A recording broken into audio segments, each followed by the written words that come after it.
difference. And for the solar panel, I made sure to place it where it gets plenty of sunlight. And it comes with a nice long cable if you need to run it pretty far. That way, the camera can stay topped off without me needing to constantly recharge it. And setup itself is super simple. You mount the camera, you connect it in the app, you adjust your camera views, and then you're just up and running. No wiring, no electrician, no complicated setup.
This is where the ASUS T2 Pro really stands out. You're getting dual 3K cameras, one fixed wide view, one PTZ tracking camera, and watch this. As I walk around the pool and the backyard, the PTZ camera automatically locks on me and starts following me. And what's cool is, you still get detail from a distance. Even from farther away, near the back of the yard, you can zoom in and keep clarity. Now meanwhile, the stationary camera stays focused on the pond area. And this is honestly a really cool use case, because instead of only security, it doubles as a wildlife camera too. You can leave it running and potentially catch birds, ducks, or nighttime animals moving through. Now, the camera also has smart detection. You can set that up in the app. You shouldn't get any alerts from like throwing a ball or dropping a cardboard box. But if you walk through the frame, detect it instantly. That AI filtering actually works surprisingly well. And because these cameras work independently, the wide-angle camera can stay watching the pond while the PTZ camera tracks activity around the pool and house. Now, let's see how this thing performs at night. And honestly, this backyard setup is perfect for testing because we've got the pool area, the house lights, dark pond areas, and wildlife movement. You've got multiple night modes, standard night view, color night vision,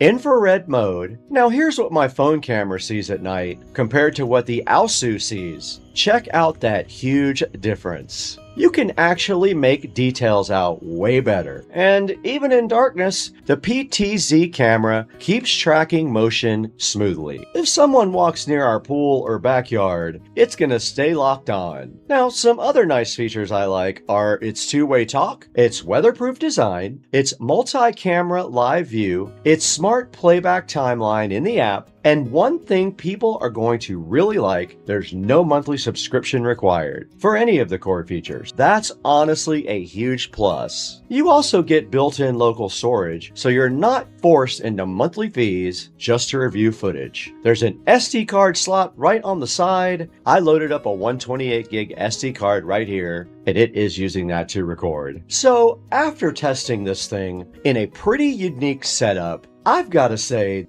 the ASUS T2 Pro is seriously impressive. Even though I installed it in a way that's different from the recommended setup, it still handled the pool monitoring, the backyard tracking, the wildlife watching at the pond, the night vision, and smart motion detection really well. And I honestly love that dual camera design. Being able to monitor two completely different areas at once, that's something you usually don't see. Now, if you guys want to check one out for yourselves, I'll have a link down in the description, and you can use this code for around 10 to 15% off. And before we end the video, I just want to say thank you, as we recently crossed 320,000 subscribers. That is an absolutely crazy number to me. And seriously, thank you so much for all your support, all your comments, your likes, your shares, all of it. You guys make this video possible. And if you enjoyed the video, smash that like button, subscribe if you're new, and I'll catch you guys in the next one. Don't forget about second car street racing. Joe, when I get out of here, turn the camera off.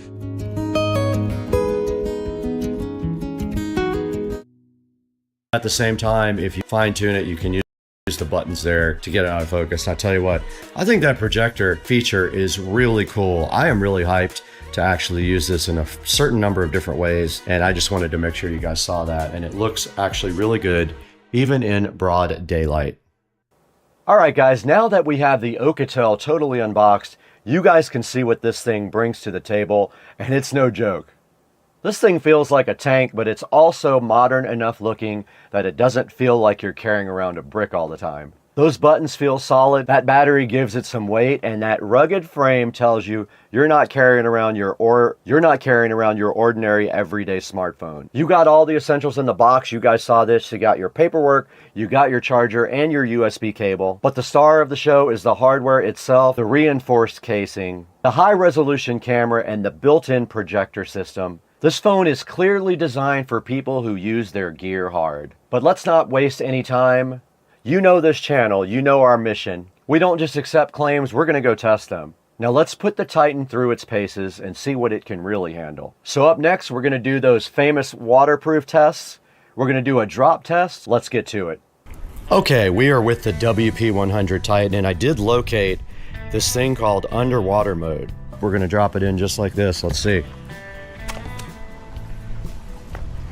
I'm walking around with it in the net. It is completely submerged. The bottom, you guys can see it just as well as I can. It's at the bottom of the pool almost. There's maybe a foot left before it's at the bottom, and it is coming back up to the top. There's our phone. I don't know when it stopped recording. It is recording still. It's recording. All right, great. All right, we put the WP100 Titan through our normal test in the battery test, a whopping 47 hours playing back on YouTube, and we still had some percentage left. In the drop test, we dropped it 3 times from 5 feet, right on the screen, no issues whatsoever. It performed well in this test as well, as do all the Alcatel phones. And in the water test, we drug it through the pool. You guys saw the results. We drug it all the way through the pool, and the screen came right back on when we were done doing that as well. And in the performance area, we did 3D Mark and we did Geekbench. In 3D Mark, it did well as well. 355 on Wildlife, 1050 single core, 3100 multi-core on Geekbench.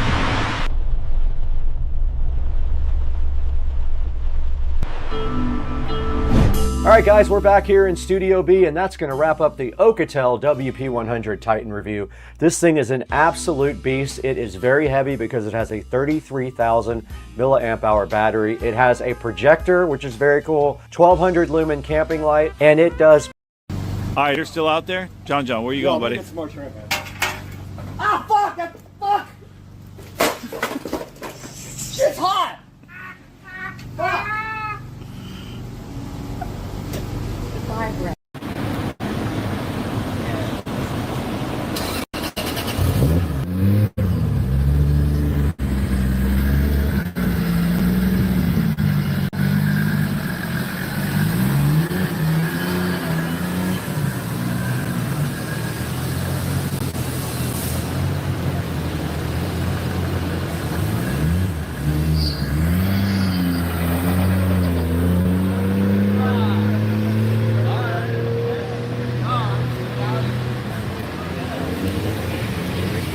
Out here at Titan Live. About to get this thing up.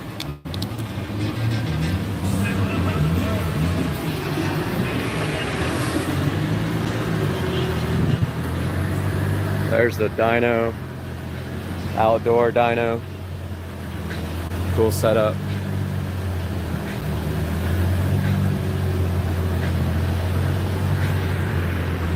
Somebody post my link in Jack's Turbo. I don't have time.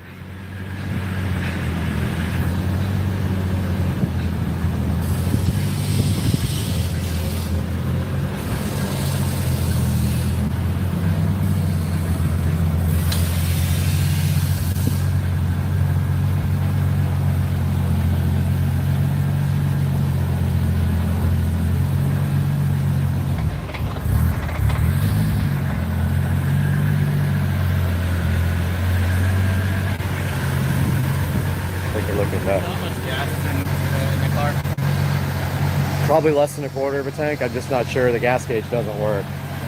You know, have you seen the gas where the gas gauge like starts full on 3/4 and then it drops to like half and then it drops to like a quarter, like with the AEM and the factory ECU? That's what that one does. So I know it's, I mean, it's straight E85 right now out of the pump. Probably want to put another 5 gallons in. Okay, 98. He said 98, but yeah, that's fine.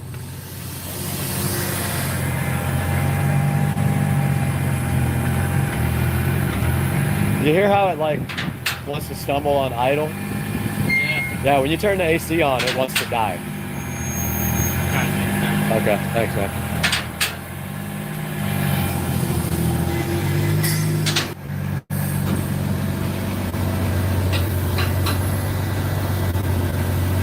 Getting all set up on the dyno here.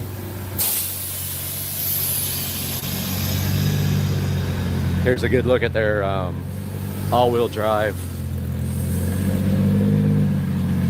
dyno jet.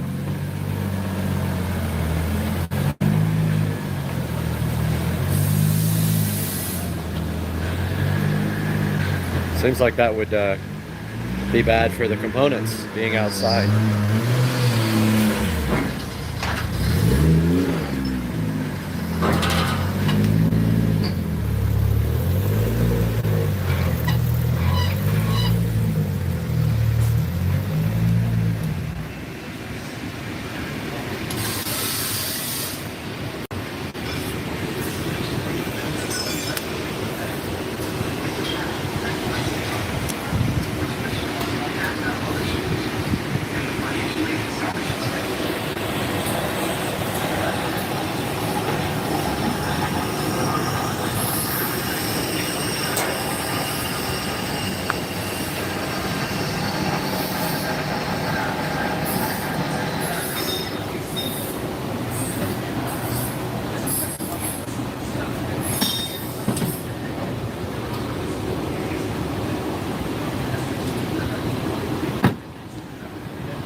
So do you still put fans and stuff on it out here?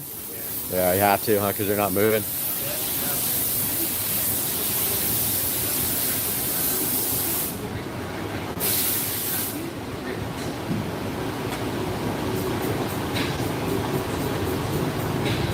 Uh-oh. That's not good. Aha! New hood. Quick releases.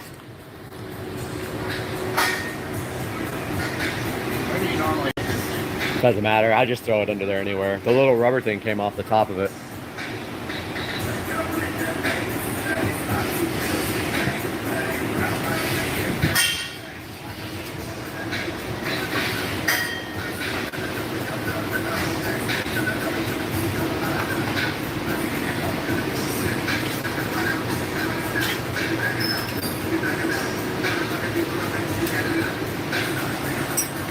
Getting it strapped down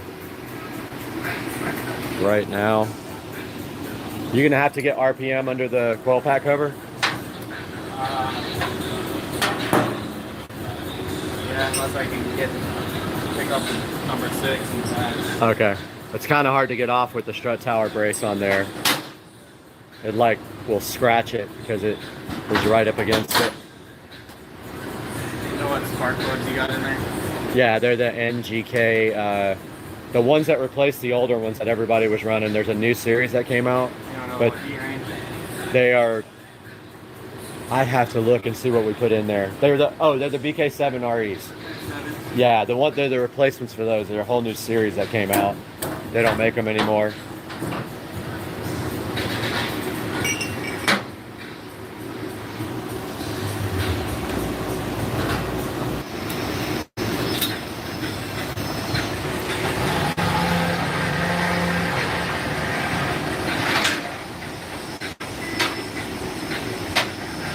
Car strapped down.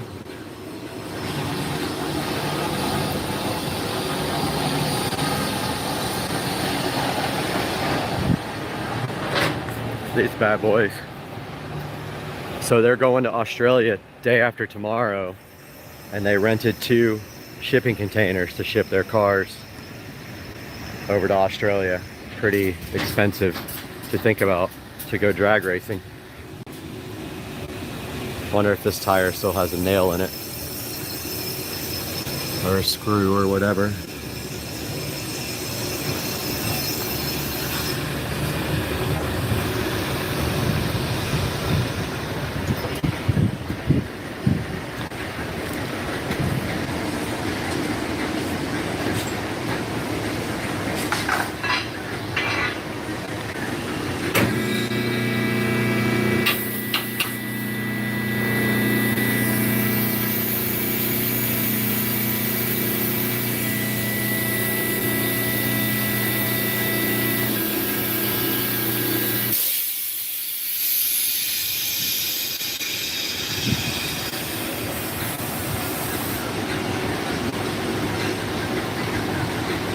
About to get this thing cranked up.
Crazy lightning out there, looking rough over there.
I just was asking Ryan what you guys had, and he doesn't have anything.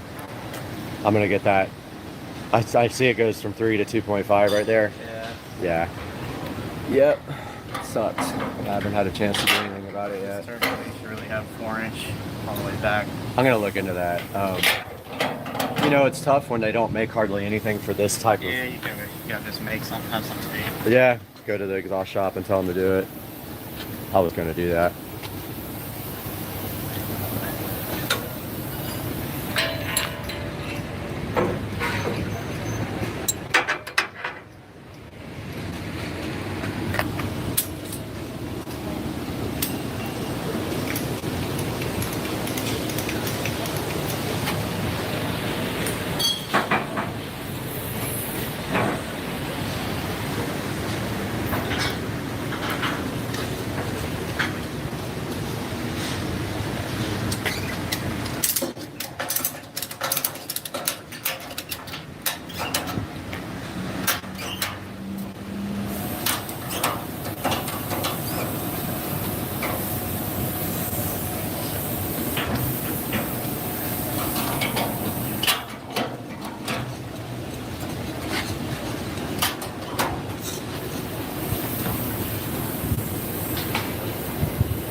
All right, getting this thing ready to be put down some power. It's nice and cool out too. It's really like, definitely feel the weather coming. It's nice and cool out. Yeah. It's weird, yeah. Yeah. More humid.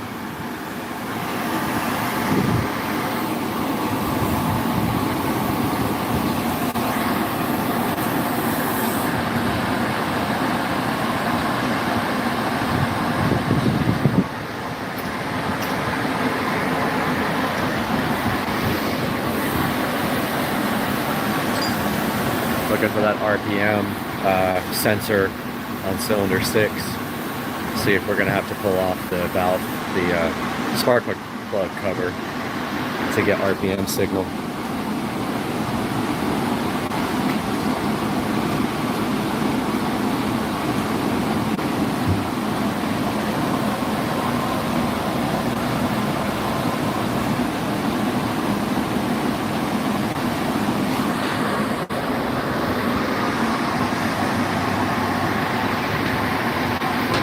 Got this Titan Motorsports truck back here.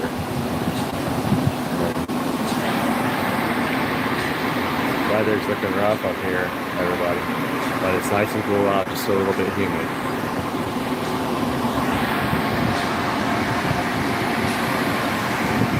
Trying to get the tach sensor hooked up, get a little RPM.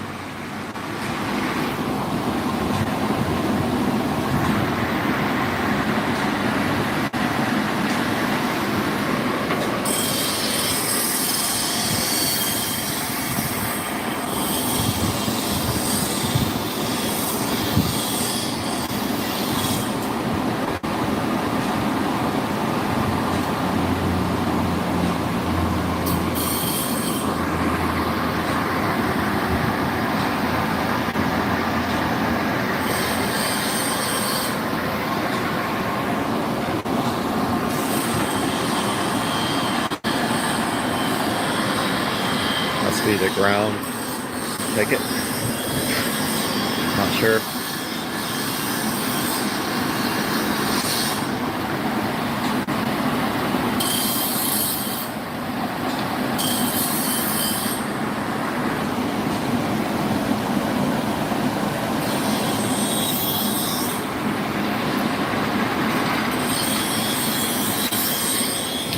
So these guys are really recommending 4-inch exhaust with this turbo. So probably in the next week or so, need to go to S&S Custom, give them an order the D-band flanges and stuff. Get that done.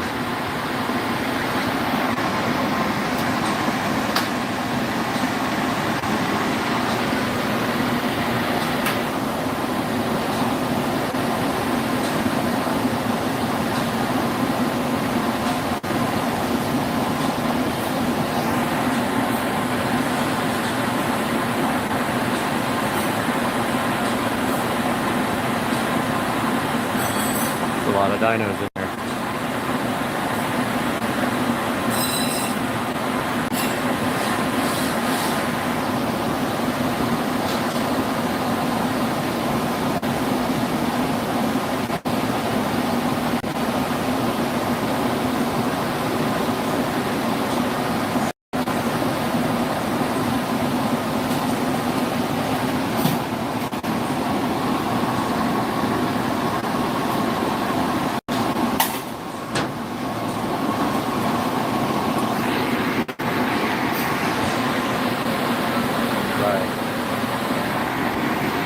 Ready to blow some stuff up.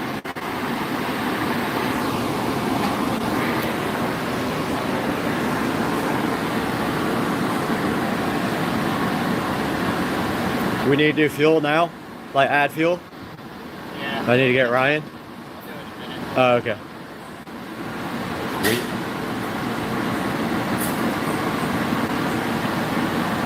Got the laptop.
$16.50, I think, fuel injector clinic. Yeah.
Jay-Z did that idle hunt.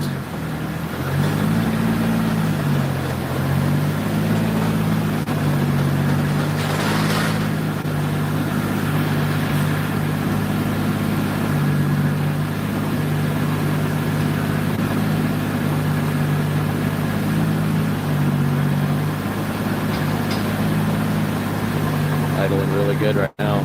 Yeah.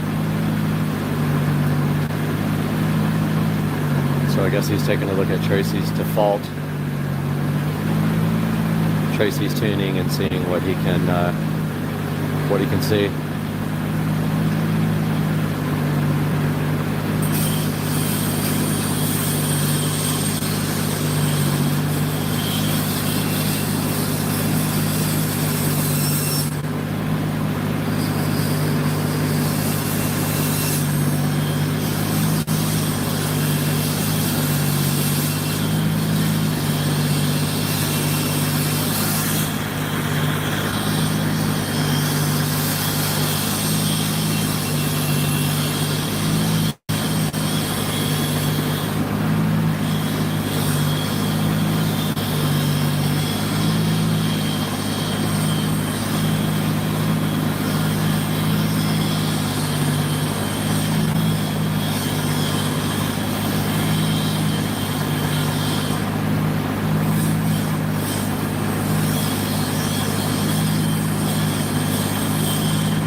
Sweet, 2,000 horsepower.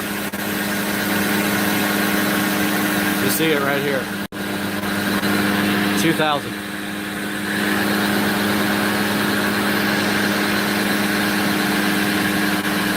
There it is, proof. 2,000.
Yeah, you can just fill it up with 98.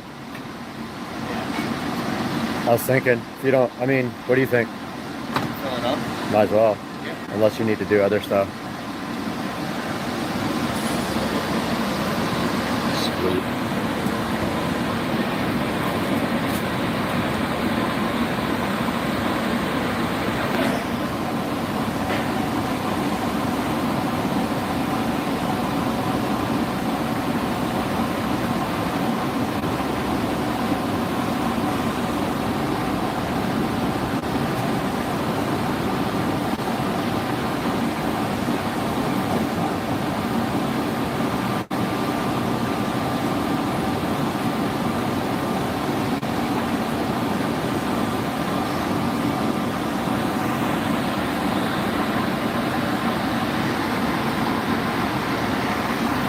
Got to get that 4-inch downpipe and exhaust ASAP. Next week, dude. Next week. S&S custom exhaust. That's what's happening.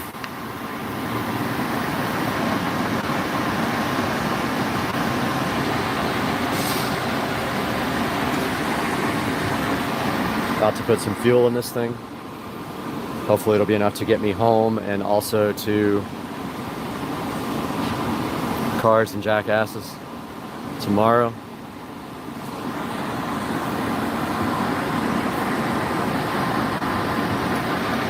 So, where are we all meeting tomorrow morning? Someone listed in the live chat. Somebody make a comment. Where are we meeting for cars and coffee. Comment right now. Go. Ready, go. I don't see it. I'm waiting.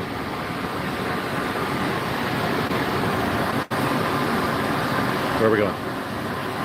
Where are we meeting for before cars and coffee, fellows? All right, anyway, Airtight Motorsports, getting the car dyno tuned on high boost, hopefully. About to find out. So the funny thing is that he says that the spring was fine. It's a 50-pound spring, so it should be making plenty of boost on the boost control solenoid. If that does not work, then he's going to have to figure out why. But as of right now, it should be on the boost control solenoid. It should make enough boost to blow the engine up.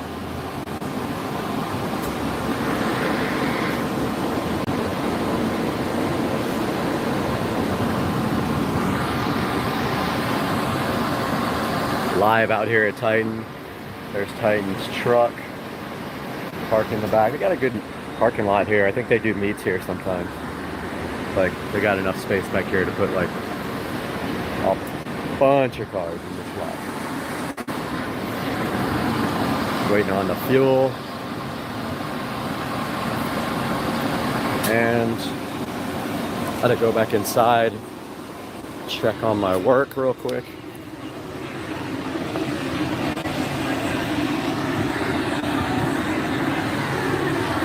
Super right here. This one. Got a pretty sweet Lexus right here. 370Z. 911 Turbo. Another 6 Supra. Supposedly these are the tires to be running these ET Street SS's. Mickey Thompson. Got a slow Corvette, Chad's Corvette. Got another black Supra with a sick body kit. Up front we got this thing. It's only safe when it's parked, and then even so it will kill you. I'm gonna stay back. I'm gonna stay back. Get away from me. Get away. Get away.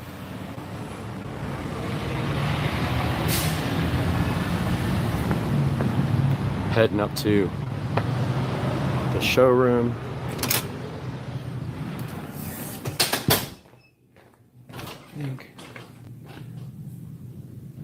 Don't know who's in here.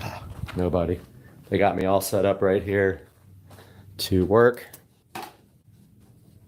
So we're just gonna check on my work.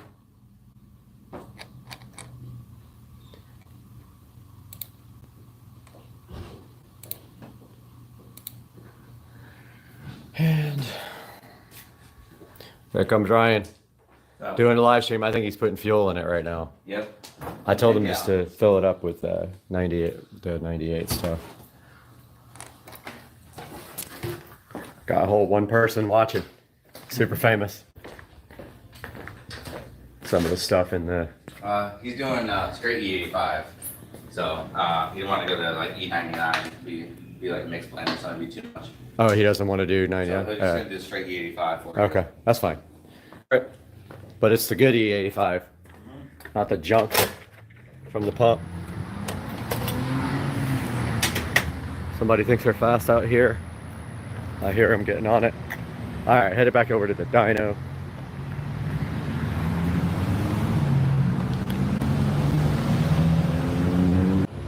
No idea what the gas mileage is.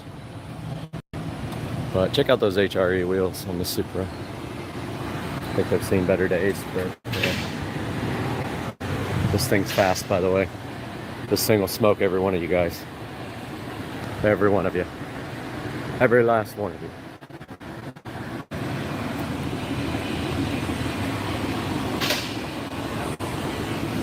Can't show, there's a secret car in there. Can't show. Look at this Mark III.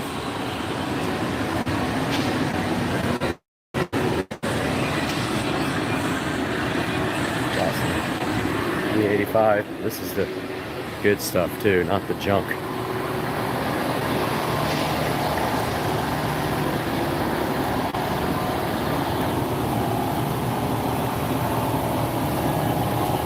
So did that IAT actually work when you plugged it in? Are you concerned about it at all? Yeah, you need to have one.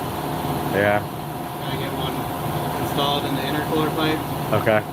So what is that going to do for our tune and stuff right now? It's gonna change the based on, you know, air temperature, weather. And that's not something we can do now? Take too long. Yeah. Gotta pull the pipe off all the pump. Okay. Install the sensor, wire it up. Right. I'd rather get you tuned now and then you can put Come it back. in. And the biggest thing that's gonna happen is it's gonna get air fuel ratio get a little richer Okay. as you drive it. Okay. You don't have the air temperature compensation that you need.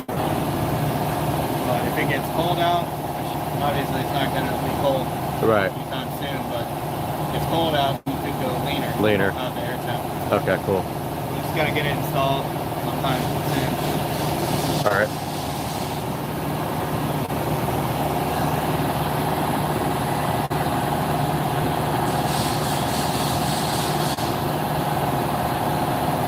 Are we gonna need to pin the AEM and all that to get it installed? Like install the pins on the... They may already be ran to the patch harness. I don't know, I'd have to look. All right.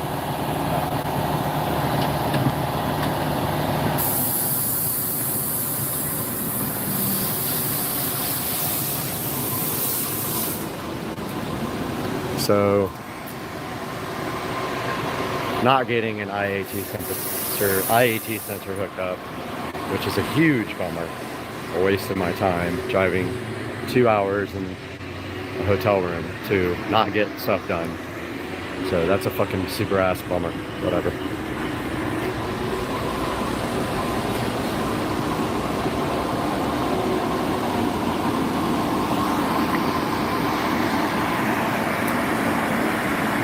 Filling it up with real E85, not this, not the pump stuff that Chad uses to blow up his engine. This is like legit E85, costs more. Chad's too cheap. He just buys like pump E85. He won't get the real stuff.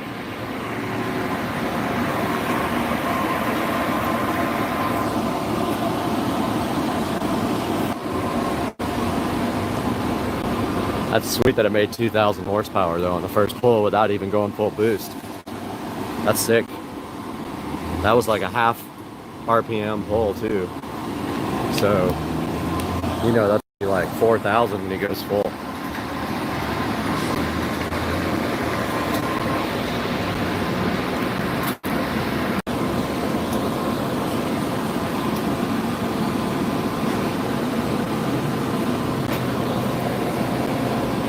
Gotta get some of those ET Street SS's.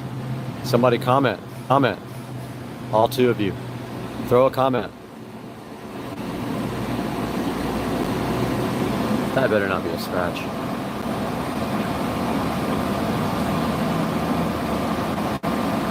Right there. I will be so butthurt. Yep, it is. That's a big scratch. Look at that. Just happened too because it's white. Man, I don't even have the paint for this car.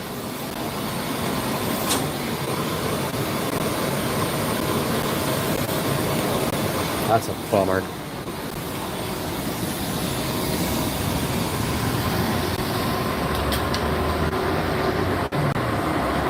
Hopefully that'll come out.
every bit of it.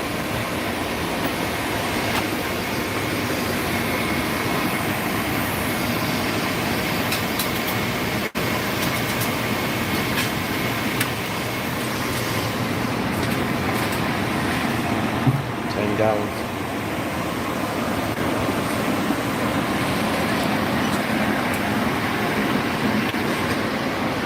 To get on the diner.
spool so crazy.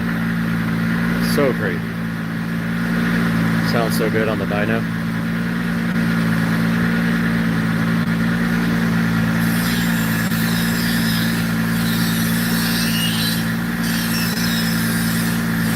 Must be the boost duty.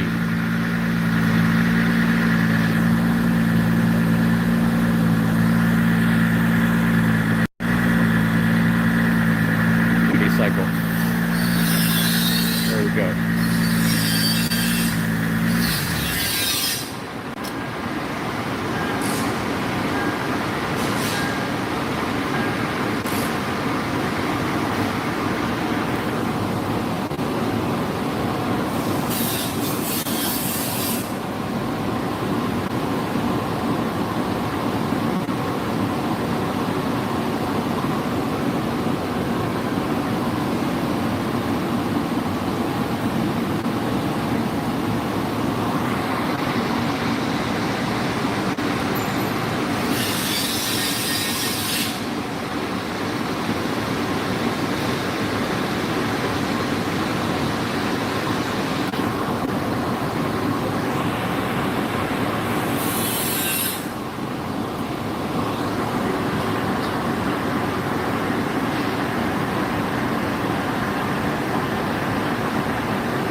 Tires pretty quick. Are they really? Yeah. Well, they're road racing tires. They're like, They're spinning a lot. are they really? Dang, they hook really good on the street.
Spinning on the dyno. Tires are spinning.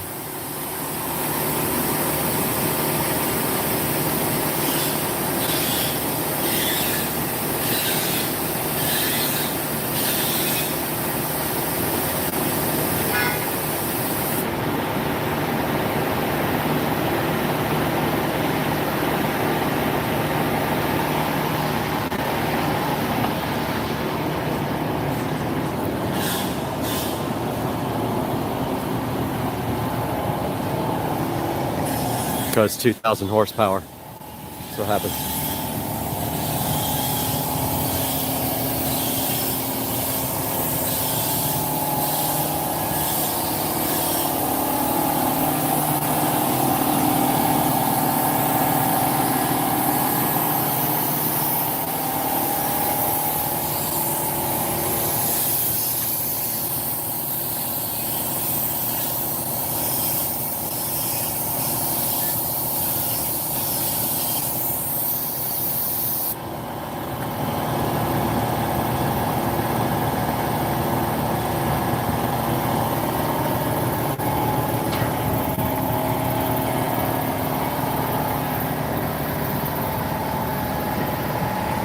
Here we go. Try again. Spinning on the dyno. Making big power or terrible tires. Who knows?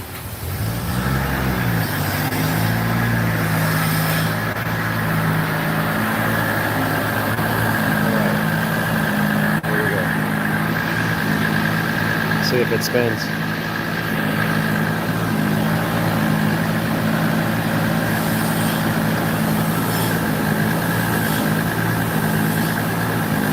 Let some air out of the tires, trying to get that from not spinning.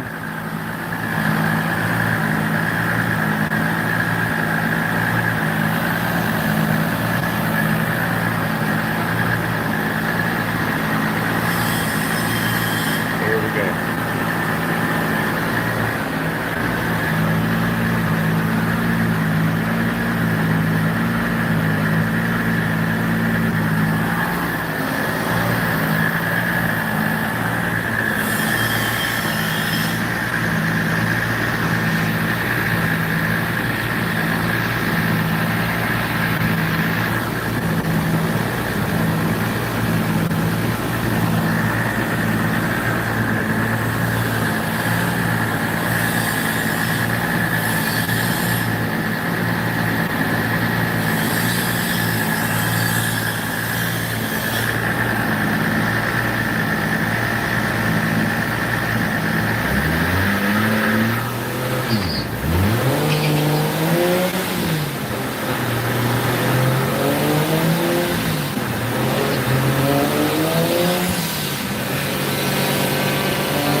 Sounds so ridiculous on the dyno.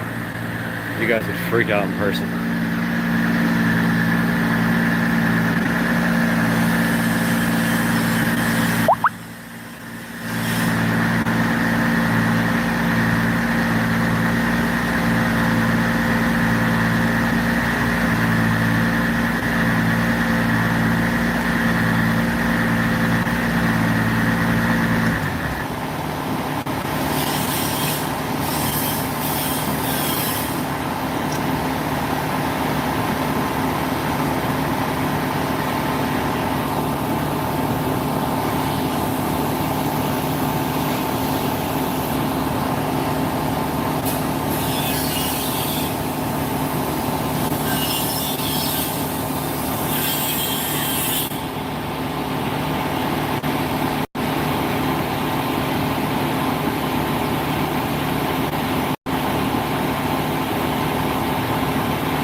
Yeah, I don't weigh much.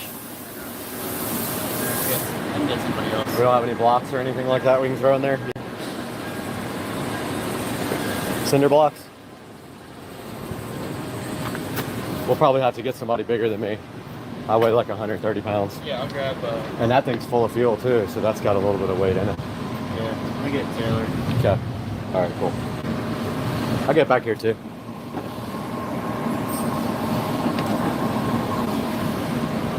Gotta get in the trunk. Spinning.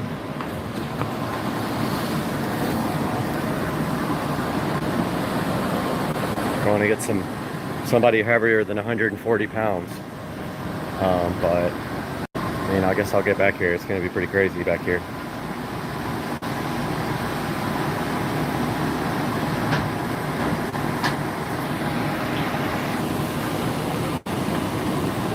Want to come with? Yeah, man. Let's go for a ride. See what happens. See if we blow it up. Last time I was saying, okay. I just think you don't have any problems with these tires rubbing, do you? No. Usually don't. You want to switch sides actually? This is exhaust stuff. Yeah. So you get a picture or video or whatever? Yeah. This is where I shine though.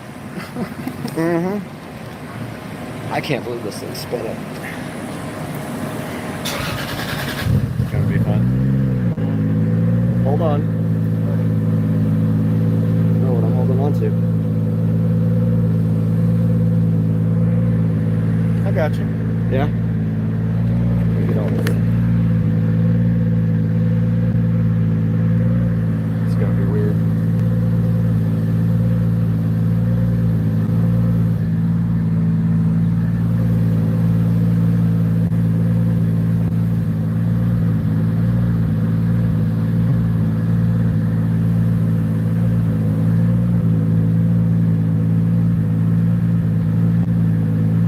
Sure you've done this before, right? There we go.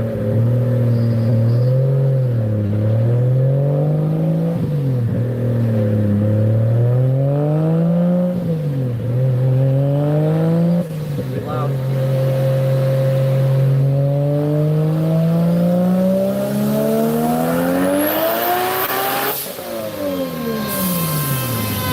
Didn't spin that time, I don't think. Got like a grip good.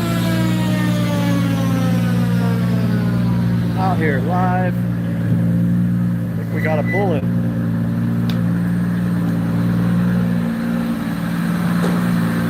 Is that better? Okay.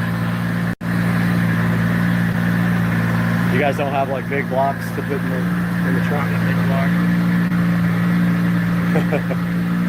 A lot more denty than we have to do it quite often. Yeah. Once you start getting good horsepower, Yeah.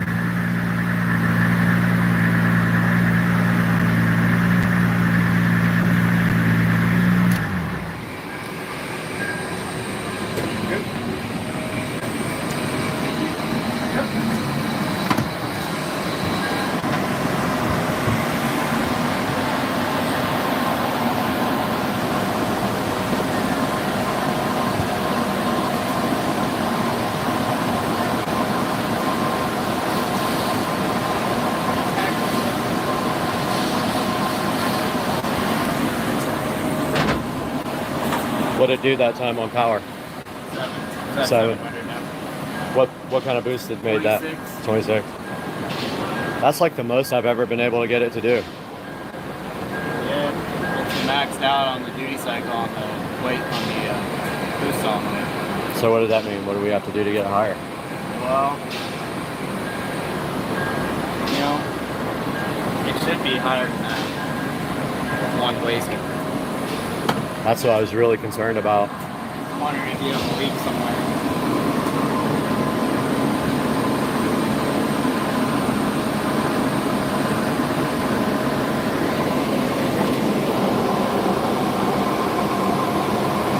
You got the small housing too, that's part of it. They're suited things you can get. Yeah. The turbo.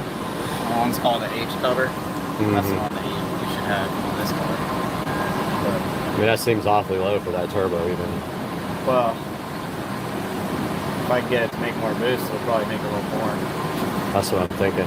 But nah, you need the H cover. I mean, I've never run the small cover on this turbo before. Normally it'll make 900 plus. You know, about 32 pounds. We gotta get more boost out of it. Get it up to 30 something. I can bleed the side of the wastegate to get a little more boost. It's not ideal. I mean, something's got to be wrong, right? If it won't go over 26 pounds of boost. Not necessarily.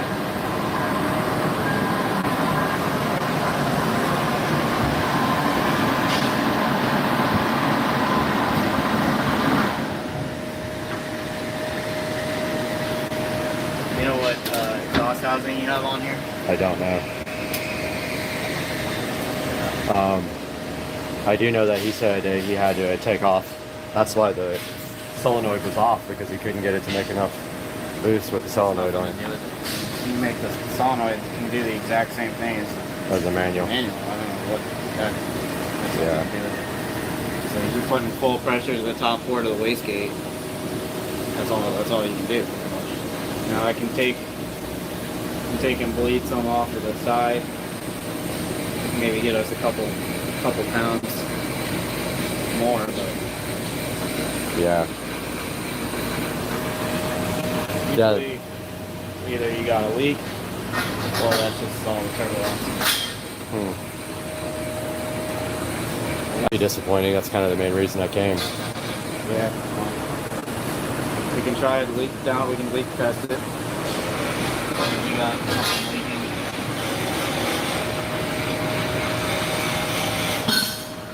Yeah, I mean, we have a little time. I guess we should. If you think that's... That one kept popping off, so that's what he put on there to keep it from popping off, that diesel size one.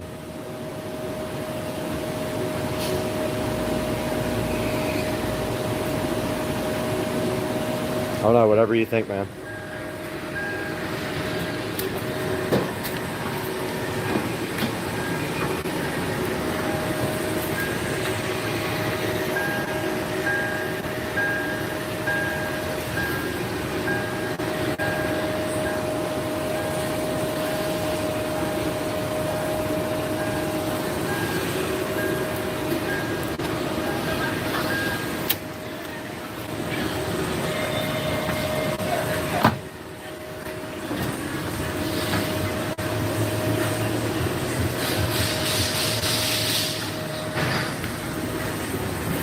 All right, we're gonna stand down for now. It made 700 at 26 PSI, but it's not able to make any more boost for whatever reason.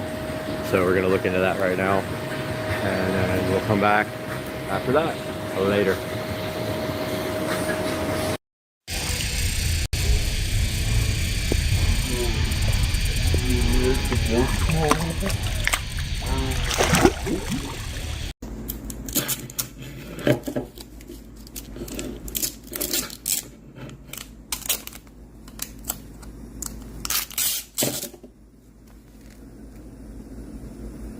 All right, we are out here at Dukes of Duval today, and this is the boat, the Hydrosport. We have some stuff to do to this boat today, some audio stuff and some Garmin stuff, and we're going to be trying to install this. We brought all the connectors over, and we got everything ready out here. We got the Kenwood speakers, we got the new head unit, so hang out today while we do a little bit of boat work here with this dude.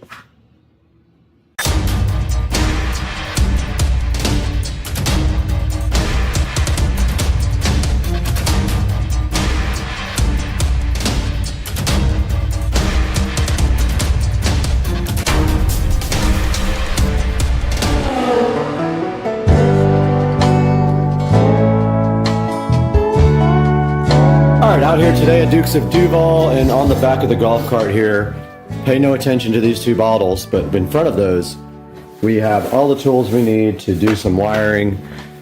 We've got our butt connectors here, we've got heat shrink and crimp, and then we've also got the tin cons that you just use a heat gun and it melts the solder and does like heat shrink tubing, kind of solder on it. We got a park zone right here, so if you guys are trying to park, I don't know why that's in there, but we got a park. Oh! Stop. And today we're just gonna look at this. And what are we gonna do first though? Like, what's our first thing? All right, so if you guys remember from one video, like maybe a year ago, yeah, we bought this boat, got a good deal on it. It's a 2004, so it's in great shape from the fact that like it's been in dry storage and it has very little hours on it. A lot of the electrical is going to get updated on it, so okay, maybe the trolling motor in this video, next video, but yeah, it's a little outdated, so it's time to upgrade. Okay, so what's our first goal? Like immediately, what do we need to do first? Radio stuff? Okay, yeah, cool. it's so old that the only thing that has on it is like a USB style connector for music, and that doesn't work for me. So I was able to find this brand new receiver radio, Fusion, which is a really nice one that has Bluetooth on it. So we're going to put that in there. And then I had to buy this aftermarket facial plate on it. And I think they like 3D printed. 3D printed plate, yeah. 3D printed Which we plate. probably could sand that down with a really high grit sandpaper. We might, right? Just kind of smooth out the edges and stuff, but I'm not too picky, right? Yep. Yeah, not really. But as you can see, like never used, right? And yeah. I got this on Facebook Marketplace. I think I paid $50 for this. Okay. And these two speakers, we're going to upgrade those two as well because the old ones are a little bit old. And then on another boat that I had a really nice Garmin setup on it. So we're going to replace the depth finder GPS combo with a nicer, much bigger screen, color coded, really nice. Only like a year and a half years old, 1.5 years old. It's going to be really nice. And then, so I just was looking at the speakers here, the KFC 1630, 1653 MRW. They're the same size. And okay. The screw holes will line up. We'll see. Hopefully it'll be pretty easy to swap. So yeah. All right. Both in great shape. It just needs a little bit of updating. That's all it is, right? Yeah, that's what we're here for today. We came here to work, so let's get it. So, got one video.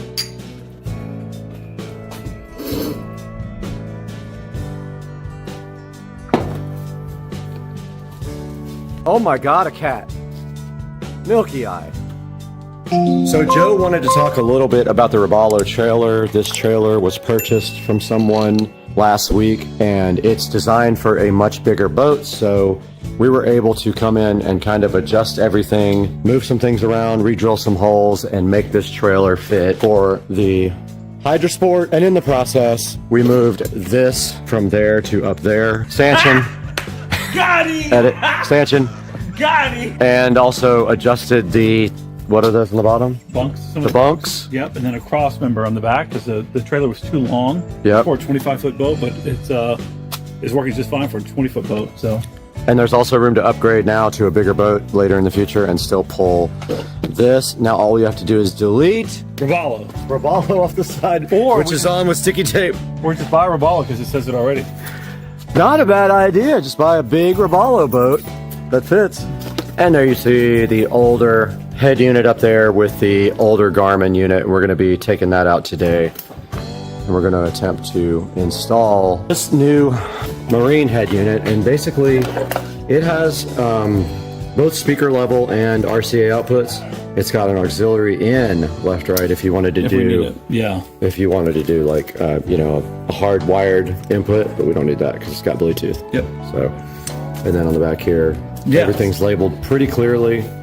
So here's the thing about why we got this 3D thing is that the existing radio is a normal like single DIN radio outlet, right? Yeah. Or backside. Right. It's a double DIN. But with this one, it's a single, like a smaller single DIN, but then a weird size. Right. So like in reality, it's almost too small. It's half a radio. It would have like fallen through. Yeah. When it lined up. So this one just literally goes right like that.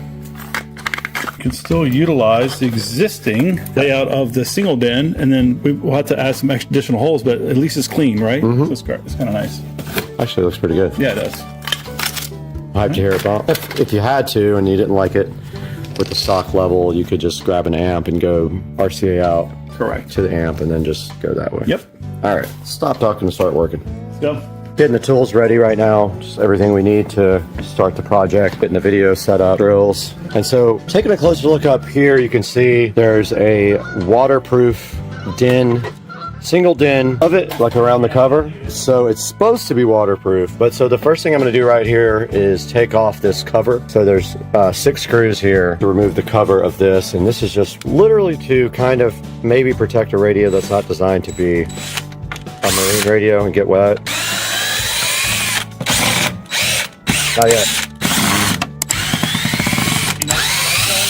Tap, tap, tap in. Hey, instead of doing all that, let's just try to get this whole thing out. Wiring harness or RCA or something. Wiring. The back of the golf court. Here we go. Yo, we can just cut the power, ground, and remote from this harness right here and extend it.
Dude.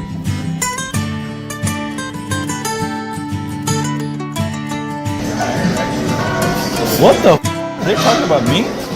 All right, we got the radio installed, we got the speakers wired up, and we can't turn the music up because it's copyright music, but it's not super loud, and we're kind of concerned about if we have enough volume to overcome. It's loud right here, believe me, the neighbors are mad, but when we get on the water and the motor's going, Different story. it's going to be a different story. Yeah, so it's 4-channel, so I'm wondering, do we add 2 more speakers and then put an amplifier to it and put a subwoofer to it? We'll see. Let's go. Maybe. Back out here, radio's in. All right, so next we got to get this Furno replaced with a real depth finder. So that's the next thing on the list. And what is this? Dun, dun, dun, dun, dun, dun, dun.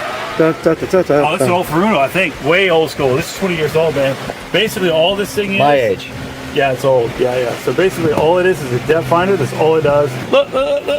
It's got a fish on it. Oh, my God. No. Wait, doesn't it have to have something underwater? It does. Transducer, but it's fine. We could use the same one? Old school. We use the same transducer? No. How do we get the other one down there? Pull it through with the other wire. Dude, we don't have a good pull record. We can't pull. We can't pull. We both, between you and I, we both pull. Last time we pulled, we ripped one in half.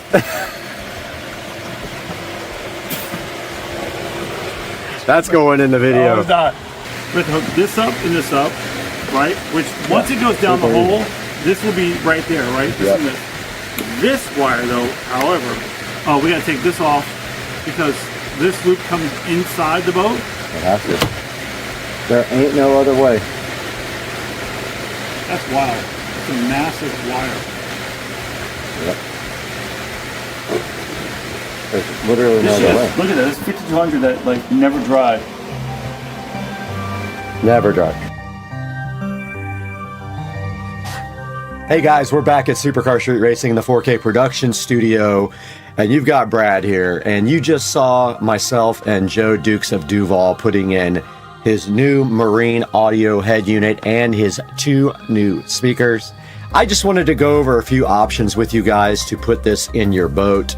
And taking a look at the screen right here, you can see there's a Boss audio unit here that is square. That would actually require you to cut your little console up there. Right below that, there is a Garmin nice looking unit that has a LCD screen that's kind of cool, and it is $358. And then if you go directly down below that, you see a standard single DIN unit there. A lot of boats just have that. And then very common is a round one like this that kind of resembles the gauges in your boat. And then taking a look at Marine speakers, there are quite a few to choose from. Now these are all waterproof as well, and you know that is important out on the boat because they're going to get very wet at times, even get rained on. So there's a lot of options here. Most of them are 6.5 inch, but there are bigger ones as well.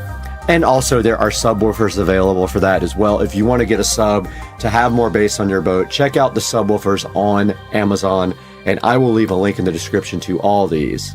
Here's some that go on the tower of your boat. They clamp right onto that, and they also have some that have like LEDs inside, which is pretty cool. But of course you'll have to put power into them. I think most of them require power. And on this page we have a good selection of amps. I tend to like Rockville amplifiers.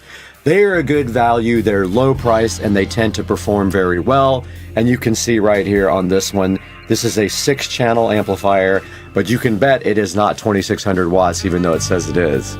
So this one actually has a PA system also with a microphone, so you can actually use that on the boat. And there are some that have Bluetooth, so you don't even have to have a head unit. You can install a whole system, just the amplifier, and you can use your phone to supply audio to the amplifier. Guys, I would love to sit around all day and talk about marine audio with you guys, but I gotta work on getting a boat myself, and I'm getting a 700-foot yacht. I'll see you guys on the next one. Please like and subscribe, and always buy your products through our Amazon links. Check down in the description. I'll give you a couple of options for amplifiers, head units, and speakers, and we'll see you next time.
Slide kit and how we are going to lay it out up on the beams up there. We got plenty of room here for the power cable, so I'm going to lay this on the ground the way that it's going to be mounted to see what the spacing is. Don't want to mess these up though, so we'll lay these out very gently. Hopefully not drop any of you, break any of them.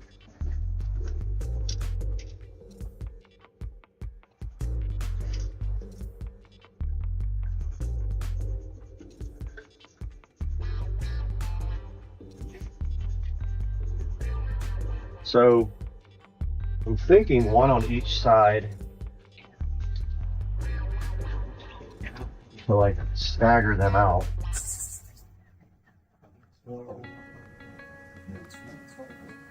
So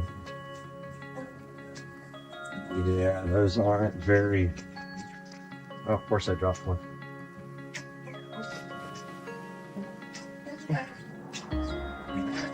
Clip came right out. That's not have been in all the way. Nope.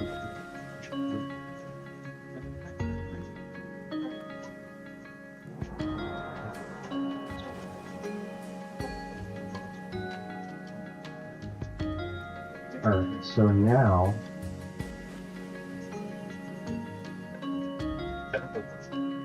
we know how far it's gonna work good actually.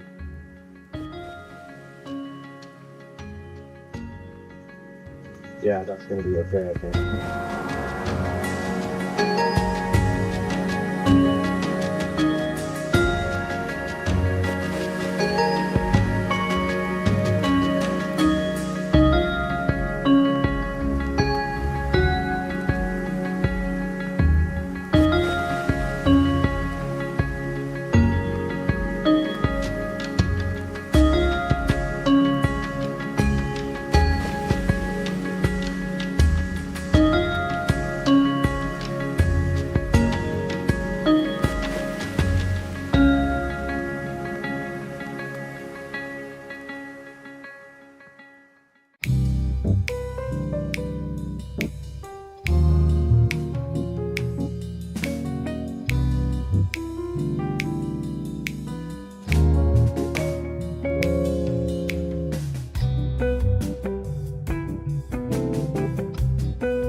Guys, we are back in the Supercar Street Racing 4K production studio where my computer has died because apparently the CPU cooler pump went out because it is overheating. So I ordered a new CPU cooler. It's a water-cooled cooler. But anyway, we are down to the backup editing break here, and today we have this generic Bluetooth smartwatch we're going to be looking at on Supercar Street Racing.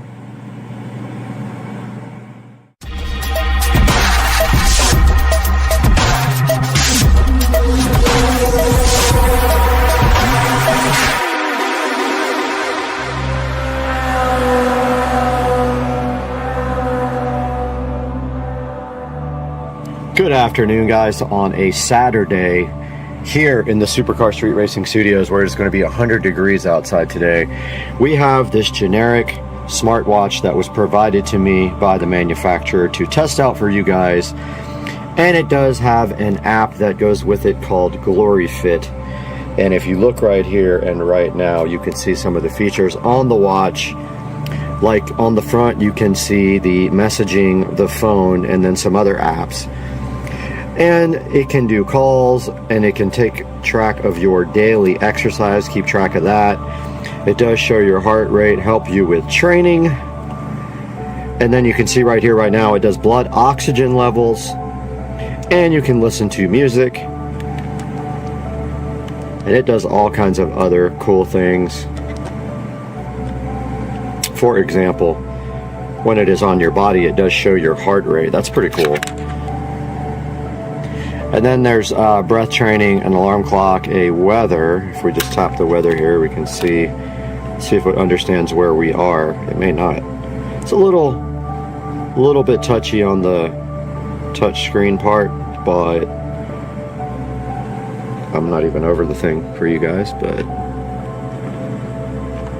yeah, it can be a little bit touchy, as you can see. Let's put it on my wrist real quick. I wanted to show you guys some of the settings on this watch because you can change like the theme and everything. So if we go to settings, we go to theme, dial, that's where you change like the wallpaper and the look of the watch. You can see here we can choose from a few of these, and it really wants to be bright on the screen. Let me lower that. Oh, I just changed it to a pink. I just changed it to a pink rose. Let's try that again.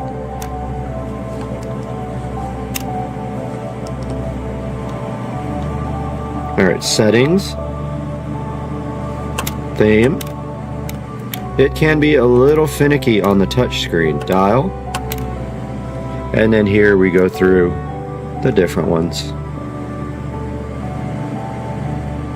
Pretty cool. Let's try that one. Shows your heart rate and everything on the front. So yeah, you can change the themes of it. I'm actually trying to figure out how to change the weather,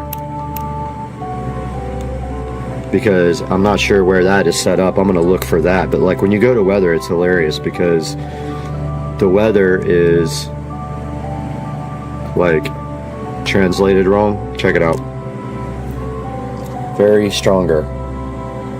And it's also in Celsius, and I don't know how to change that. There's the future weather, current weather, right there on the face of the watch. And I was actually looking for that in settings. It may be on the app. I don't know. Not a whole lot is set from the app. But like info just shows you like the version. System doesn't have anything in it about the, well, maybe it does. System. Okay, no, there's nothing in it about the Celsius or Fahrenheit.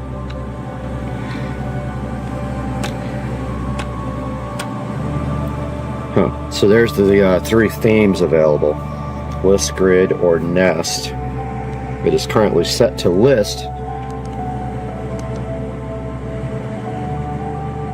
And there is no place in here to change. Yeah, there's nothing in here to change the Fahrenheit to Celsius or vice versa. Let's check the app. Alright, we are now on the phone and we're going to take a look at the GloryFit app here. Here's GloryFit, and right on the front here, if you see home, it will show you your heart rate.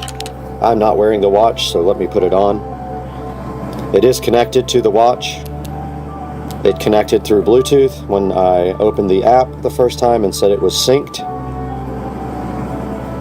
And now I am wearing the watch. And it says that my heart rate is 73 beats per minute. I have taken no steps today. And it doesn't have my blood oxygen level. But what we're looking for first is the settings. Device. Let's see, universal settings, unit. There we go, British. Let's see if it actually worked on the watch to change the weather. Oh no, the weather still says 31 Celsius. It didn't change. Okay. So here's all your settings for the actual watch. Here's where you sync your contacts, enable your Bluetooth calling, which it does work. I already tried it. Your heart rate monitoring. These are all your switches to tell your app how to act. You have to have this SMS reminder on to get text messages on the watch. I did find that out.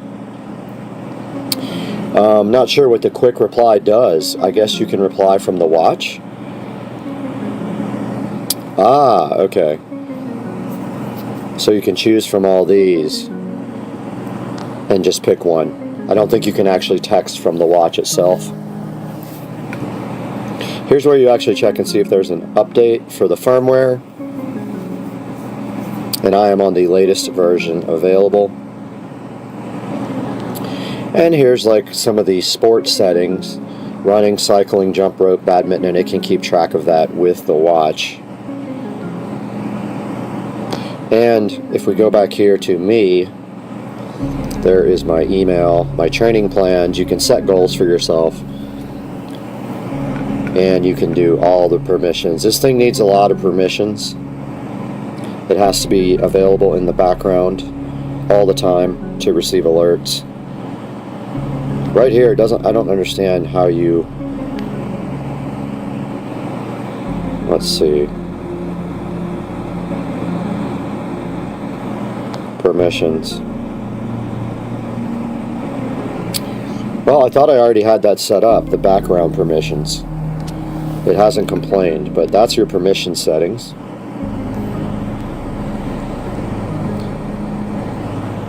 And of course, you can make a phone call, like cancel. You can add a SOS emergency call that you can make from the phone, from the watch. And yeah, basically this app is where you do everything with the watch, keep track of your sports, check out your blood oxygen. It says no data at this time. Let's see, it's testing me right now. So just FYI, your blood oxygen should never be below about 92 to 93%. When you're really sick with COVID, that's when your blood oxygen level gets in the low 90s and you need help. So the watch does say I am at 98% right now on my blood oxygen, but it has not transferred that over to the phone. So I don't know why that hasn't updated. But it did work when I said testing. It did show up on the watch as 99% right now. So I don't know if it actually goes for a while before it can show your blood oxygen level on the phone part. The watch now says 99. And it just vibrated. So I don't know. Oh, there we go. It already transferred over to the phone. Very cool. Alright, awesome. And here's the heart rate. And you can see here that I am tranquil. But I still don't know how to make the phone, the actual watch, go to Fahrenheit. It's still set on Celsius, which I can't change. I'm not sure why. There's actually no place to do that. I guess the app setting is just for the app. I don't know. It says universal. Device language follows system. Time system. Let's change that to 12 hours. Unit. It's on British. I don't know. Maybe it hasn't synced the settings yet. Let me try turning off Bluetooth and turning it back on. Okay. Bluetooth is disconnected. Please connect. Alright, so it reconnected. Let's see if it changed my settings. No, it didn't. I still have Celsius on the watch. So, not sure what that's about. But that's a pretty good look at the app itself. It is called GloryFit. You will have to download that in order to use this watch. We are back up on the wrist again, and this thing is still so bright, and I have locked that down like 50 times. There we go. It is the exposure level on the camera that is killing this. So yeah, that's the look at what it looks like, and you just shake your wrist for it to wake up, and that is the theme that I picked, and there is my heart rate showing, and it should wake up when you shake like that. The channel is operating at less than capacity right now, and we have this smartwatch that we kind of want to give a conclusion on, and honestly, overall, I don't have a lot of bad things to say about this thing. For a generic smartwatch, it is actually pretty good. It does deliver the text messages as it is supposed to. It's inexpensive. I want to say it's around 35 or 40 bucks. I will put a link to it in the description. And we will be offering you guys this amazing smartwatch at the full price because I don't have a discount code or anything. But always, I love it when you guys support the channel. And like, I encourage you to get this, especially if you're doing a lot of fitness stuff, and if you need a inexpensive watch, this will not set you back like a Apple Watch would. And it does all these cool features. I haven't even tried the game. Okay, this looks like Flappy Bird. I haven't even tried this. This is pretty cool. Let's see. Bird game. Oh yeah. Oh, I'm bad at this. How do you even? Oh, you just like tap. Okay. Oh, I got smoked. I mean, it's not exactly fast, but you tap at the top. Oh my goodness. Oh, okay, that's Flappy Bird. Anyway. Let's see what else is on here. Numbers and birds. That's it. I guess you get Flappy Bird or you get whatever the heck that is. What's Toolbox? Okay, stopwatch, timer, find phone, remote camera. So I guess you can take pictures from here. You can trigger your camera on your watch. That's about it, guys. I think we've gone through most of the features of this generic rose gold with the pink band, which I wear because I have no problems with my being comfortable with my sexuality as a straight male. And you can see right here, right now, it is 11:59 on a Saturday, and my housekeeper is probably going to be gone soon. She's over. Guys, thank you so much for supporting the channel, and my apologies for the video today. As you can see, the editing PC is in pieces. Hopefully it will be fixed tomorrow, where we will start bringing you back the quality level that you're used to. We'll see you guys again very, very soon. Later. What if I told you you no longer need 5 different AI tools, multiple subscriptions, or hours of editing, because one platform can now do everything? Today, we're testing Wary AI, and I'm going to use it to create a full cinematic channel trailer for Supercar Street Racing, using AI for everything. And yeah, this might completely change how creators make content. Welcome to Supercar Street Racing, where horsepower meets innovation, and we bring you real-world reviews and house projects, insane machines, and next-level tech. If it's fast, loud, or fun, you'll find it right here. So this is Wary AI, and this is where things get interesting. Instead of jumping between a bunch of different apps, Wary AI combines everything into one platform. And we're talking video generation, image creation, creative effects, and AI editing tools, all in one place. And it integrates models like Sora for high-quality video generation, Veo for cinematic visuals, Runway for editing and motion control, and Nano Banana for fast, stylized image creation. So instead of paying for multiple tools, you've got everything under one membership. No professional skills needed, just ideas. Now let's test this in real time. We're creating a Supercar Street Racing channel trailer. Now I'm going to go ahead and set tone cinematic and aggressive. I'm going to set the style to high energy, fast cut, and I'm going to make the audience car and scooter and golf cart lovers and tech lovers also. And here's the prompt. Create a high energy cinematic YouTube trailer featuring supercars, fast pace edits, powerful narration, scooters, golf carts, and e-bikes. And then let's go ahead and generate. Car, scooter, and tech lovers, get ready. We push the limits of speed. Welcome to Supercar Street Racing. Now first up, here's video generation. We're using Sora and Veo inside Wary AI. These models can generate full cinematic clips from prompts. Let's go ahead and put a prompt in there that says cinematic supercar driving at night, neon reflections, ultra realistic, and slow motion transitions.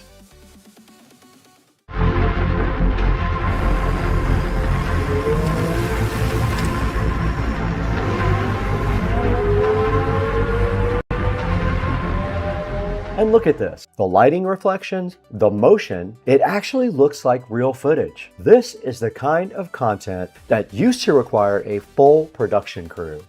Now let's create some custom visuals using Nano Banana and Wary AI Image 2.0. We can generate thumbnails, background scenes, and stylized car renders, just to name a few. Now this is perfect for YouTube creators, especially if you want eye-catching thumbnails or cinematic overlays without hiring designers. And now we can bring everything together. Wary AI lets us combine generated clips, add transitions, sync the pacing, and build a full sequence. And the crazy part, we're doing all of this without even switching platforms. No exporting, no importing, no bouncing between apps. Everything will happen right here in Wary AI. Car, scooter, and tech lovers, get ready. We push the limits of speed.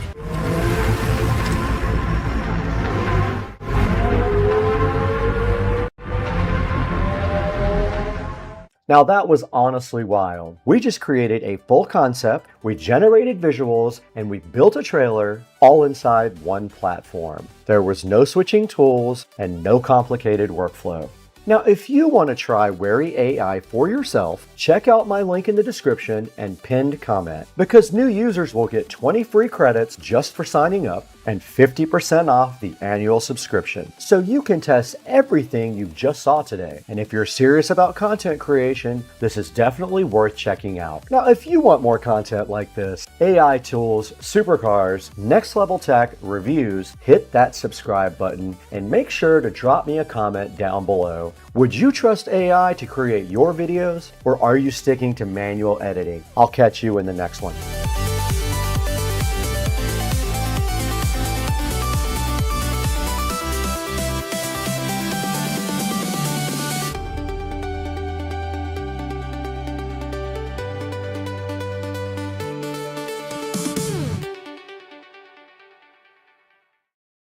Car, scooter, and tech lovers, get ready.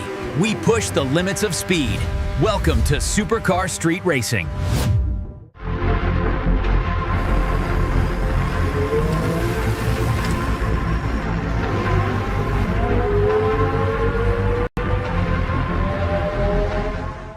Just wanted to show you guys this awesome sunset in Jacksonville, right over the pool.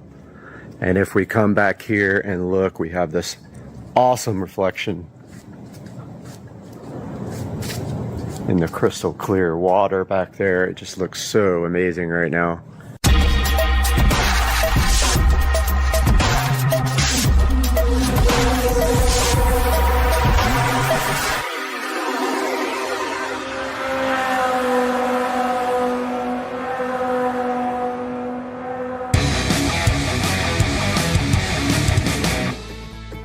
All right, guys, we are back in the garage. It's cold, and we are going to get this engine cover plate off, I think. Do we have to take off this? We do have to remove the starter too. Crap. Don't want to do that. You know what? I'm going to paint this on the bike.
All right, guys, welcome back. And we do have the high temp silicone coating for the engine block. I have everything taped off, so I hopefully don't spray the frame.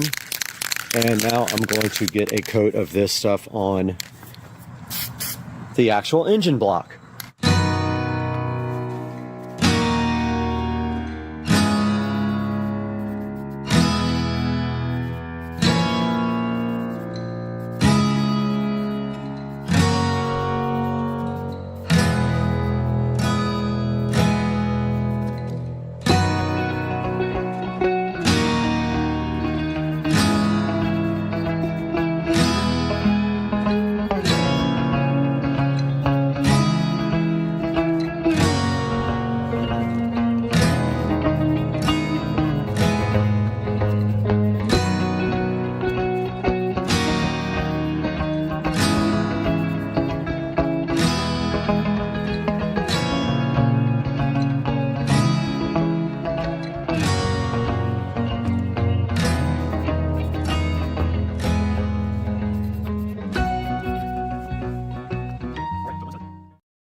There must be a way we can make this work in a power outage, right? All right, guys, today we're checking out something that honestly has become one of the coolest tools I've used for content creation, and something that's really practical, especially if you live someplace like Florida, where storms, hurricanes, and power outages are a real thing. This is the Jackery Home Power 3600 Plus, and this just isn't another portable battery pack. This is designed to be what Jackery calls the standard essential home backup solution. Today, I'm going to walk you through the specs and features, and I'm going to test it in a real-world environment by powering an entire remote video production shoot right here in my backyard where there's no power. The power out here has been broken for a while. I'm going to show you the app and talk about whether this actually makes sense for hurricane preparedness and just everyday life. Because when the power's out, Jackery is on.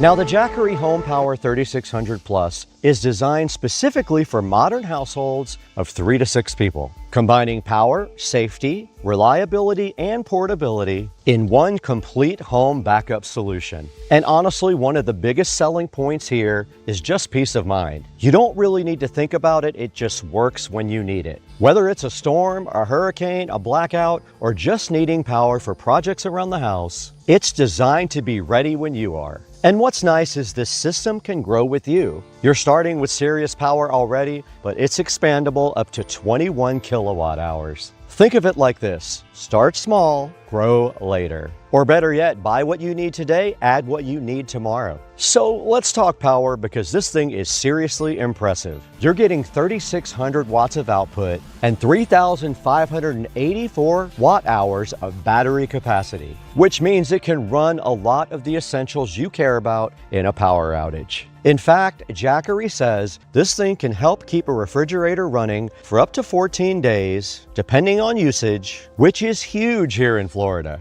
especially during hurricane season. Because even if the power goes out, your food stays cold, and your family can remain comfortable knowing everything in the fridge is not going to spoil. And if you need even more power, this thing is capable of up to 21 kilowatt hours, which is honestly massive for extended outages. And one thing I immediately noticed is how easy this thing is to move around. You've got built-in wheels and a telescoping handle, so moving it from the garage into the house or the backyard, wherever you need power, is relatively easy. So for something this powerful, it's surprisingly portable. And this also isn't just for emergencies. The Home Power 3600 Plus is rated for up to 6,000 battery cycles, meaning it's built to last 10 plus years. And even after all that, it still retains about 70% of its capacity. So whether you're using this for backup power, content creation like this, outdoor setups, or just daily use, it's built to go the distance. And one of my favorite features is it's a built-in UPS. It can switch over in 10 milliseconds or less. So if the power suddenly goes out, things like computers and internet equipment, security systems, or even video gear don't shut off. And during hurricane season here in Florida, that kind of peace of mind is huge.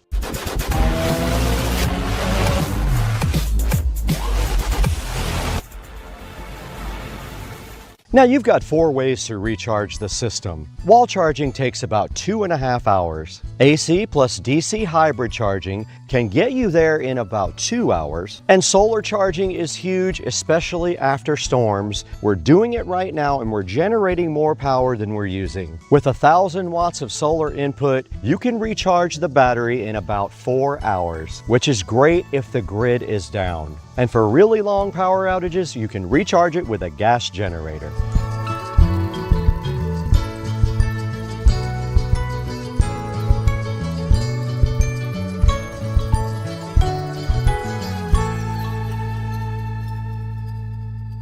And specs are great, but real-world performance is what actually matters. So today, we're doing something that actually fits my channel perfectly. We set up a full production environment in my backyard where there's no power. This power down here has been broken for a long time. Everything is set up directly behind the camera right now. Now we've got cameras, of course, 2 of them. We've got LED video lights. We've got microphones. We got battery chargers for tablets and phones. And we're powering the entire setup from the Jackery. And the Jackery started with only 28% battery. We're actually gaining battery power while powering all this equipment. And what I really love here is I'm not dragging extension cords all over my backyard. There's no fumes. And for video production, listen to this, nothing but the wind. It's so quiet. And when you're recording audio for YouTube videos, that matters. And living in Florida, storms really aren't an if and power outages. They're a when. We get them all the time. So let's think about a real hurricane situation.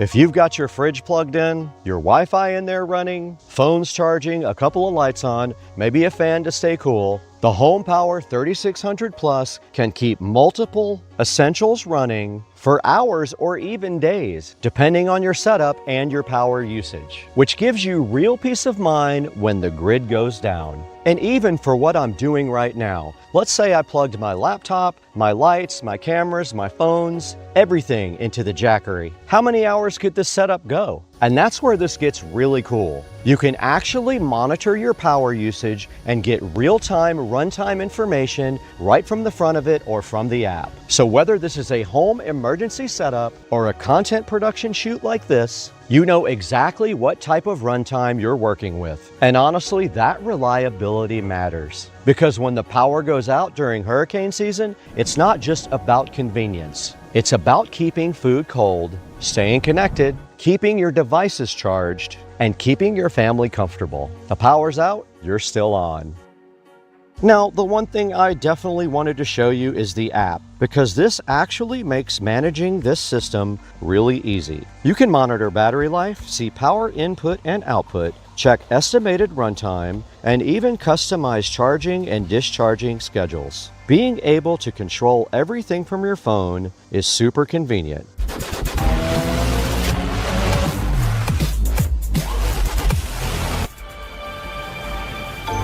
So after using the Jackery Home Power 3600 Plus, I can definitely see where something like this makes sense. If you live somewhere like Florida, and if you want backup power during hurricane season, if you work remotely, if you create content, or you just want peace of mind during outages, this thing really checks a lot of boxes. Visit the link in the description to find out more about the Jackery Prime Day sale, or just Google search Jackery Prime Day for more information. Power out, Jackery is on.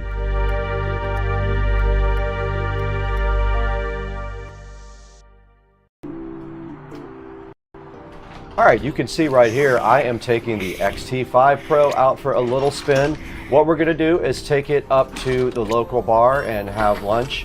and enjoy the XT5 Pro on the regular streets and check out the speeds that we can get. And during this trip here, you're going to see me go along a main road. Now, these scooters are street legal in Florida, and you do not need a license or a helmet to ride them on the street or any kind of special motorcycle endorsement. So yeah, this is me going up to the local bar and having a great time on the street on the Navi XT5 Pro.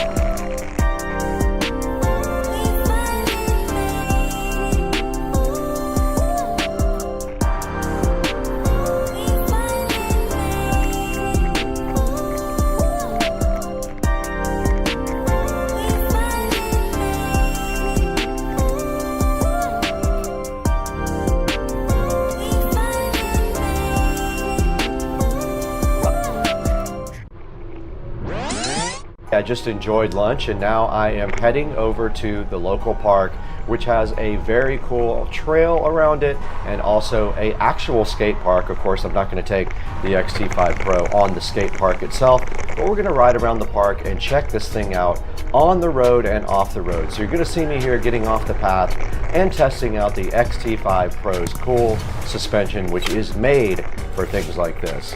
Let's check it out.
Hey everybody, welcome To the channel, Supercar Street Racing. We got a whole new look, and today we're taking a look at the Sunjo SPX 3001 pressure washer. Stay with us.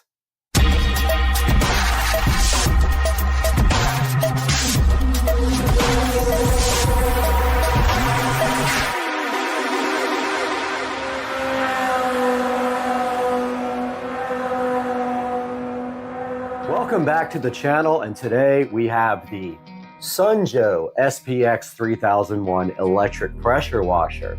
Now this is a follow-up to the Sunjo SPX 3000 and did replace that unit.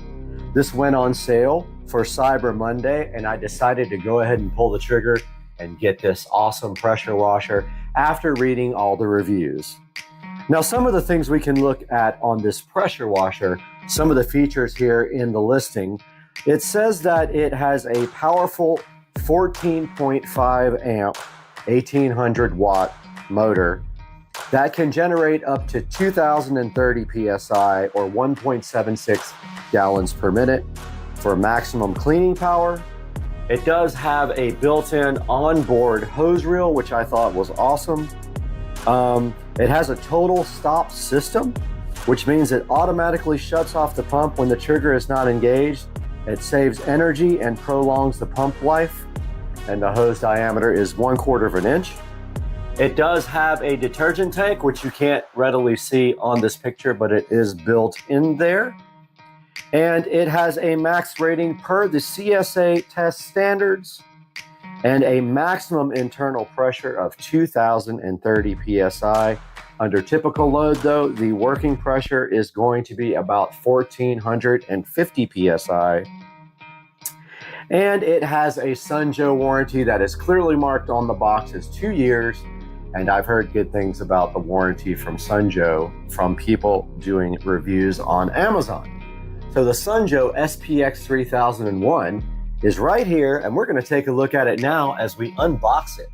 Hey guys, welcome back to Supercar Street Racing, and right here today we have the Sunjo SPX 3001 pressure washer, still fresh in the box, has not been opened up at all.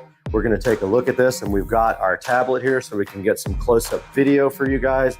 But if we see here on the front, right at the top here, you can see it's a 4.5 amp electric pressure washer.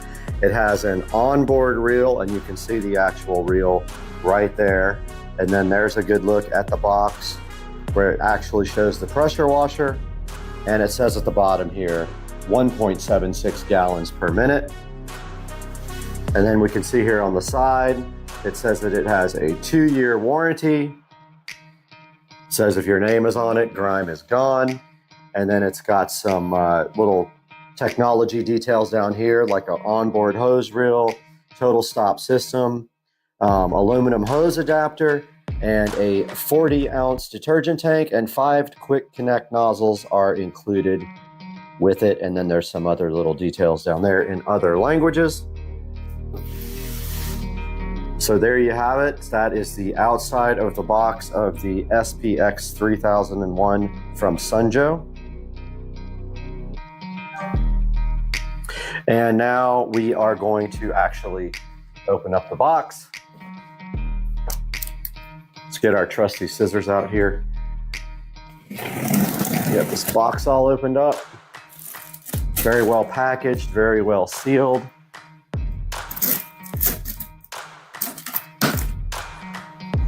And on the top of the box here, it says if you register today, you can get a 2-year warranty, 90-day bonus coverage, and it has the URL here to register, and I will throw that up on the screen. Now we got to look at the very top of the box, so I'm going to get our video out again here.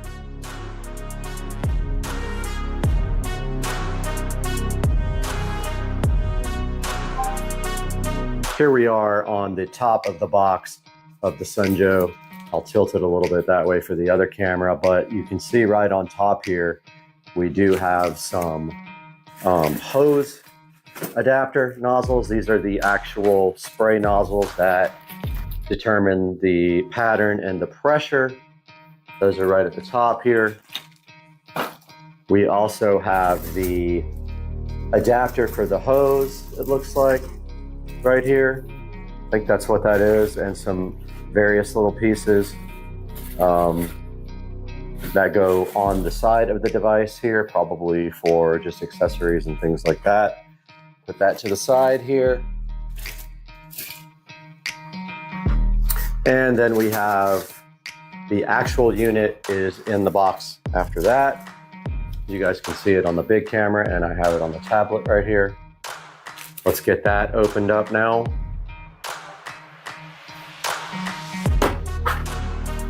So here we are opening the top, and there's a little cardboard separator in the top.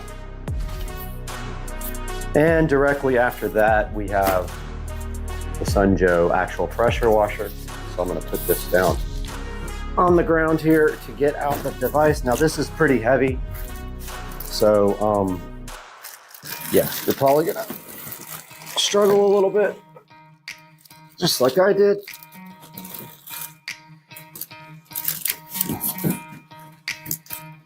And it has a pretty beefy long hose here with a GFCI on the end. And also in the box, we have the wand. We have the metal part of the wand where the tips go on here. And just making sure that there's nothing else in the box. I don't think there might be one more thing in here. Let's see. Okay. Yep, so that's it. There's nothing else in the box.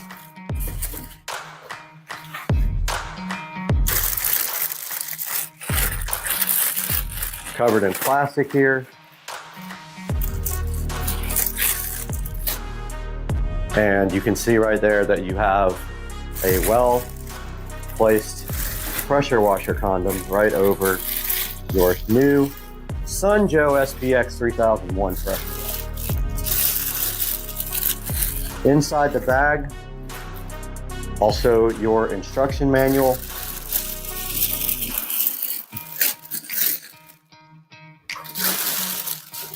Pretty cool. The detergent bottle is on the back. Let me get out the actual tablet so we can take a look at this.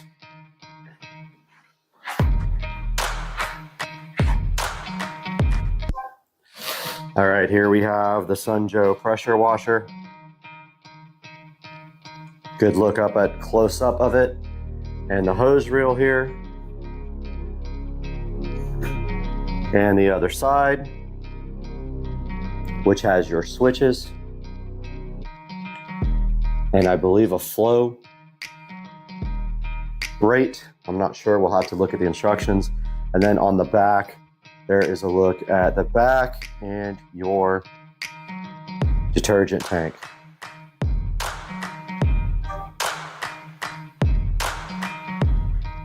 There is a little label on the front that says read before use, the hose must be connected and water turned on before you operate your unit. That is true, you can burn the pump up. So you need to put the hose on and turn the water on before you start this guy up. Now inside of the Sunjoe manual package, there is a thing to register your Sunjoe to get your warranty. And you can upgrade your warranty coverage here. And then here is the phone number on the front as well as the manual. And so there is a good look at the Sunjoe right out of the box. Now let's take a look at the wand. Let's unbox this wand.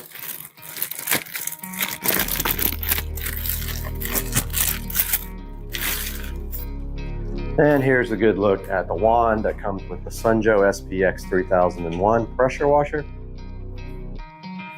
Feels kind of plasticky, but it does have good reviews.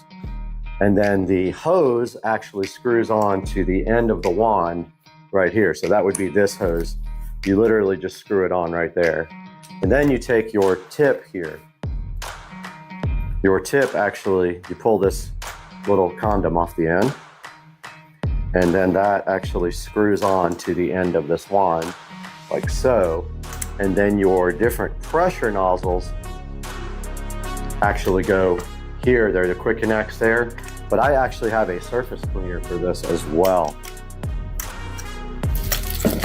So what you do is get any of your different tips, and there will be a mark on the end of the tip to show you exactly what the degree is. Like one of these says soap, this says 40 degrees. There is a 0 degree, a 15 degree, a 25 degree, a 40 degree, and a soap. And this is what your nozzles look like that go on the end of this wand. And to get them on the wand, you simply push them on like that. You just literally push them on.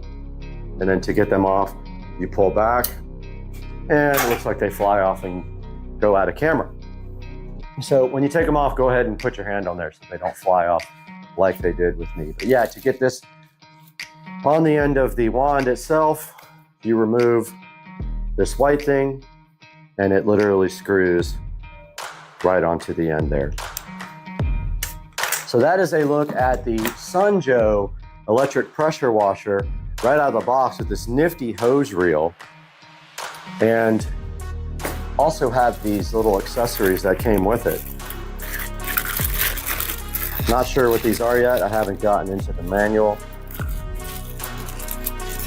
But these look like they go onto the actual device somewhere to store the hose and things like that. So we will break into that next. And it looks like this might be where you actually put the hose. So I don't see that yet, but here it is. So that goes right here at the bottom. Let's grab our tablet so we can get some video of that. Here at the bottom of the Sunjoe, they give you this little adapter here. And basically what you do is you screw that onto here, and then your hose will go onto the other end of the adapter. And there's a little filter inside there to keep goop out of the device. But yeah, you just screw this on here like so. And then you tighten it up and put your hose on the other end.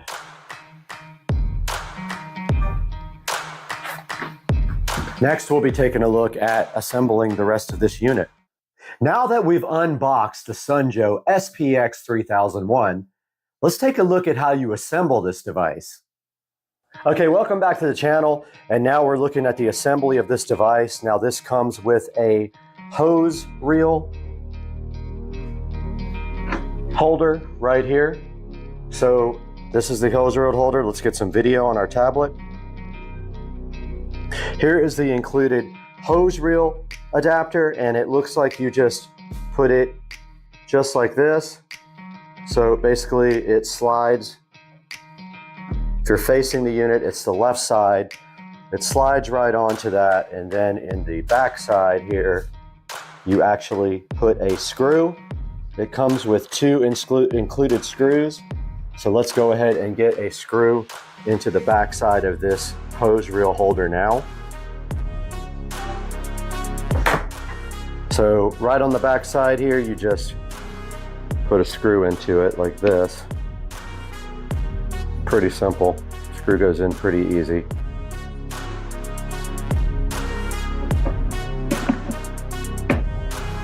Might take a second to get it lined up.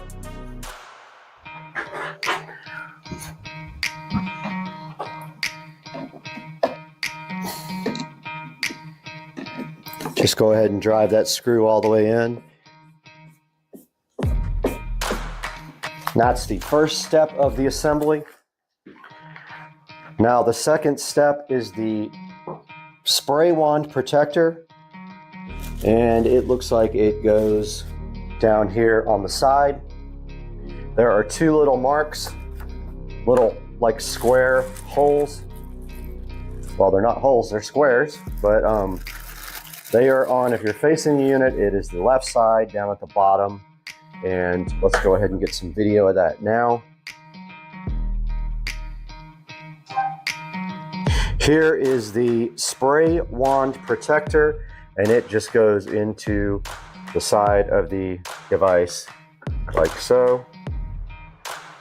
And then you are supposed to put a screw into that. So if you look at the manual here, it says that you put your screwdriver through the hole at the bottom here, and then you put your screw in right there. I know it's kind of difficult to see with this tablet, but there it is. Let's do that now.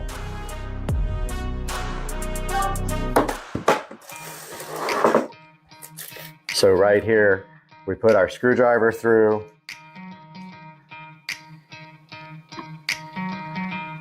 Well, it looks like you can't actually put the screw through the hole in the front, so you actually put your screwdriver through there, then put the screw on the end of the screwdriver. And then you can, well, okay, so it's not that easy. And it's hard to actually line up, but I think I got it. Yeah, they don't make that part easy, but it does go eventually.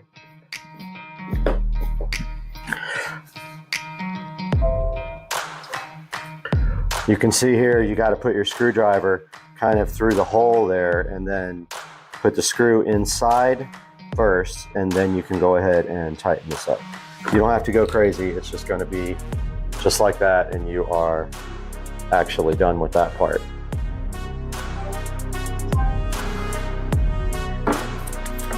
Now, it says for the next part of the assembly, you want to fit the stainless steel lance into the trigger gun and rotate the collar until the two parts are completely locked. So the stainless steel lance is actually right here. And you have to take off this end cap. You can just screw it off right here. Okay. Now it says rotate the collar until the two parts are completely locked.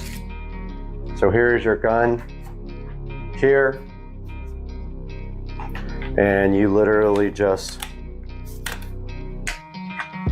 screw this in like so. There is an O-ring inside there.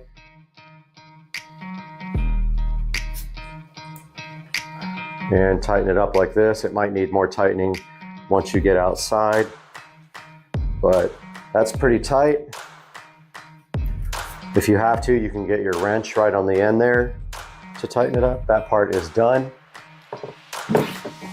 Now the next part of the assembly instructions are saying that they want you to go ahead and hook the hose up, I think. So let's see, 5. Connect the high pressure hose to the trigger gun. That is, of course, if you want to store it with this connected. You don't have to, but if you see right here, our little wand goes directly in like that, and then the protector is at the bottom. I'm not going to put the hose on yet, but you just screw this hose reel the same way you did it before. You screw the hose reel to the bottom of the gun, the wand. And that's how it stores the wand, which is pretty nifty, or you can store it backwards like that. Either way, does the same thing.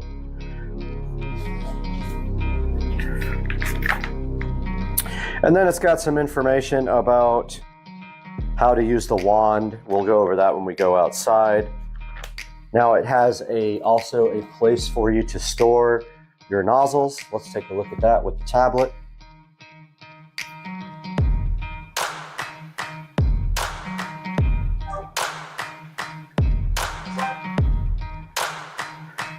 So some of that might not have gotten recorded with the tablet, it looks like, but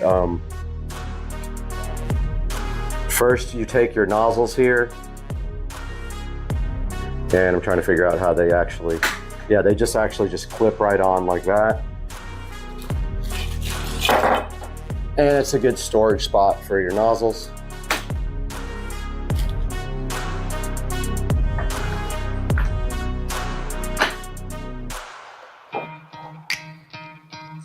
Notice how they all get on there pretty neatly.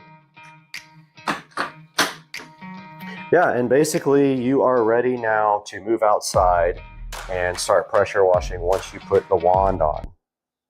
All right, guys, we are finally back out here after I had lip surgery. Sorry about that. If you see my lip is kind of jacked up, it's because I had lip surgery. But now what we're going to do is prep this driveway to get pressure washed here. And as you can also see the rust stains there and there from my well. We're going to be dealing with that a little bit later as well. But for right now, we are going to get these leaves off of the driveway and get that garbage can out of the way.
All right, now that we got the driveway all blown off, we're just finishing the setup of the pressure washer. There's a little zip tie on the hose.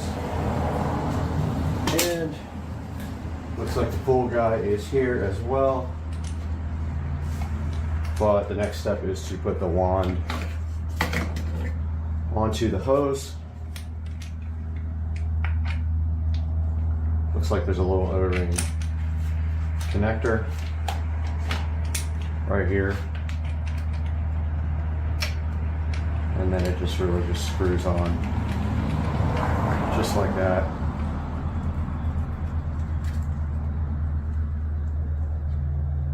And that is that. Got a little tag here.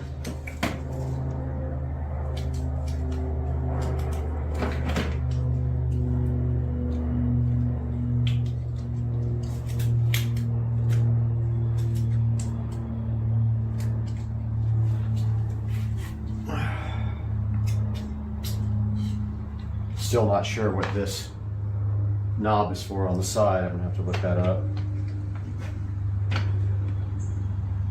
All right, that part's done. I'm gonna break out the manual.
first thing is this pressure washer will not work well with a surface cleaner, and that means everything will take 10 times as long.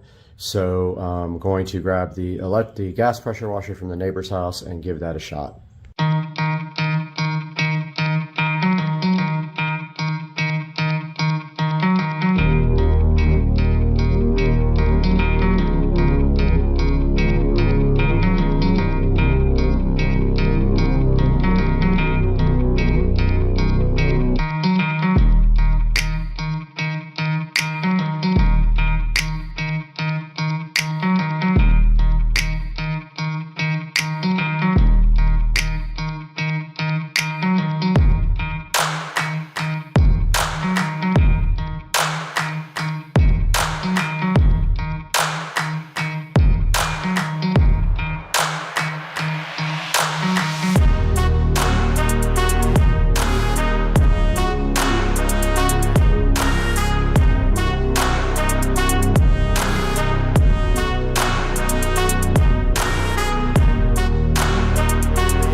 All right, over here at Rich's, gonna get his done.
Hey guys, so we just spent about 3 hours with both pressure washers.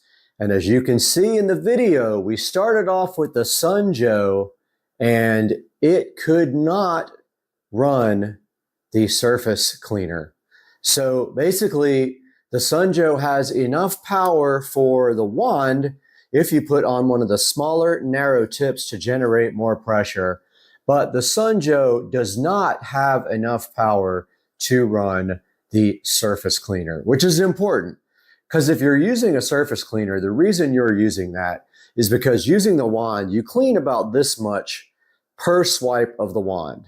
Now, as you can imagine, that could take some time to do the entire driveway. So with the surface cleaner, you can pretty much clean an area about 15 inches wide per swipe of the wand. Now, as you could see, I got about 10% of the driveway done, if that, maybe 5 to 10%. And then I completely gave up on the Sunjoe and trying to use the pressure washer in any way with both the surface cleaner and the wand. Now, we switched to a Ryobi gas pressure washer that came from Lowe's. And I can't give you that model number because it is discontinued. Basically, this is what it boils down to. In the battle of pressure washers between electric and gas, the gas pressure washer is always going to win. Will the Sunjoe be okay for normal day-to-day uses? Can you pressure wash your deck? Can you pressure wash your bulkhead? Yes, you can do that. However, the pressure is barely adequate for the wand with a high pressure tip with a narrow angle. It will not run a rotary pressure washer tool. I'm returning the Sunjoe. As you can see right here on the screen, you'll see me clicking the return button now because it just doesn't work for me. I have a lot of area out here that needs to be pressure washed, and I can't use the wand. It would take me days to get all that done. Guys, I hope you enjoyed the video. If you have any questions, go ahead and drop them down in the comments section. Please like and subscribe as always, and we'll see you next time.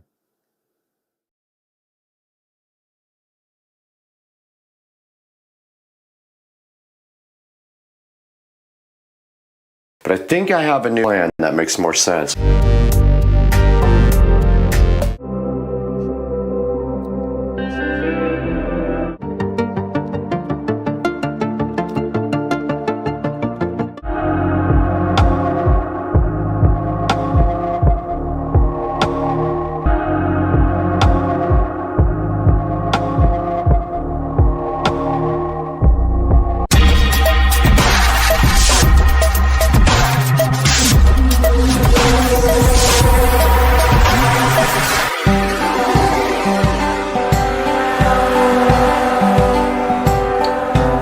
All right, guys, we are here in the bedroom with the brand new Bi-Cold smart mirror that we are about to unbox. And I'm looking for my scissors or the SCSR knife, but I can't find them. So let's use this drywall saw. So what we're doing today is we're going to unbox this guy. We're going to take a look at the back and the mounting because I've already done 2 of these, so I kind of understand. But I've never done a wide one. And so we're going to look and see what the mounting mechanism is, but it's usually like a metal bar. And then you put that on the wall, and then this just hangs from the metal bar. But we also have to do electric behind it. So let's see what's in this box now as it dirties up my nice white comforter. All right, first of all, it is boxed nice and secure. I almost have no energy left, man. Been a crazy couple of weeks. It's like people running over my stuff and stealing my stuff. So you guys don't know this, but my pavers all got stolen last night by some guy who thought he could just pull up and get my stuff. So all the pavers for the new mailbox are gone because somebody just thought it was cool to go ahead and steal something without pulling up and asking if it's actually junk or not. And they're brand new pavers sitting on the driveway, and they are gone. Gone, gone, gone. All right, here's the mailbox. Ha! Edit.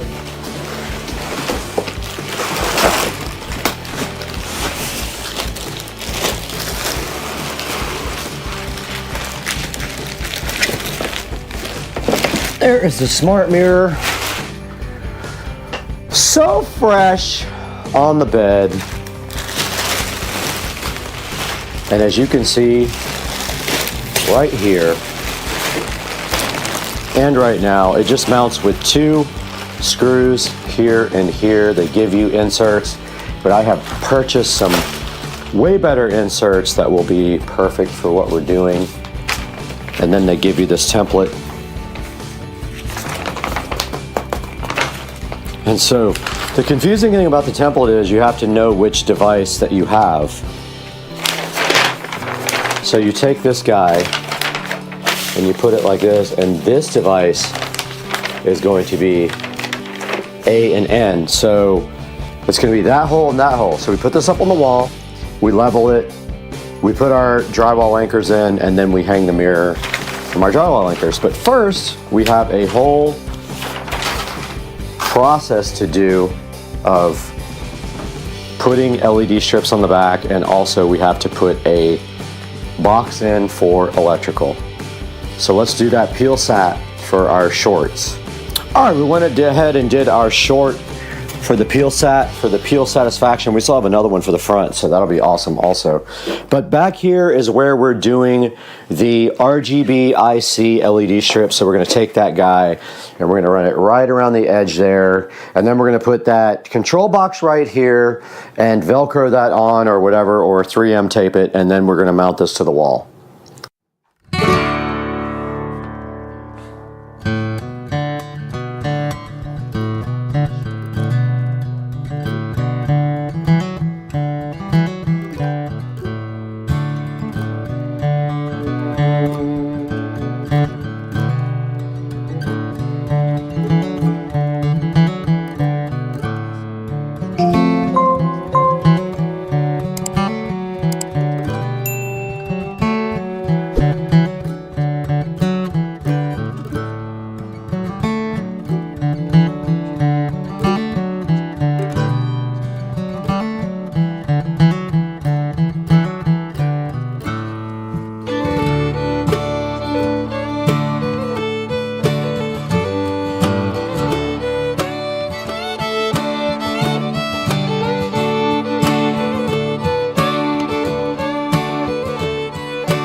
Before we mount this, I totally forgot that we honestly need to get this thing programmed and make sure that it's good. So we'll take our power supply right here, regular power brick. We're going to go ahead and plug that into the wall, open up the Govee app, and get this guy all set and tested before we actually mount this. The last thing we want to do is take the mirror down if we have problems. So let's get this thing powered up, powered on, discovered in the Govee app, named, hooked to Wi-Fi, and see what we have available. So let's do that now. We got the power cord here. It should come on when we do this. It did, so it does actually work.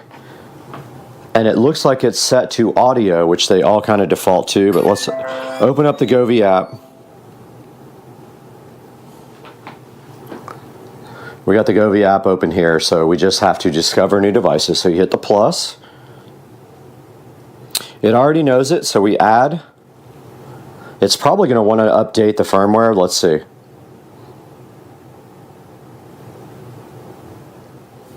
Oh, please short press the on-off button. So in order to pair this, you have to do this, the power button. Finally, device is pairing after like 18 tries. Please press the off on. All right, we finally got the device to pair after I had a small heart attack, and it is the guest bathroom smart mirror. As you can see here, we'll hit done. It's looking for Wi-Fi. We're going to go ahead and connect to that Wi-Fi network. It might fail because I just rebooted the router. Let's see. It did connect. Let's see if it wants to update firmware. And here goes the upgrade, so we will come back when it's done. Now the whole thing is getting the mirror template lined up so we can cut the box for the power, and then also get it lined up correctly and get it mounted to the wall. So let's go do that. Back in the bathroom here, and we have our template. Sorry if it's echoey, but basically I have also reskimmed this and just sanded that, so they need paint before we do anything. But I guess that's kind of the next step. We wait for this to dry, wait for that to dry, paint both. And then this needs to go centered. I think C is the center, and we know the light's going to be like right over the stud, so we're going to do that right like that and level this template out, put it up on the wall, and then put our marks for our drywall inserts there. That's the next step.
All right guys, we're back and we have the light here, and the goal right now is to just install this light.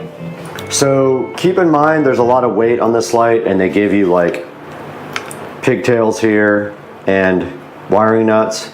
And so when you do this, you're going to want to make sure that the weight is not so much that it's going to pull the light out when it's connected. So just keep that in mind when you install this light.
All right, so it's kind of the same color as the top lights.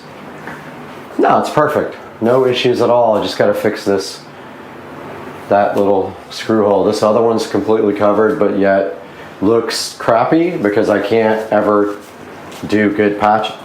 So we have our template up here, and what we did was center up the template with the sconce, or whatever it's called, the lighting. We leveled this guy right here, very carefully. A little off. Level this guy very carefully. Yep. And now that's where the mirror is going to be, but this is 48, so it's going to come way out here. So we put 24 in the center. It's going to be way out there.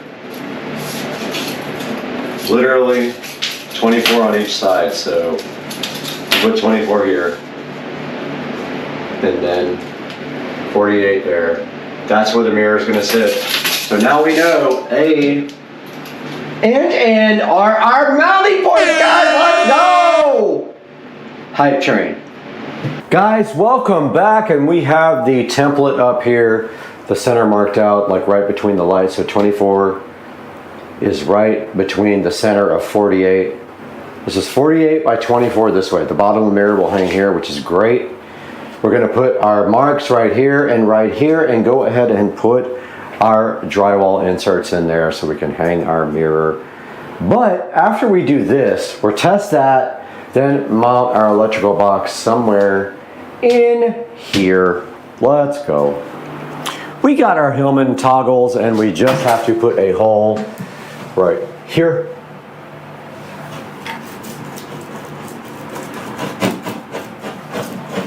Large enough for this to go through, but not too large for this thing.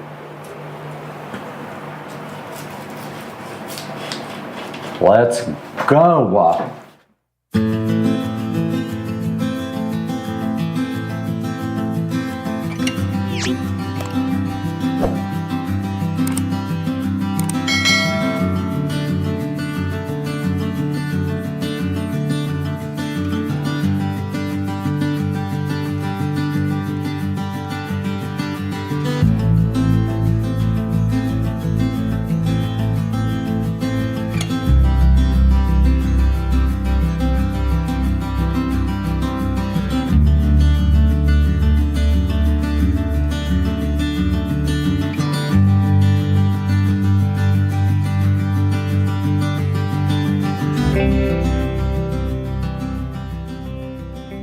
Guys, we're all prepped for our mirror.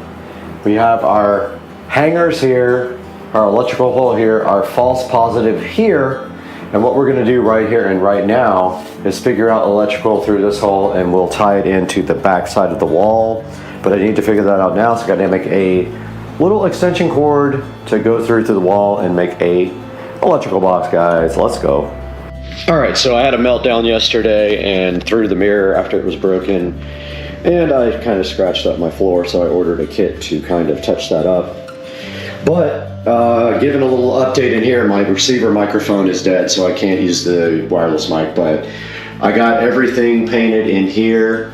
I got the new light put up yesterday, and I just repatched a couple of holes that were there because it looked terrible. So I'm going to try to do that better. That was my worst thing ever. I got the show mounted in the wall.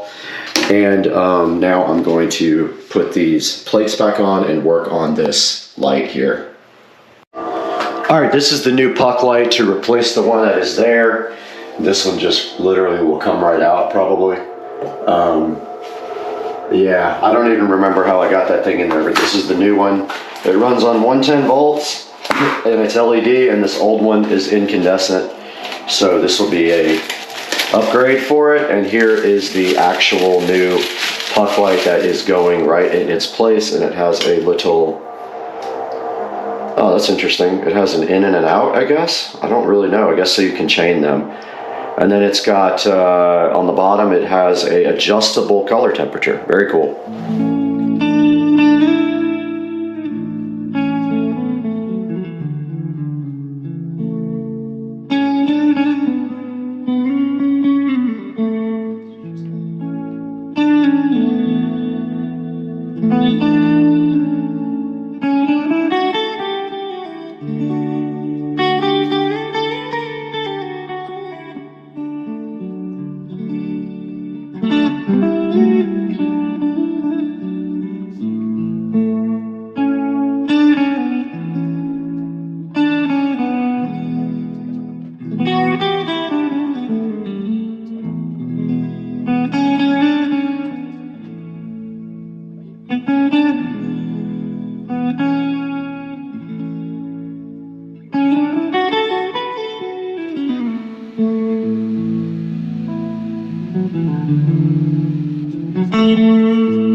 All right, we are on. We are in the app now. Cool. Now notice right here on the front, it tells you your miles per hour and your speed. You can go to your settings here. Firmware Recording update. started. I don't see one.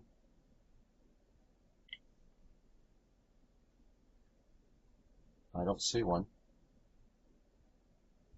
Recording started. And you can see a live view of the camera as well. There's the front cam. And there it is, full screen.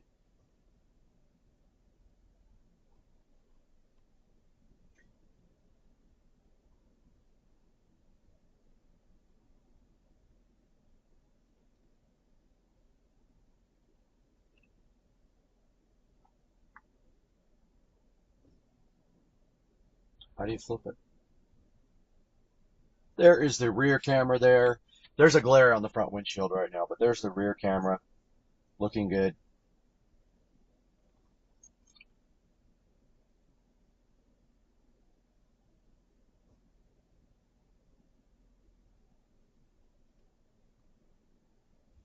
All right, let's take this thing for a drive then.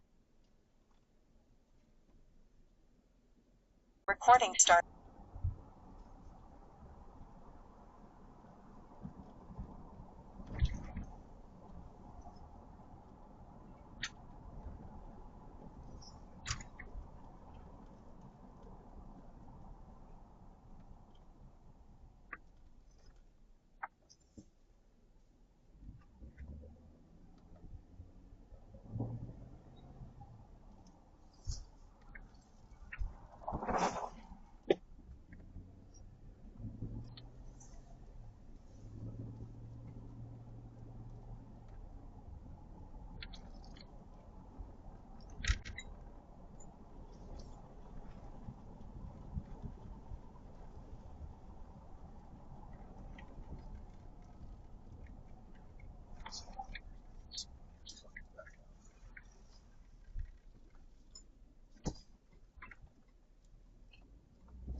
Recording started.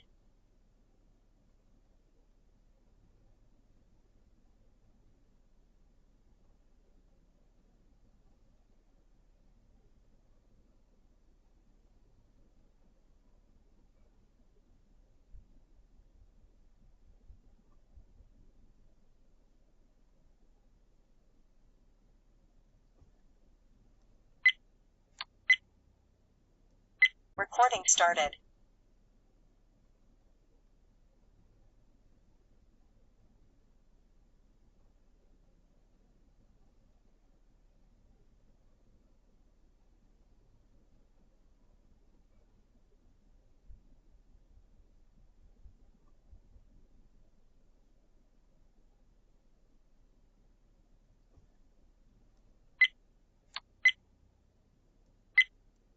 Recording started.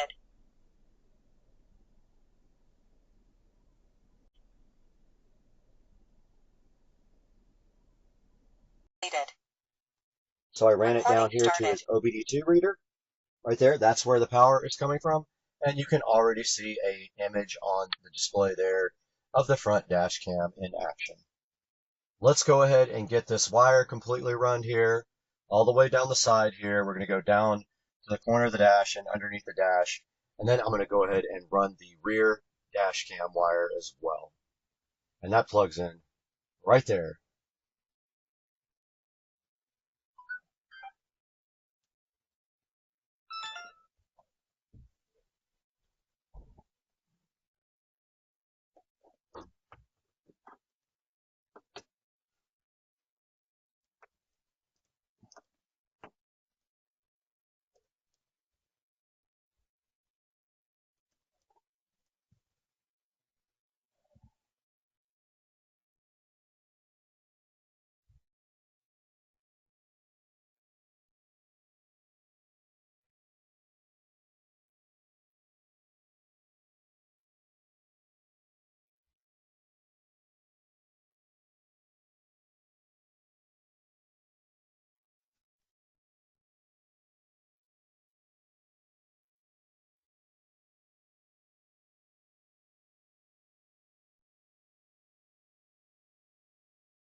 Okay, hooking up your rear camera is super simple.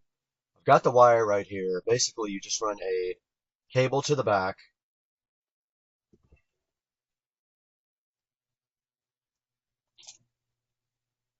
You just run a cable to the back. Your cable connects right up here where it says rear. You've got this weird little end right here. It can only go one way. So it has to go like that.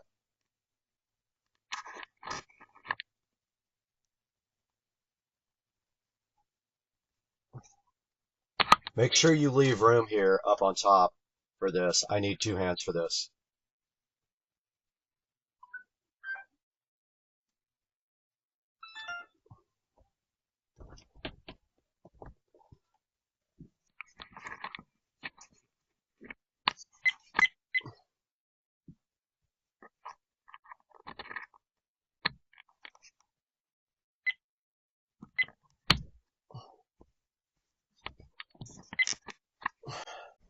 Recording started.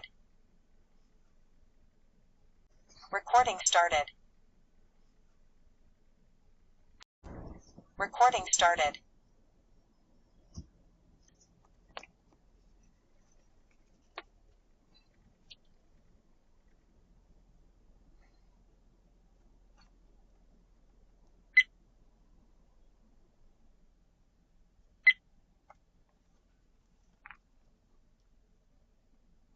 All right, we do have our rear camera connected. Great clear picture from the rear camera coming in right there. Everything is looking good. I think we're going to go ahead and take it for a test drive now so we can get some of the footage.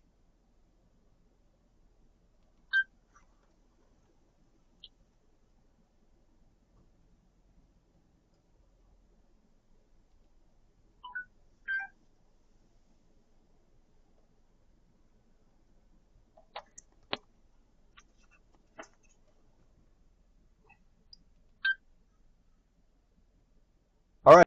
Recording started.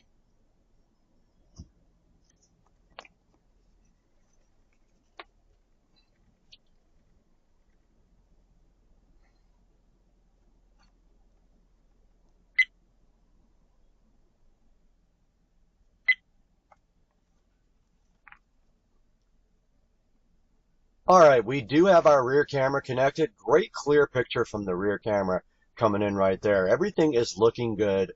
I think we're going to go ahead and take it for a test drive now so we can get some of the footage.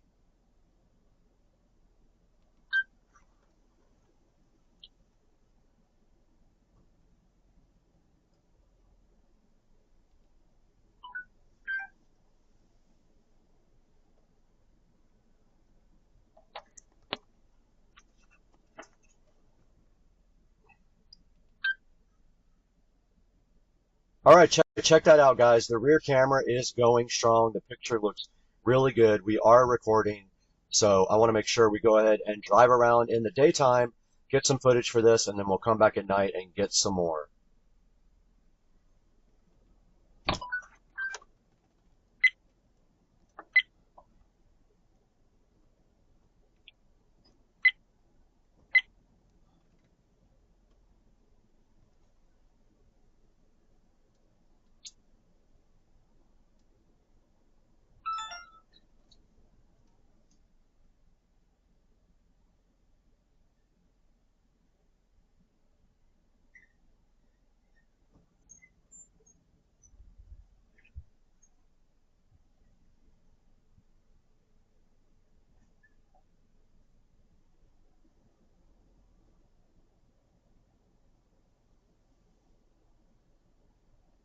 That out, guys. The rear camera is going strong. The picture looks really good. We are recording, so I want to make sure we go ahead and drive around in the daytime, get some footage for this, and then we'll come back at night and get some more.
We're going to go ahead and download the PelsiCam app right here.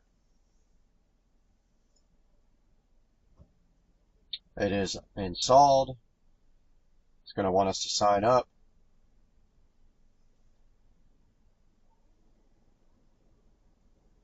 Let's go ahead and sign up.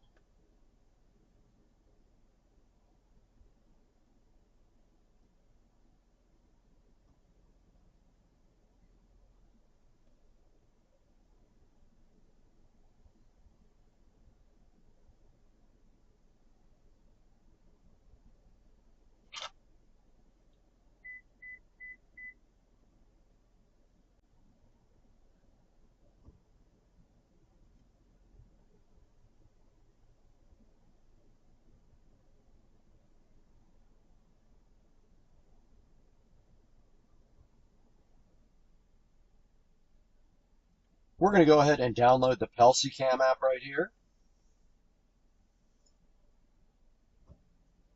It is installed.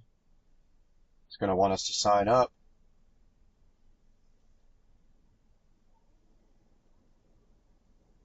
Let's go ahead and sign up.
Okay, it wants us to add our camera. Let's see if we can do that.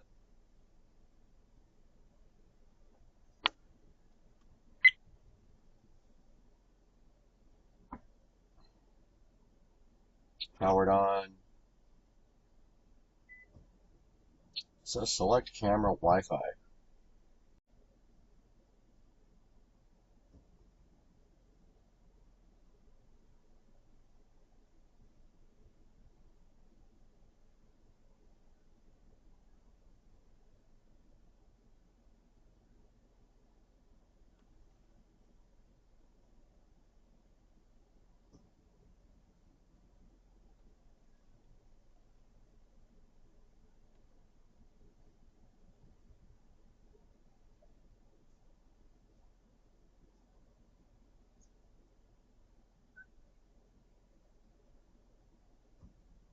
Okay, it wants us to add our camera. Let's see if we can do that.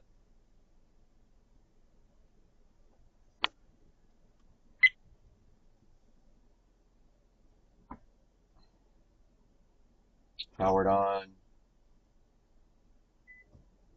It says select camera Wi-Fi.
What's up, dog?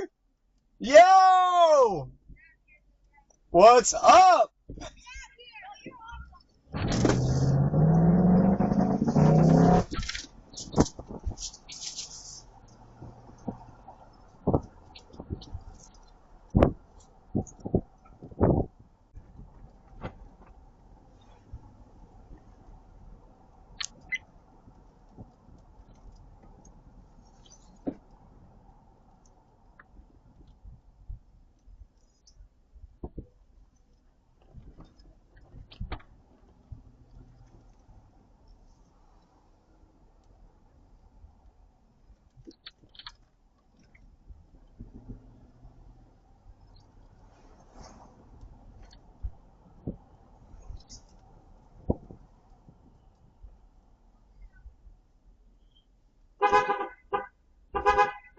What's up, dog?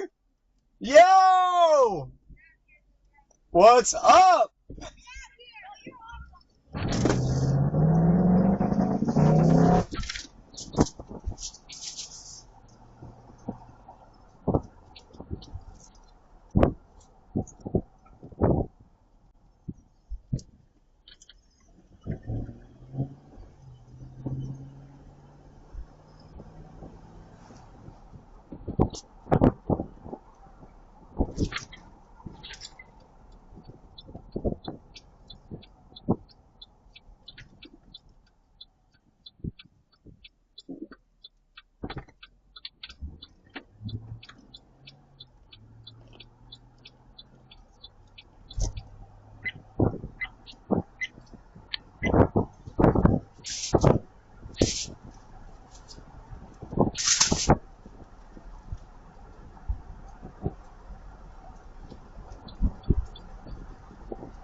we are generating 173 watts. That means it can handle everything from large electronics. What's up, everybody? Welcome back to the channel. We are out here for the 3rd anniversary of the Tesla Model S Plaid, and has sponsored this entire video to bring it to you guys. Now, Giotto makes some very cool products. This is the first time we've ever tried products like this, and we have the Giotto solar panels, and we have the power bank chilling over here, powering our entire production shoot for the 3rd anniversary for the Tesla Model S Plaid. Chilling right there on the ground, we had the N1000 power station hooked up to these 2 production lights and all the cameras. And this thing can do everything from home backup to full production setups like we have right here. And for this video, we're not in the studio. We're under the Dames Point Bridge. You can hear the traffic going directly above us. And we got the 2023 Tesla Model S Plaid here for its 3rd anniversary. Last year, we did a video similar to this. This one is special though. And today is all about combining electric performance with portable energy. And that's the N1000 portable battery bank. It has a 1024 watt hour LiFePO4 battery. If you're new here, this channel is all about high performance tech, EVs, and pushing products to their limit. Let's get into it. Joe, roll the clip.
Okay, we got the solar panel set up. Sorry it's so loud, there's cars going on top. We are generating 173 watts of power right now from the Giotto solar cells here, which I have set up directly in the sun.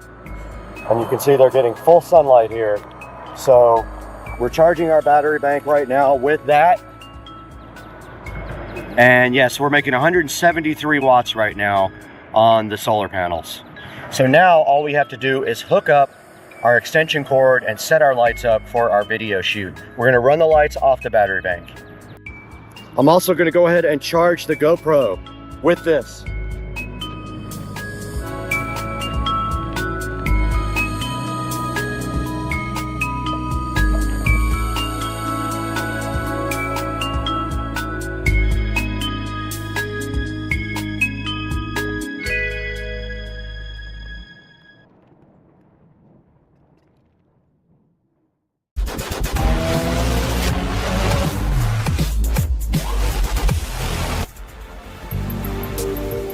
All right, let's break down the Giotto N1000. At the core of it, it's a 1024 watt-hour battery rated for 4,000 cycles, and that translates to a 10-year lifespan with regular use. Now, when it comes to output, this is where things get serious. You get 1,800 watts of pure sine wave output, up to 3,000 watts in surge power, and 2,400 watts of constant power delivery. And that means it can handle everything from small electronics to large appliances without tripping or dipping in power. And because it's pure sine wave, you're getting pure, reliable energy, safe for sensitive gear like cameras, laptops, and all this production equipment. Now, in terms of connectivity, this thing is absolutely loaded. This thing has 13 output ports on the front. It's got standard USB-A, dual 140 watt USB-Cs, two 30 watt USB-Cs. It's absolutely loaded. It's got AC outlets on the front. It's got a 12 volt car port,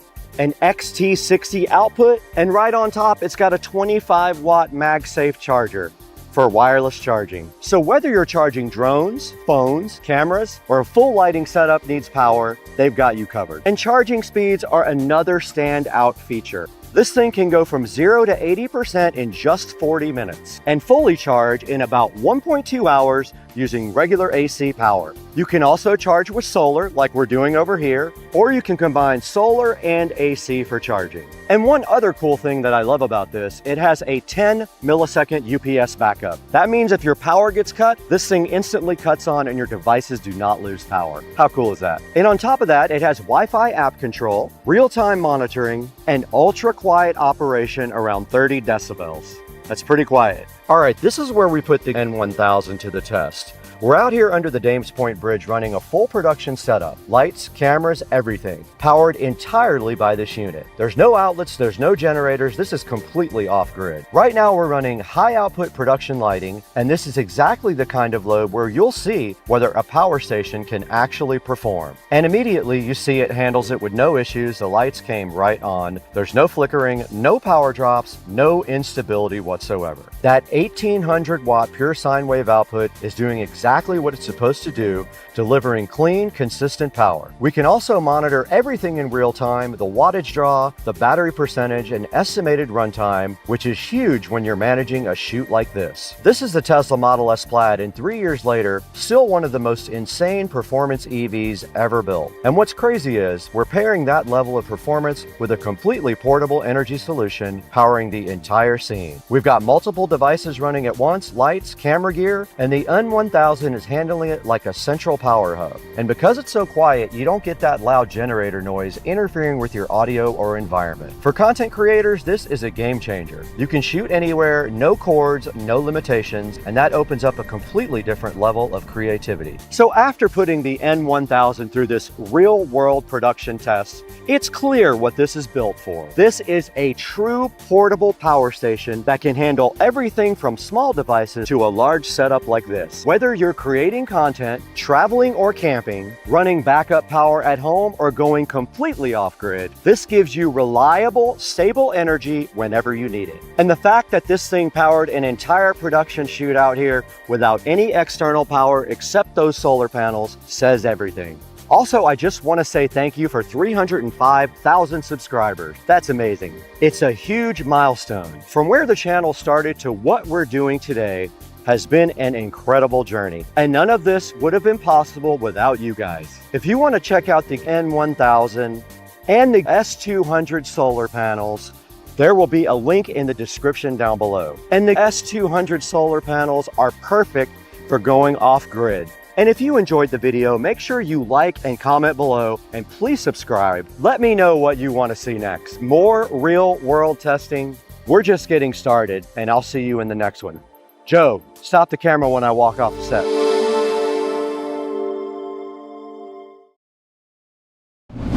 I tried to race my pool robot, but it kept taking shortcuts. Turns out it's got better lines than most drivers. If your pool looks like this, you already know the problem. There's leaves, there's dirt, constant maintenance. It never really seems to stay clean. So today, we're putting the iGarden robot to the test, and it's a real test. This thing claims full pool cleaning in under 20 minutes and up to 10 times lower energy use. And there's no cords, there's no hoses, and there's no manual vacuuming. And we're testing real-world performance, app controls and automation, and a full battery drain test like we always do. Let's see if the iGarden actually delivers. Joe, go ahead and roll the clip.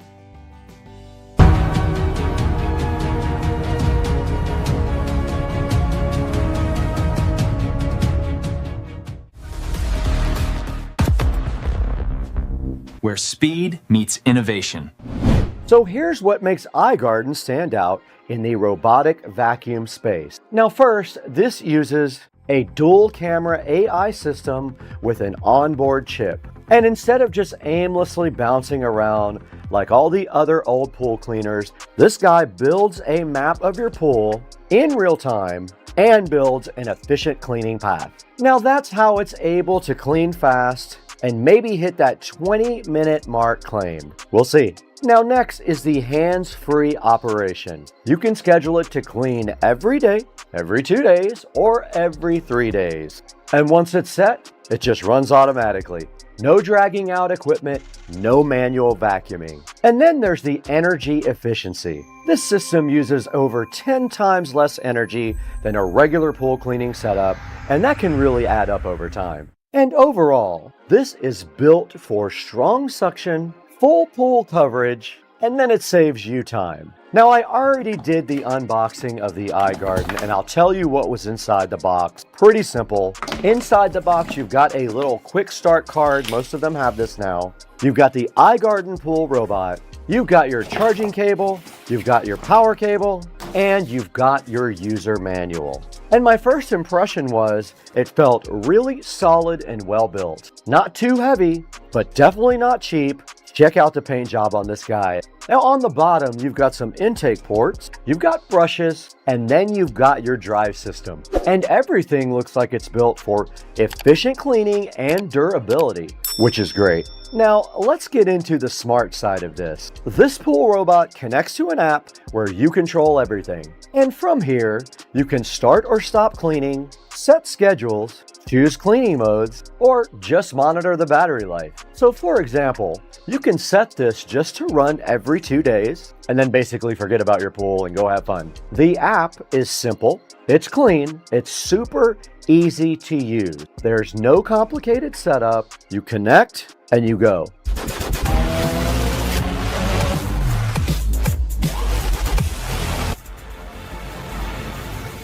And here's what actually matters. We've got dirt, we've got debris, leaves, real world conditions for sure, right out there in the pool. Now let's go ahead and drop it in. We want to go ahead and press the power button until it is solidly lit and then drop it in the pool. We power it on and then we just go. And right away you can see it is not just moving randomly. It's following a pattern, it's covering the pool, and that's the AI mapping doing its thing. Now, this pool is extremely dirty. The 20-minute clean claim would be if you clean regularly. This pool has not been cleaned. It is very dirty. So we're going to go ahead and let this thing clean the entire pool. It is going to take more than 20 minutes because there's going to be multiple basket empties during this time. And after we're done, here's the result. Almost all of the debris is gone. The pool floor looks clean. Coverage was solid. And that's a noticeable difference for a pool that was so dirty before.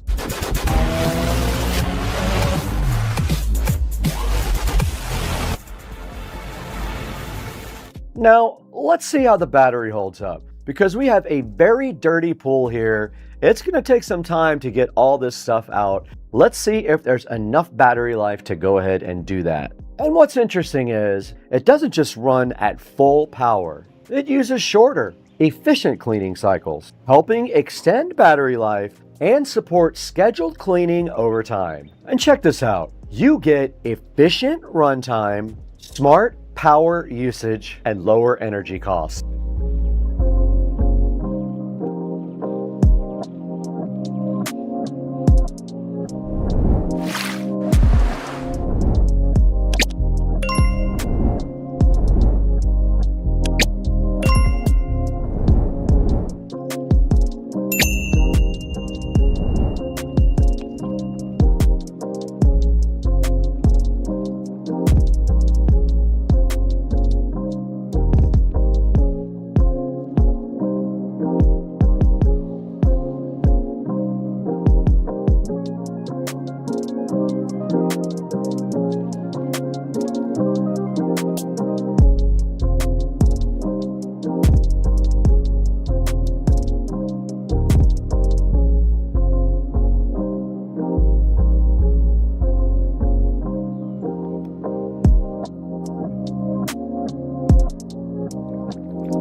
So here's the bottom line. If you're tired of cleaning your pool manually, dealing with bulky equipment, or paying for pool service, this is a solid upgrade. With the iGarden, you get fast cleaning, you get smart navigation, and hands-free operation. Now, if you want to check this out, I'm going to go ahead and put a link down in the description for the iGarden. And if you've got questions, we would love to hear from you in the comments section. And if you want more real-world testing like cars, tech, tools, house projects even, subscribe to Supercar Street Racing and Second Car Street Racing and check out all our social media links down in the description. Thank you for 310,000 subscribers, I think it is. It's amazing.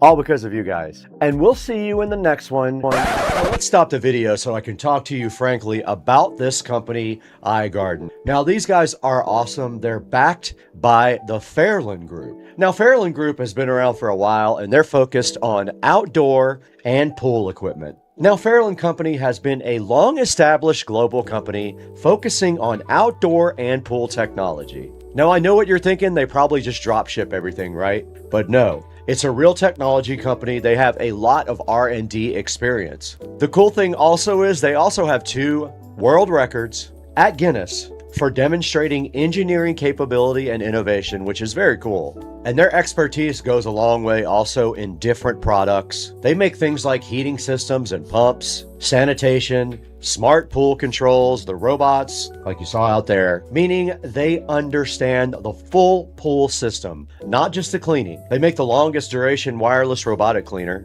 and they make the most energy-saving heat pump. Now, why does this matter in the long run for all the iGarden products? Now, one company can make a pool robot and that's great or whatever, but Fairland understands the whole ecosystem out there at the pool. So they're thinking deeper into the system level, and that can actually lead to better efficiency, smarter automation with stronger durability, and actually a more practical owner experience. iGarden has a vision they're working towards. It's going to be a whole connected backyard experience. I can't wait. They're going to have the cleaning, the heating, the water circulation, and the water care products all together, and they'll all work intelligently. Now back to the video. I got to get out of here.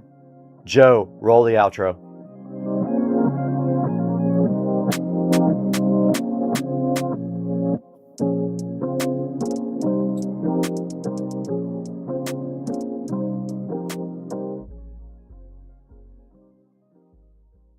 These alligators don't know what the hell to make of my drone over there. Look at my drone. Look at these alligators. I was trying to fly it over their head, but I'm sucking at it.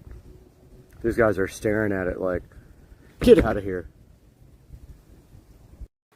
We are out here in the Supercar Street Racing sunroom, and I'm about to go on a little business trip. But before I do, the manufacturer Disease, these nuts, that sounds hilarious, has provided me with this smart security camera model CG6 to take a look at with you guys on the channel. So let's get this thing unboxed, see what it's all about with Disease. These nuts.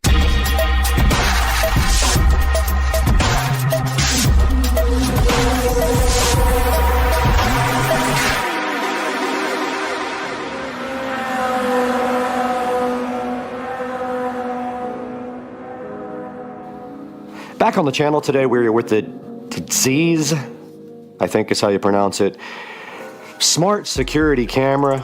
And you can see here the model number is the CG6. This was provided to us by the manufacturer to take a look at, hook up, and see what we think about it. I've not looked at it yet, except I did charge it completely. It took an overnight charge to get this guy working.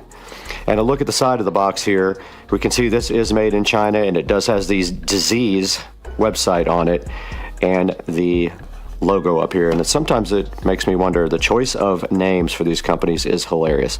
It's got live view and recording history and app message notifications, and you just scan this little QR code here to download the app.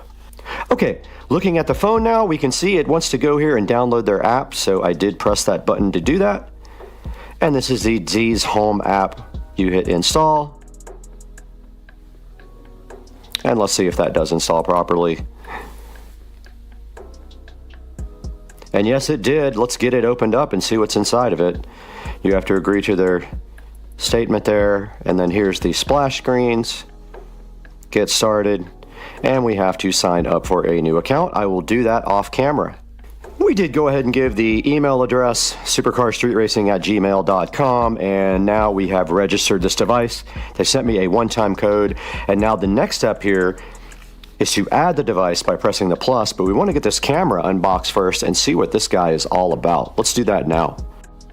Right here in front of the disease, or Z's, however you want to pronounce it, smart security camera, and inside of the box, which I'm not going to lie to you, I opened it already because I wanted it to get pre-charged for you guys so we could go ahead and hook it up.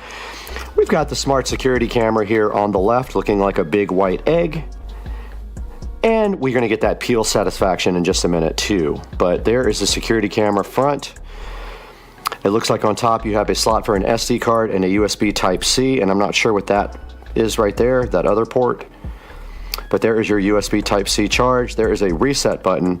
A mount here for this mount, it looks like. They actually do give you a mount for screws, which you can also just sit like that if you want to. They give you this nice USB-C charging cable. And Z's also gives you this little support thing to get the app. And there is your instruction manual right there that comes with it. Now, like I said, I did charge it completely before, so there's no need to charge it again unless I want to top it off. But let's dig a little bit deeper into this now. All right, it would really like us to put an SD card in this thing, so I have not tried that. But here is an SD card that I got from Alibaba or AliExpress, whatever you want to call it. Let's go ahead and get that put in, if that's where it goes. Let's see, it doesn't go in that way. Let's see if it goes in this way. It does, but wow, it does not really have one of those spring mechanisms. I don't know. Okay, there it is. I finally got it in there properly. And that is how you put the SD card in the smart security camera. Looking at the instructions here for the camera, it does say to hold down the power button on the bottom for several seconds. So let's try that.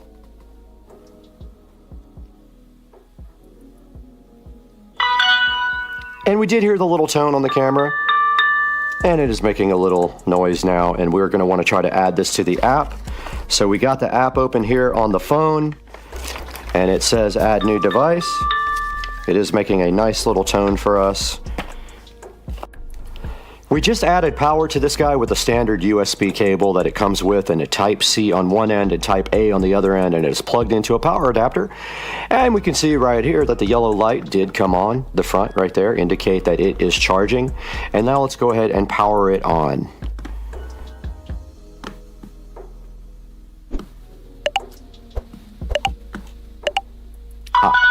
And it did come on, and the blue light is flashing, and it is making the tone. So it is searching for the camera. It did find this camera here, and it looks like it connects to a temporary hotspot. That is the camera, so we just hit that. It wants to use location, that's fine. And it is going to look for Wi-Fi networks, and we're going to hook it up to Supercar Street Racing if it can find it. If not, we're going to have to go out to the studio. Yeah, it doesn't see the Supercar Street Racing hotspot, so we're going to have to move out to the studio. Out in the Supercar Street Racing Studios with this smart Wi-Fi camera, and here it is on the app, and now we're close to the hotspot, so let's go for it. It's looking for Wi-Fi devices. Let's see if it finds the Supercar Street Racing Studios Wi-Fi. It did.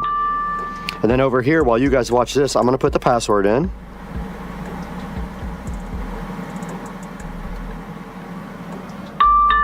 And I'm going to go ahead and hit next step. It is a 2.4 gigahertz network, which is what you have to have.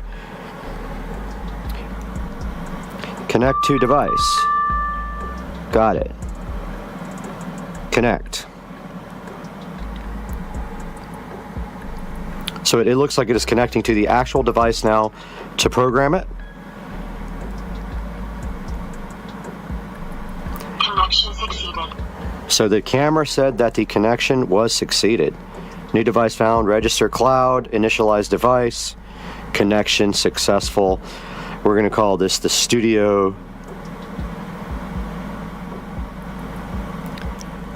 security camera. Click done on that. Place the device where you need to install it and check the Wi-Fi signal. I'm going to plug it in.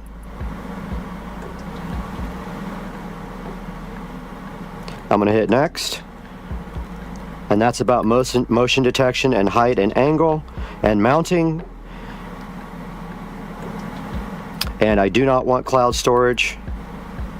I'm going to continue with free. I'm not going to do notifications for now. And let's go ahead and see if we can see the camera. And we do see the camera, and it does have peel on the front. So we got to do that peel satisfaction first before we can actually look at the good picture from the camera.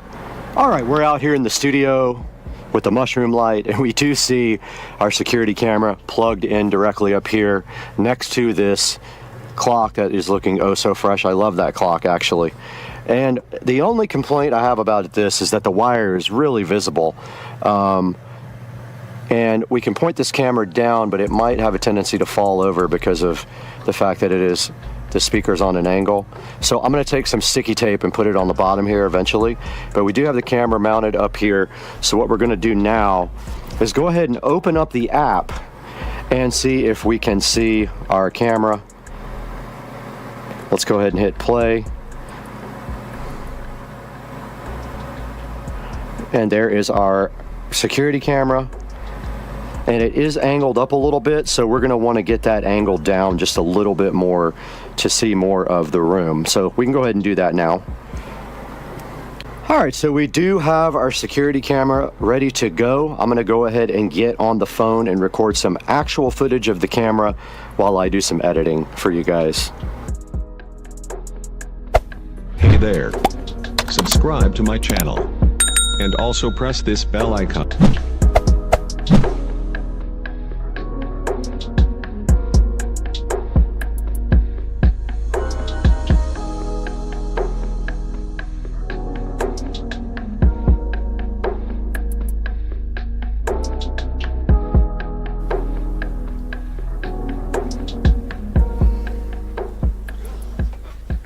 We're back here at the Supercar Street Racing Studios. You know what it is. You've been here before. And today we were provided this Disease security camera, the funniest name in the world. If it's Z's, it might be pronounced Z's with just a Z, but I think it's hilarious that it says diseases. And we were given this by the manufacturer to take a look at and see if we enjoyed the video quality. You did see some actual video of the camera right before this. I'm going to throw some more up on the screen right now, right before we take a look at this. And you can see the video quality is pretty good in the studio, even though we have darkness in here with just some purple lighting up on the ceiling. It's quite a bit of purple lighting, but it's not like being in full light. So the quality is pretty good. It is sitting right up here on top of one of the speakers, and it is connected to Wi-Fi. And now we'll cut back to me here in the studio and take a look at this on Amazon. Now over here you can see the, I'm going to call it Z's because I don't know if it's disease or Z's or what. It's just hilarious to me. But here it is. It's a wireless outdoor spotlight and siren 1080p battery powered Wi-Fi camera. It does motion detection, color night vision, two-way talk, and it uses an SD card, which I did put a 64 gigabyte SD card in there, and it recognized it with no problem. It is $38 right now on Amazon, and you can get a coupon for 6% off if you click this button right here. This will be in the description. Make sure you order it through me. Please, it helps me out so much. It gives me just a little bit of cash, and just enough to get by on the channel. And taking a look at some of the other pictures here, if we go zoom in, it shows you it has AI. Of course, everything has AI now, whether it does or not. And it shows you activity zones and secure storage options, smart and trusted, and then rain or shine. It works either way. It has a 4.3 star review. Some of the worst reviews are useless for outdoor monitoring.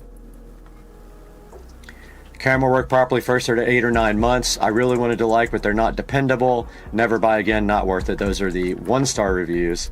Taking a look at the 5-star reviews, however, says absolutely amazing. That person did buy it. Didn't look like they got that for free. Excellent in Spanish. Great value home security cam. Love this camera. And so far, you'll see from the footage that I put up on the screen a few minutes ago, not having any issues with the camera whatsoever, and the quality is good enough for me. And that is going to give me a security camera inside of the Supercar Street Racing Studios. I have tons outside. The only thing is, with all these different security camera brands, now we have more apps we have to deal with. All my other cameras are Wise cams, and now this is the first one that I have that is not a Wise cam. No wires, easy to set up. I do have this guy up here plugged in permanently to a USB cord so that I will never have to charge it. You could choose to charge it. And it says it lasts a while, but we didn't actually test the battery life because we have no way to really do that. And that is the Z's wireless security camera.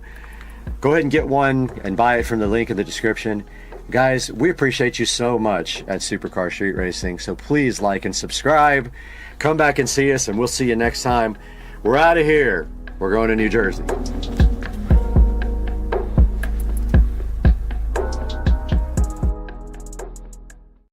All right, welcome back to Supercar Street Racing. After a nice false start on this video, due to some problems with the exposure level, we are back with a product provided to us from Jukebox, I believe is how you pronounce it. And this is their ergonomic mouse pad. They invited us to test and let you know how we like it. So what we're gonna do today is get this thing unboxed, or should we say unpackaged in this case, and then we're gonna do something a little bit different. We're gonna actually take this into the SCSR 4K studio and edit a whole video using it, and then get back to you guys after that point and tell you how I felt about it, if my hand felt anything weird, or if it was more comfortable than not having one, because I currently do not have one. So that's the plan. Let's get busy.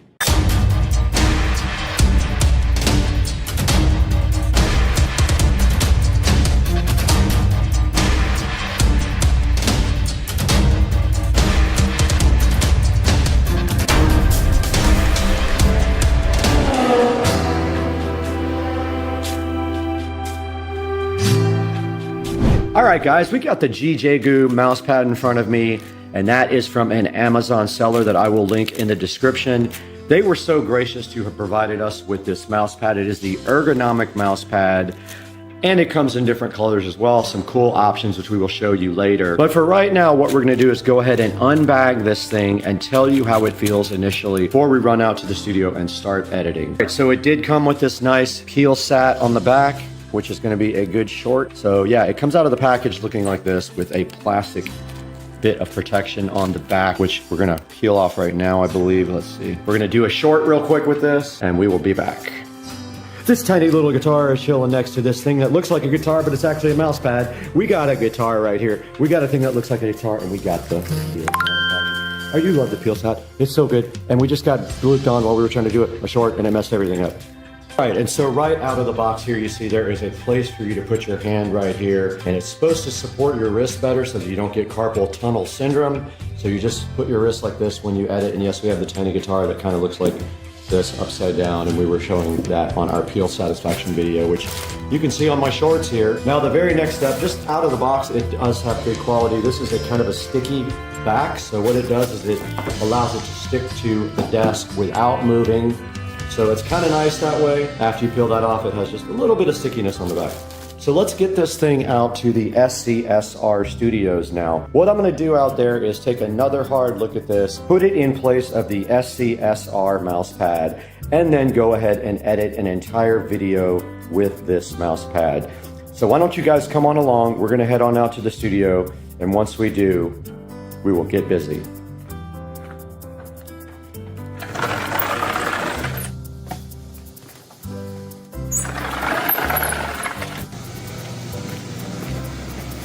Already hot.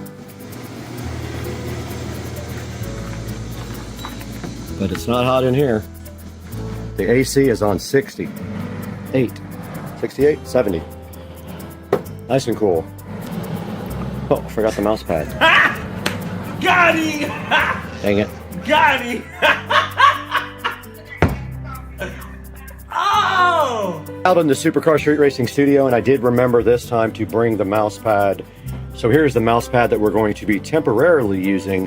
So let's take the Supercar Street Racing branded mouse pad out and go ahead and place that over here to the side, and go ahead and get our new mouse pad right here, and we will edit on this and see if we like the way it feels on our wrist. So we're gonna give you a top view while I'm editing, and we'll stop down a few times during the video. So let's get busy.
Hey guys, welcome back to the studio today. You got Brad here from Supercar Street Racing. And today we have been provided with this Jigegu ergonomic mouse pad from the manufacturer to go ahead and test out for you guys and see how much we like it.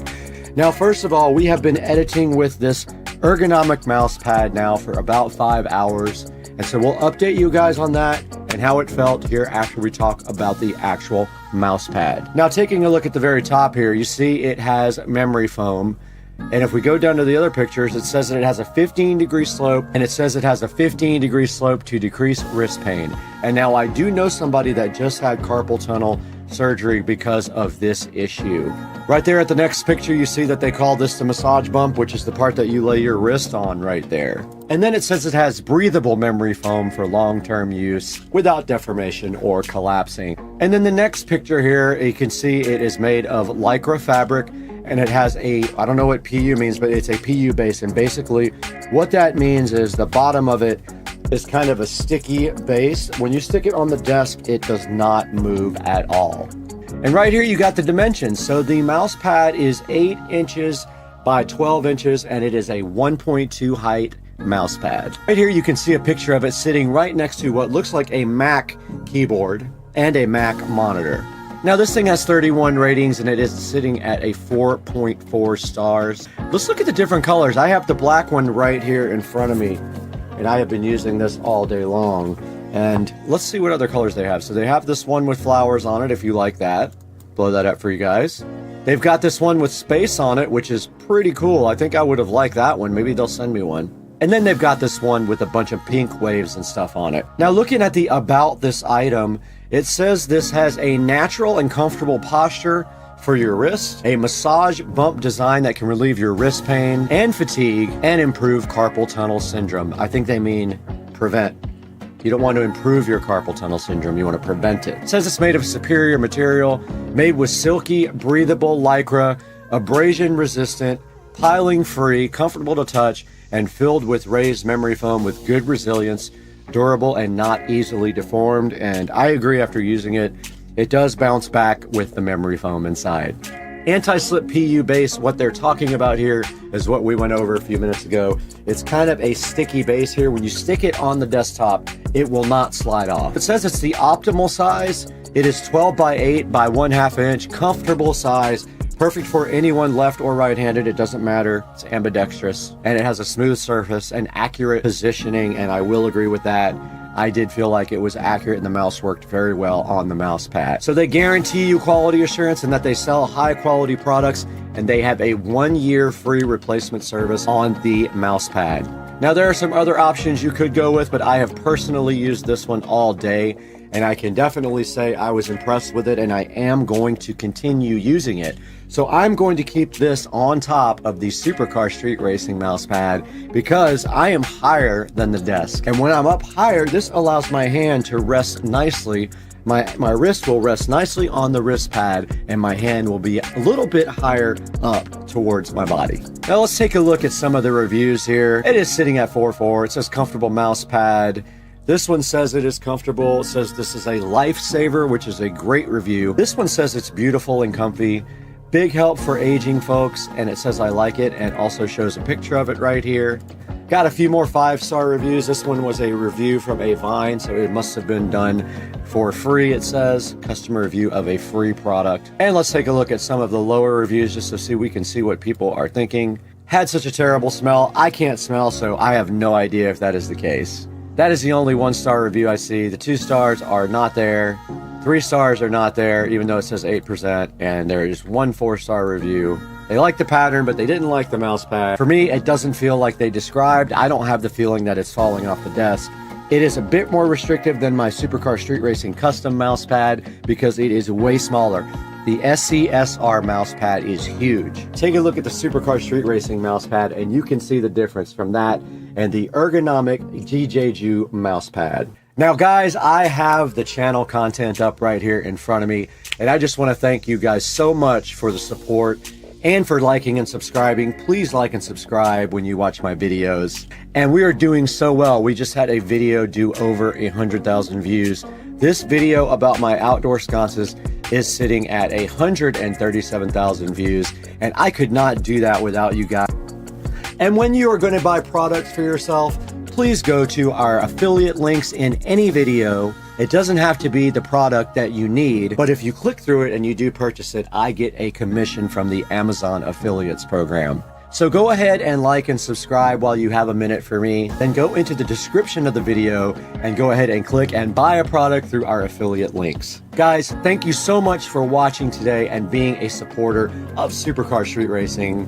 But we got to get out of here. We got so much work to do. We have a big project being edited tomorrow for you that you're going to enjoy.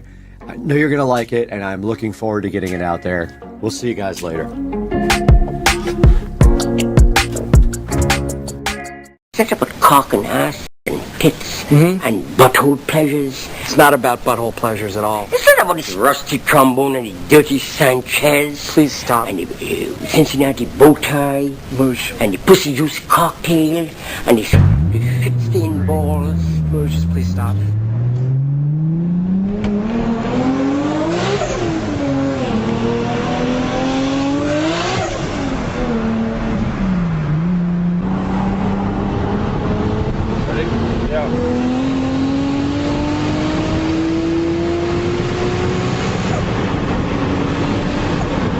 God damn!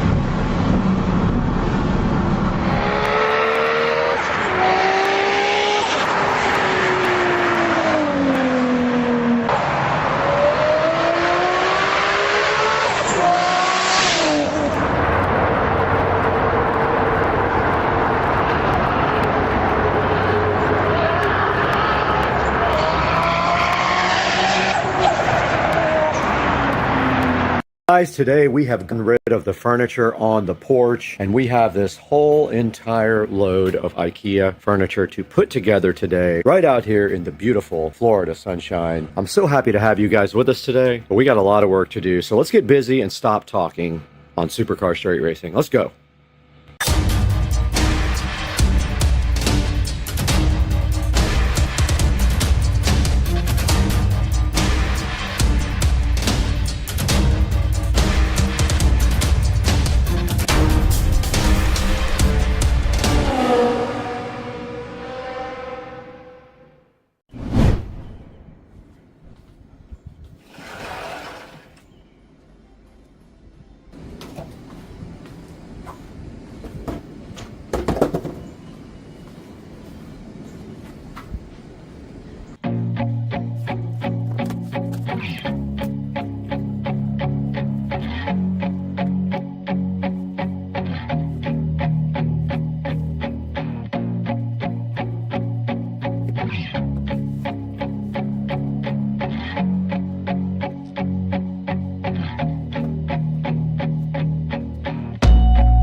4 hours later and we have finished assembling the furniture. I tried to do this in a pair, so I did both of them at the same time. One step, yapper, and this is how it came out. So these are mirror images, and I think this looks fire, dog. I'm just gonna move everything over like an inch or two to fit on the carpet here. That.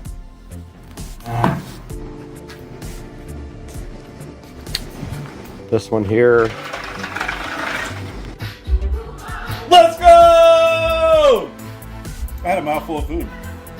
Let's go! Second part of the equation of the outdoor furniture switch over and refresh is this lounge chair and table set here. We got to get this out and get it put together. One of them is a table and chair. The other one is just a chair, and it is from Hdmi Outdoor Living with very good reviews. Let's get these outside, get them unboxed, and have probably the most fun ever by building more furniture that only took 4 hours to do the other set, guys.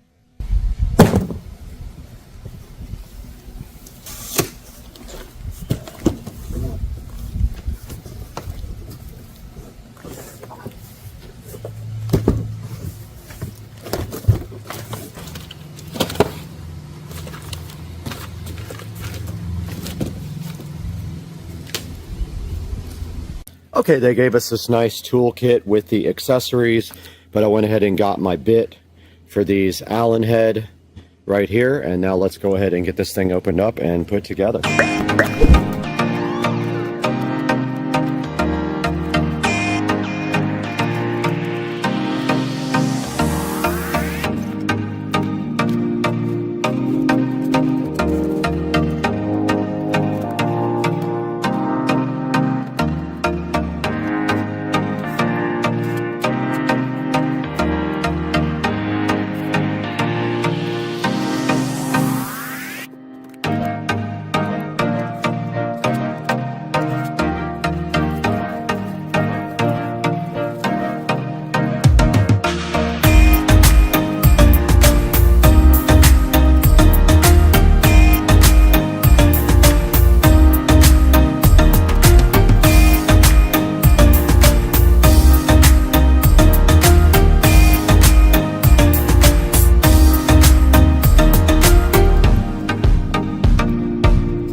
All right, we got both the chairs built now and the table. They definitely feel cheap, way cheaper than these guys over here did, and they're just not that much cheaper.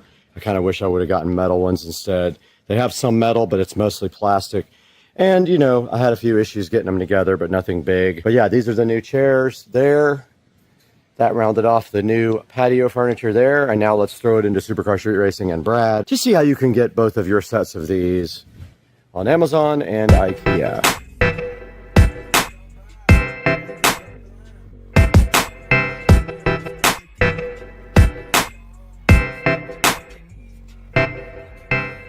We're back at the 4K production studio today. My name is Brad, and if you haven't been to our channel, welcome.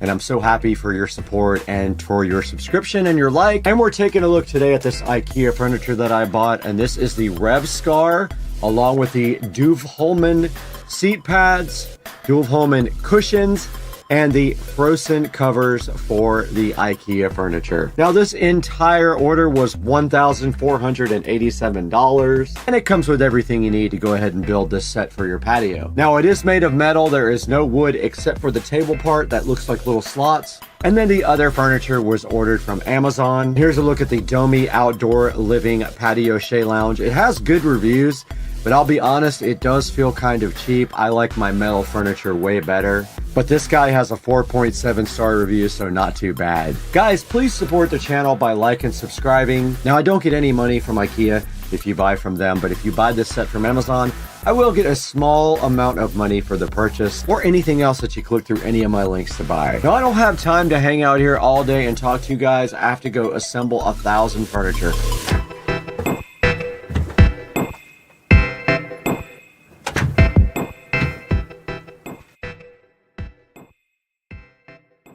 Did try it out. I can't show you too much of that on camera just because all the stuff is copyrighted material. But yeah, I had a little bit of luck with this thing. You might have better luck. There's not a lot of instructions, but basically it comes with the VOD thing already enabled, and you can go in there and check out movies, TV shows, and sporting events. Go ahead and check it out from the link in the description and order yours if you're interested in the 2025 Sling TV Box Express 4K S5 Max.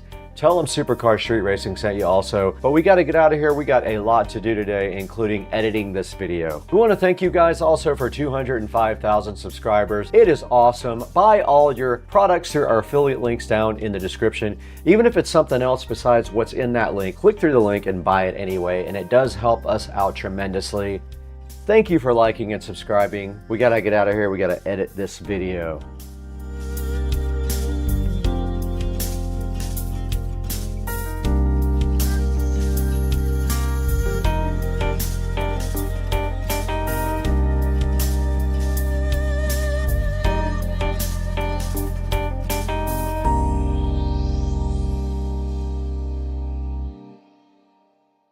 Okay, I didn't think it would be fair to finish this video without showing you what I eventually got done on this Sling TV. Now, if you look here at the main menu, we have two places here for video. We can go to live TV or we can go to VOD. If we go to VOD here, you can add any of these cool apps to your Sling. And if we go to my VOD here, this is just one of the available VOD apps. You see it's going to load here. Now, here's where we have all of our cool content right here, and we can load up any of these. There's movies, there's TV shows. You can choose from the networks that you want to see. And so I just wanted to show you guys that because I don't think I got to that in the video because I had not figured it out. Now, if we go back to the top here and we go home, and then we go to live TV and we go to my TV, you can use different apps, but my TV is what I've had the best luck with. Now, this does say loading, and then what you'll see on the side here is a menu. On the left side, you can see the menus. Now, there are entertainment channels here. If you just click down, inside of that menu, you have all the USA entertainment channels. If you go down one, you have all the movie channels. So that whole entire list there is movies. Then you got religion, documentary, news, and you got all these cool USA channels here. But the cool part is you even have local channels. You've got sports channels, you've got pay-per-view channels, all this stuff available here. And then if you keep going, there's pay-per-view cinema, there's NFL Sunday Ticket, there's MLB, NBA, and then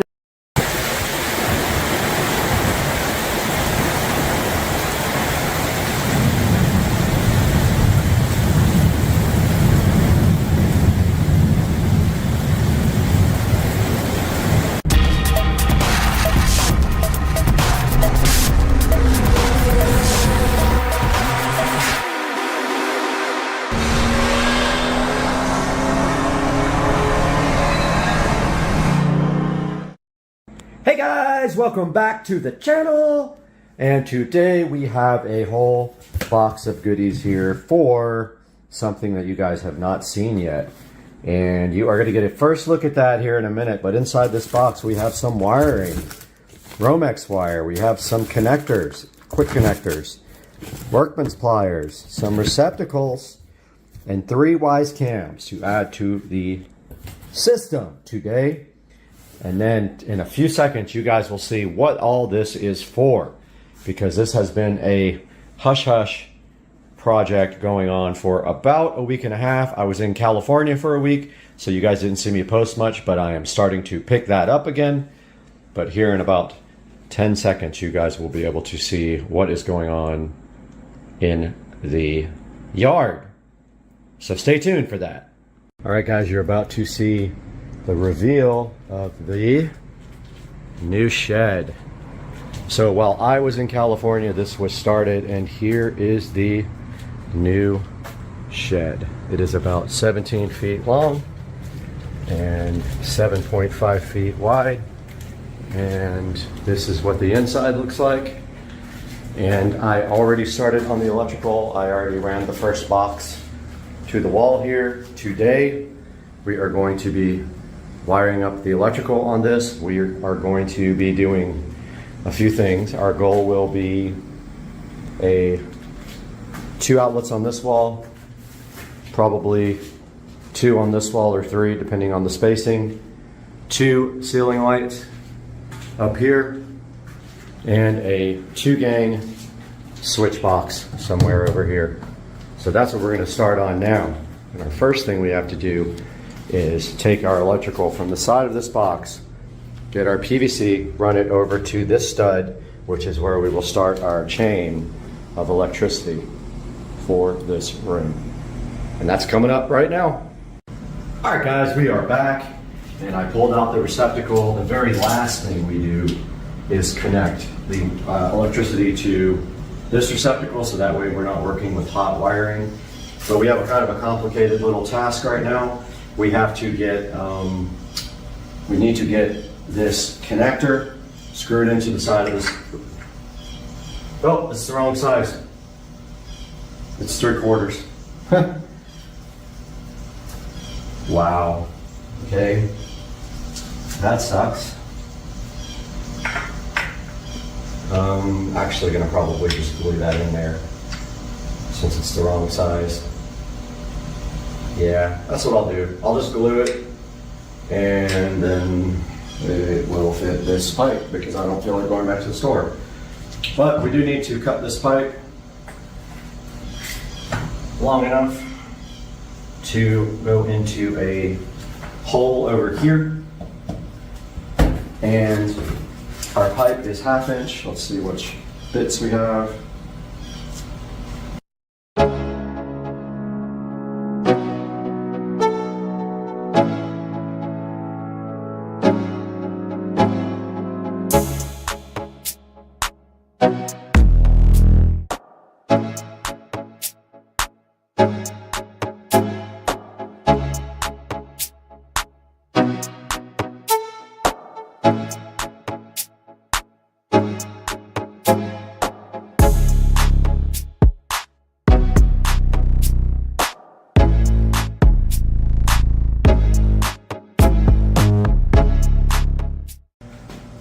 Yeah, so our goal is to get this pipe, even though we have the wrong size connector here,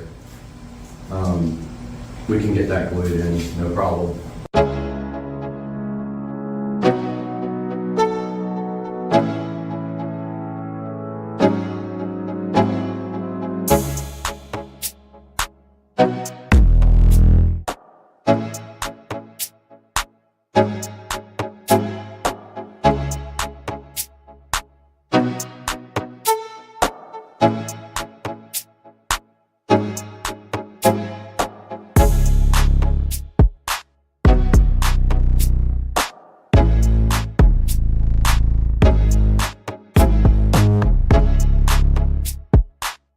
Alright guys, we got our level here, and what we're going to do is, first we're going to take off this little connector, which we know doesn't fit now.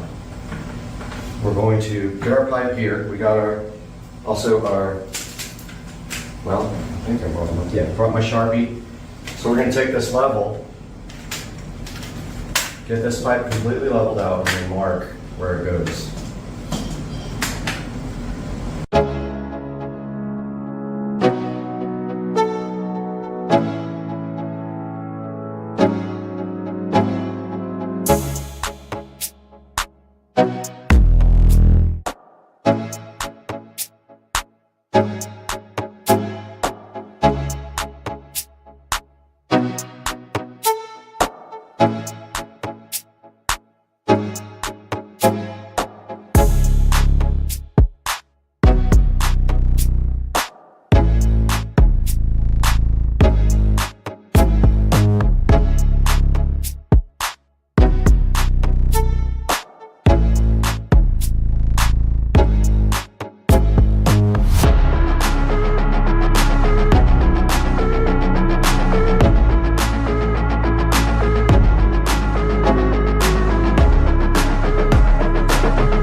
Alright, I don't know what condition my bits are in, but I found a 3/4 over here.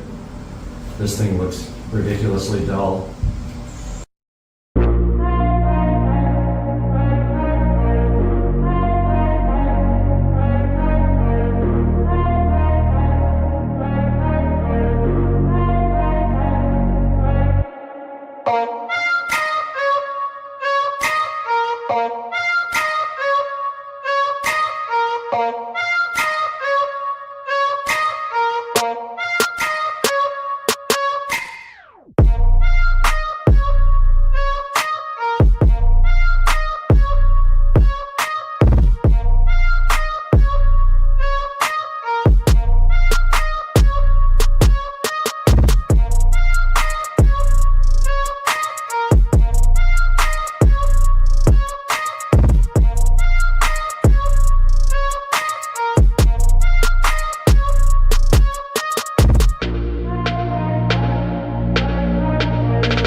Got my needle nose.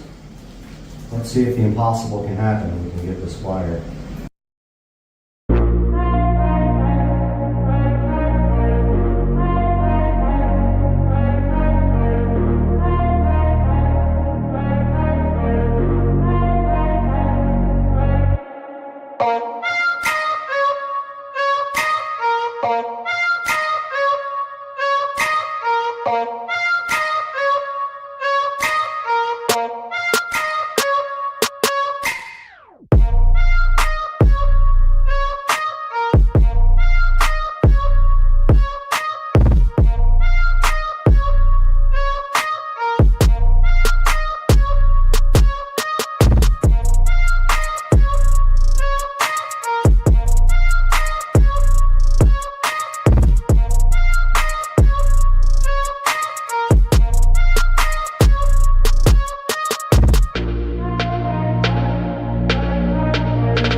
Found my measuring tape, so we're gonna measure this wall here.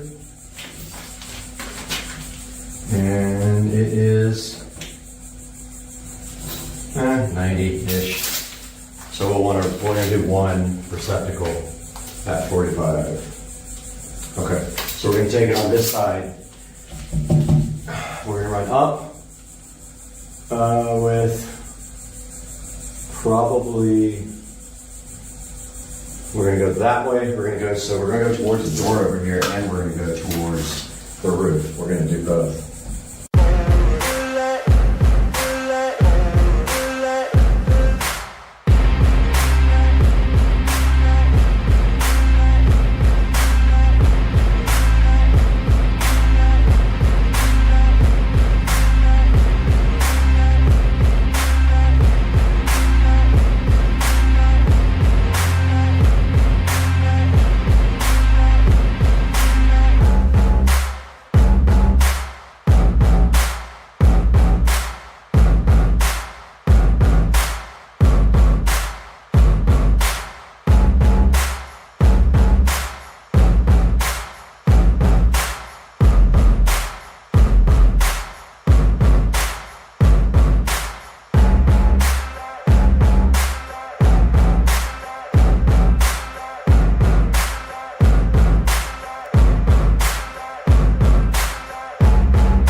Switch installed.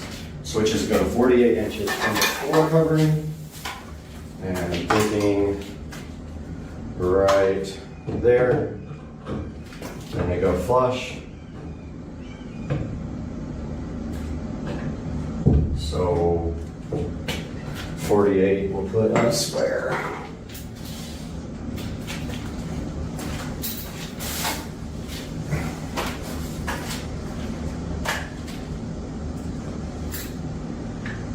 Inches. Put us, I think they're talking about the bottom.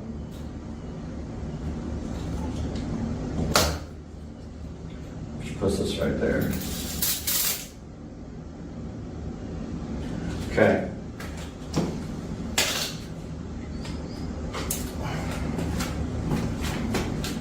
That means that would be the bottom.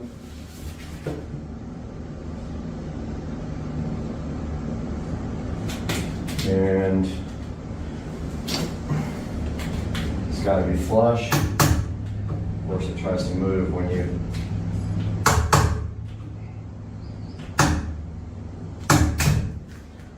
Boy, that sucks. I never use these nail-in ones. I hate them. Couldn't find one with screws though.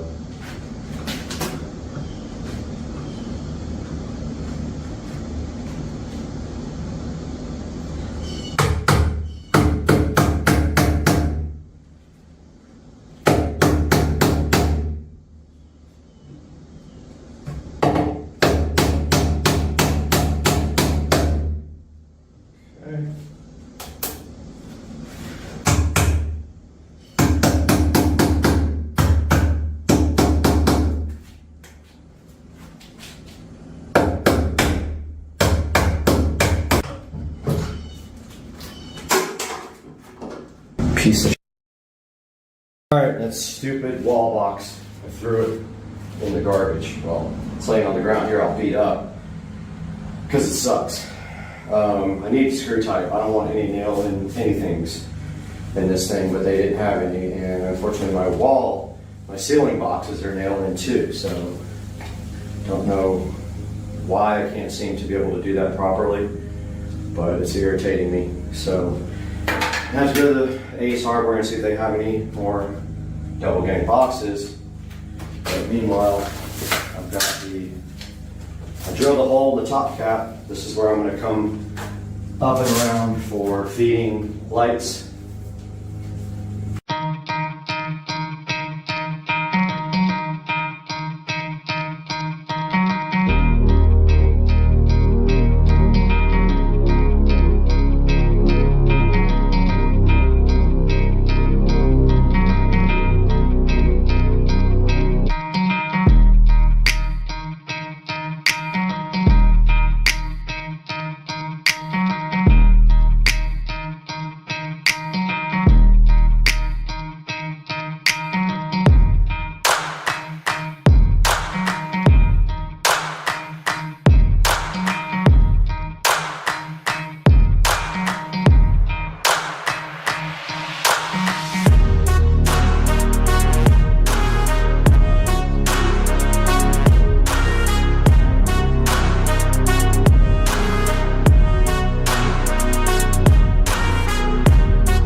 Alright guys, we are back from the hardware store, and while I was gone, unfortunately they only had blue, that's fine, but I did learn my lesson about something, so I think I was hammering too hard on this guy, and I also didn't realize that there is a little tab here on the inside of the box that is to show you that it spaces out for drywall, so that keeps it like out enough so that drywall can get can lay over it, so that puts it completely flat.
Okay, I just checked for sure.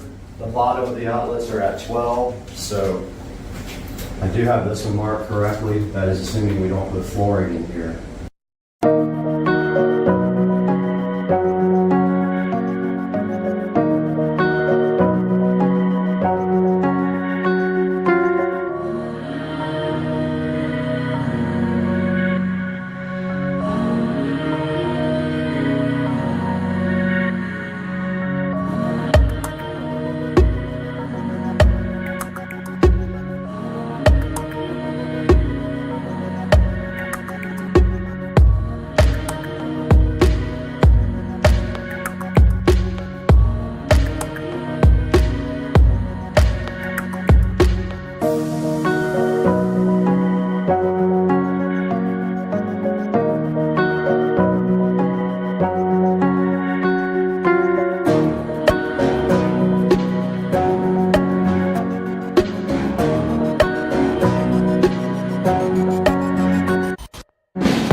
ceiling, you have to run 2 lights and space them out properly.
Out any more than that.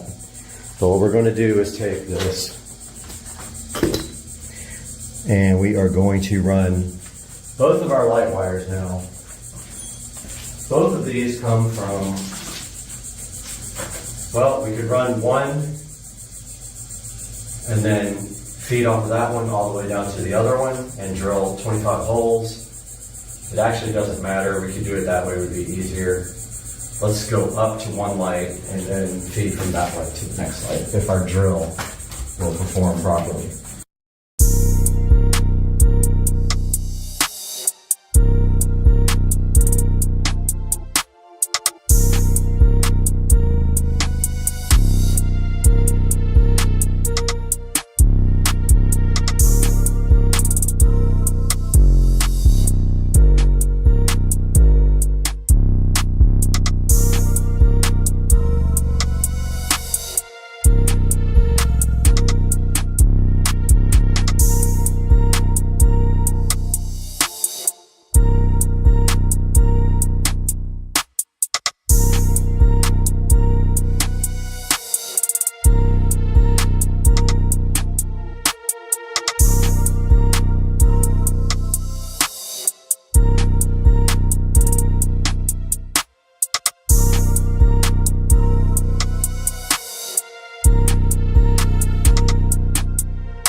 All right, guys, we're back. So we have some work to do up here in this light, and what we have to do is, since we are jumpering off this guy, we are going to make a little jumper wire first and then tie in for our second light, which is going in there. So we can get up here and strip our wire pretty high up. Use your razor knife for this. Watch your fingers.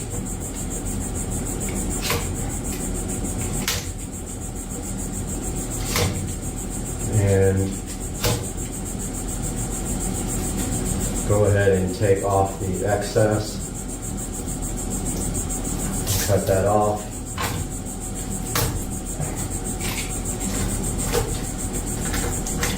Oops. Almost tried to cut the black wire off. Okay, so we have our tie-ins right here. We've got way too much wire. We're gonna end up cutting that, but we have to run a second wire all the way over. So let's get that started.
Okay, of course my workman's pliers are inside.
I have a bunch of these crappy bits that are labeled Duel because somebody thought they wanted to try to rip off DeWalt.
Okay, I managed to break both of the ceiling fixtures. They're plastic, and when I tried to tighten the screws, they just broke right off.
Hey guys, welcome back to the channel. I spent about 2 more hours in here today cleaning and doing wiring. I got the wiring for the outside lights done up there. I got the switch panel, the dual gang switch box all wired up, and I got the lights, and that one looks so crooked right now. But hey, I thought I had it. I don't know what I did wrong. But that one looks crooked. But now Amazon just came and delivered the rest of the stuff that we were waiting for to finish. This should be our wall boxes. And I bought extra. So we should have like 10 in here, and we can start our wiring. So hyped. The hype is real. And so first we will be doing this guy right here. I'm gonna stop down, get you guys a little closer, and start some wiring.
Alright guys, so I got all the receptacles wired up. We should be at a point now where we can hook up the circuit. And I just realized our ground isn't tied in. So yeah, okay, so this is hot, by the way. This is hot, so we don't want to be touching anything to anything else. But we do need a wiring nut for that guy, and I don't have one. Or we can use our quick connect, so I'll be right back. I'll give you the quick connect. All right, I got our quick connect. It's just for the ground. And then we'll see if it pops when we put in the rest, because it's going to be a hot circuit.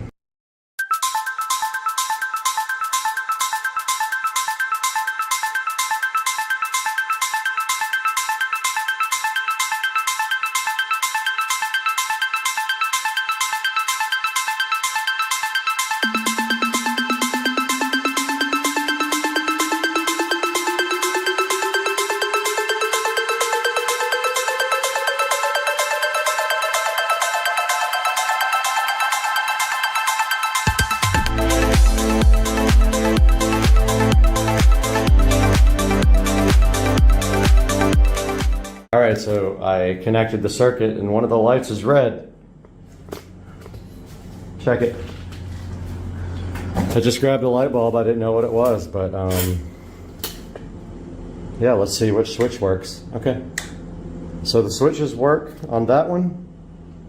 This is my first time wiring up a room. Now we got to clean up this guy, so we need silicone sealer first. And I'm gonna go grab that. All right guys, I got the conduit caulked up with clear silicone sealer there. It's gonna take 24 hours to dry, but I did test this outlet, it works good. Switch here turns off. Let's see if this outlet works. My little tester, it does. And then this outlet, it does. So this is my first ever entire room wiring, and I replaced the red bulb with a LED bulb. So we got double LED bulbs now in the shed. So hyped. So tomorrow the lights will be here. They are garage LED lights, 12,000 lumens each, that will go in these, and you can aim them like little wing flaps. Now we can close this guy off real quick. Let's go ahead and get that done. I will get you guys all secured. But the other light, the second switch here, is going to be a smart light, because that is going to control the outdoor lights, to which we will probably have a spotlight shining there, a spotlight shining there, and yeah, so that's that. Let's put the last thing on. It's just a simple little double wall plate.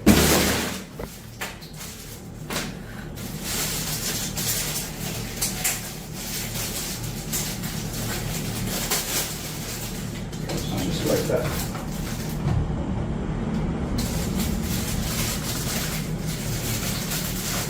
Don't lose the tiny little screw. Just like that, they just did. And here's what's funny, they give you one extra. Because if you drop one like I did, and you can't find it, they give you one.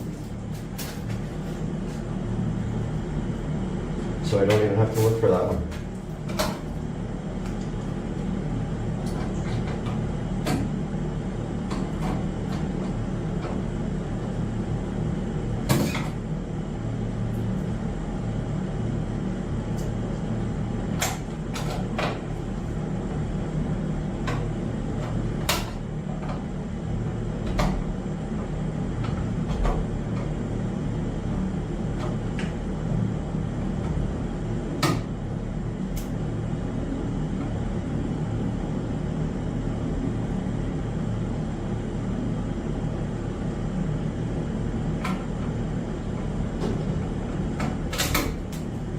Okay, I did drop that one.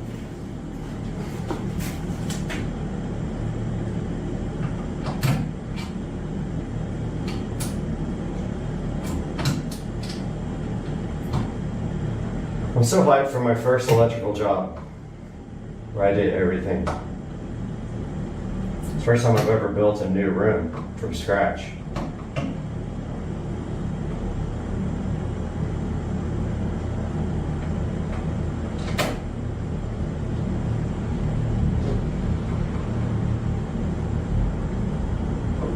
All right, so that's that, guys. We have electric in our shed, and tomorrow we can seal up the remaining outlet and get that done, and then start thinking about shelving and storage, because that's what this is for. This is for the golf cart, which is why it has a double door there. And then over here, maybe a workbench or something, I'm not sure. Maybe an air conditioner in here if we can get it, but that's the only thing left, and that will have to sit for a while till that silicone can dry. Hope you guys enjoyed it. Next video will be the outdoor lighting situation, so you will see me at that point, and we will talk again. Supercar Street Racing, peace out. Hey everyone, welcome back to the channel. The Aper Scuba V3. Put it through a real-world test back there in my pool. I noticed the robot wasn't following the random patterns. The floor had very little remaining debris at the end. Yo, I got the Govee permanent outdoor LED lights installed, and they are looking fly, dog. These things are awesome. I love them.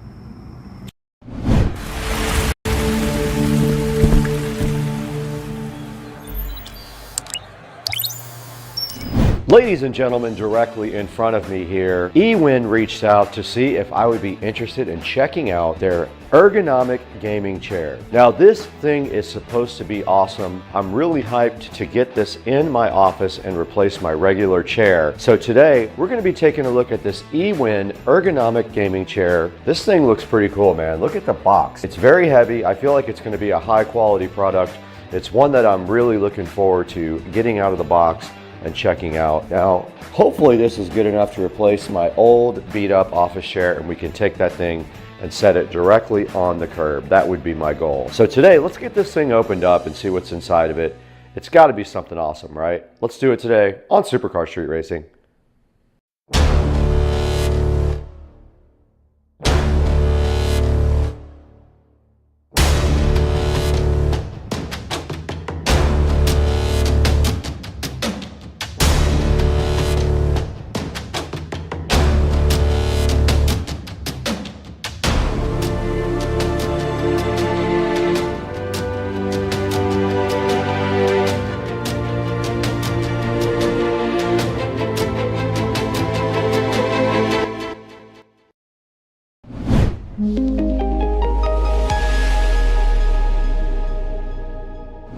Now, I don't know where I got this old chair from, but I've been using this in my office for a while. Right here in front of me, this office chair will hopefully be replaced today. So my goal is to get the eWin out of the box, directly out of the box right now, so we can go ahead and get this thing built and put over in the Supercar Street Racing office. But to get this out of the box, we have the trusted SCSR patented scissors.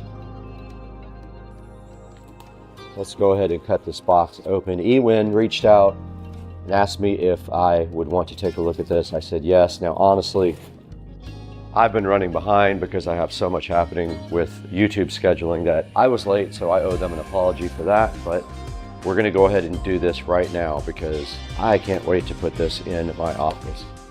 As soon as we open the box, we see crazy good packaging, which I always love to see that with these content creation videos. And this packaging looks so cool. Check it out, guys. Shows you all the features of the chair. Drop test, it passed. Stability test, backload test, overturning test, swivel test, mechanism test, vertical armrest, and packaging drop test. All done before the package got here. And over here, there are some funny little things that you're not supposed to do. Don't sit on the edge. Don't lift weights on it. Don't let somebody sit on your lap. Don't put your surfboard in it or a sword. It's a sword. Don't surf on it, and don't go crazy and use it for a vehicle. All that stuff is on the box. Pretty funny. At least I have a sense of humor, right? All right, guys, real quick before we jump into the next part of the video, I want to take a moment to thank a brand new sponsor on the channel, Umevo. They sent over their AI voice recorder with app control, and honestly, this thing looks super useful. Now, this guy right here is an AI voice recorder that automatically transcribes and translates your recordings. No more scrolling through all your files, trying to remember which one was your parts list, which one was that note you made at 2 a.m. last night, and which one was a video idea. It's all recorded right here and organized. When you hit record and talk naturally, Umevo's AI turns everything into clean, searchable text. And because we're always filming around loud environments, all that noise, the built-in noise reduction microphone is a lifesaver. Even in the shop, this thing will keep your voice clear and make your voice understandable to the AI. Now, you can control the recorder also remotely. You can start and stop everything from your phone. You can see your transcriptions pop up instantly, organize your notes, export everything. It all syncs automatically. I'm using it right now. I'm recording this whole video, and hopefully after I'm done, I'll show you what it recorded. Now, the battery life is also really solid.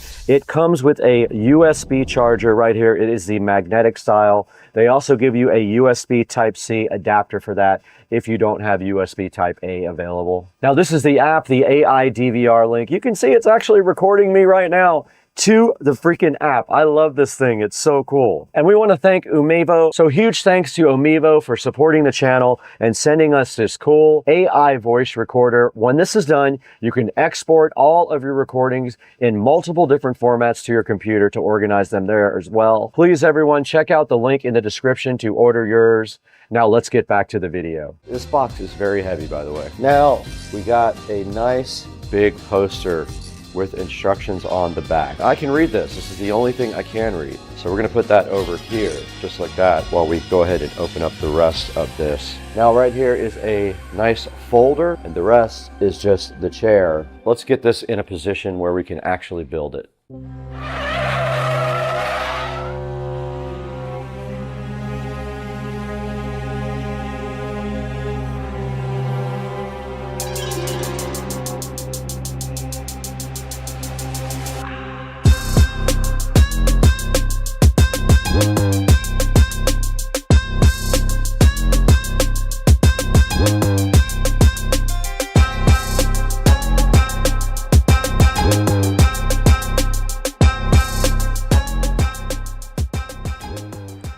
Okay, I decided to build this in the actual room in case it won't fit through the door. And thanks to our sponsor today, Teslong, we're going to be using their quick fix toolkit here to help us out with this build. All these cool tools will be assisting us, hopefully. Now I've got the assembly guide on the bed here. Let's continue. It says to remove these 4 screws. You can eat this later, or I'll give it to your mom when she comes over. Okay, next up, slide the backrest right down onto the bracket.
Okay, I just finished building my eWin gaming chair. You can see it right here, looking so fresh and so fly. You can see right here, it also has a magnetic pillow system, but we have to get this old chair out of here. That is the next step. We're getting this out, and getting this one in. But to do that, we got to get this thing out to the street so someone can have it. I don't want it anymore.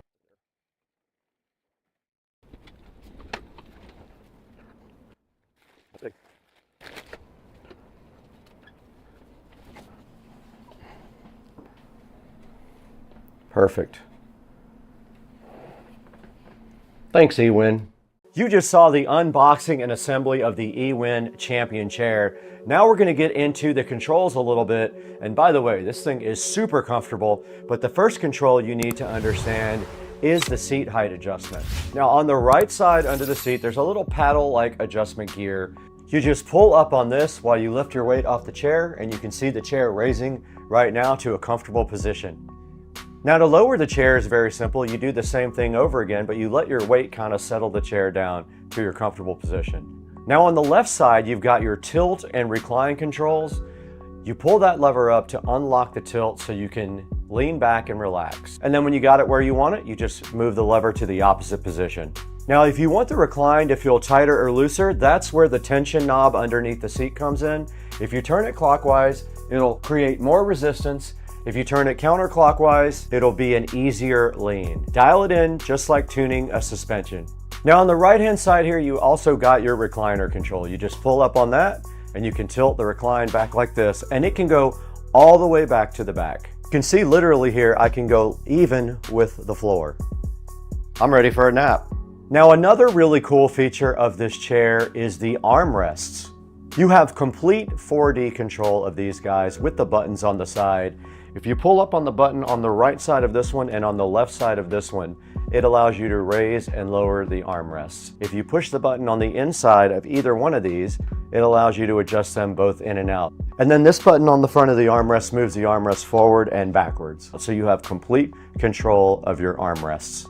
Now let's not forget the magnetic pillow that comes with this. This pillow can attach to the top however you want it. It is adjustable. It sticks right on there. And as a huge thank you, eWin gave us this nice memory foam pillow. You can use it however you want. You can use it behind your head, or you can use it for more lumbar support if you want. Very awesome. Now on the left side of the chair for your lumbar support, you will find lumbar position. It is a knob right here. Now all you have to do is rotate the knob clockwise and the lumbar support moves up. If you do it counterclockwise, the lumbar support moves down. Now on this side of the chair, we have another knob for lumbar curvature. Rotate the knob clockwise for more curve and counterclockwise for less curve. So there you go, height, tilt, tension, 4D armrest, magnetic support, lumbar controls. That's everything you need to know to dial in your eWin Champion gaming chair so it fits like a performance seat. If you want more gear reviews, tech tests, and full send content, make sure you're subscribed to Supercar Street Racing. Pick up the eWin chair from the link in the description. We'll see you later. Guys, right here in front of me in the Supercar Street Racing living room, we have the Lumery RGB AI Smart Pathway Light Pro Kit, 36 watts, 2800 lumens, RGB AI to look at today on the channel. So let's get rocking.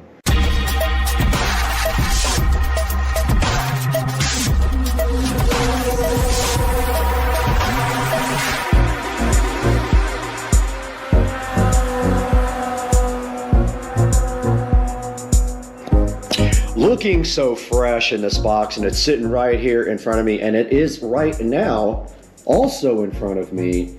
The Lumery RGB AI Smart Pathway Light Pro is a 36 watt 2800 lumen smart RGB AI light designed for outdoor use. It is rated at IP65, which we will explain later, and it has 48 feet worth of wire. It is a 4-pack, and today, in about 30 seconds here, we're going to be unboxing this in front of you guys and let you know what we think. We're going to set it up, see how it looks at night, and let you make a decision on whether you trust your money with Lumery. So let's get busy. The Lumery RGB AI Smart Pathway Light Pro sits in front of me inside of this box, right next to my drone. And we're going to open this guy up right now and see exactly what it is made of. But before we do that, we need the Supercar Street Racing knife. All right, inside the box now, and we can see this nicely laid out packaging here. And we can see that one light here and one light here, and a nice instruction manual on top from Lumery. And inside of this little package right here, the styrofoam package, we do see the stakes.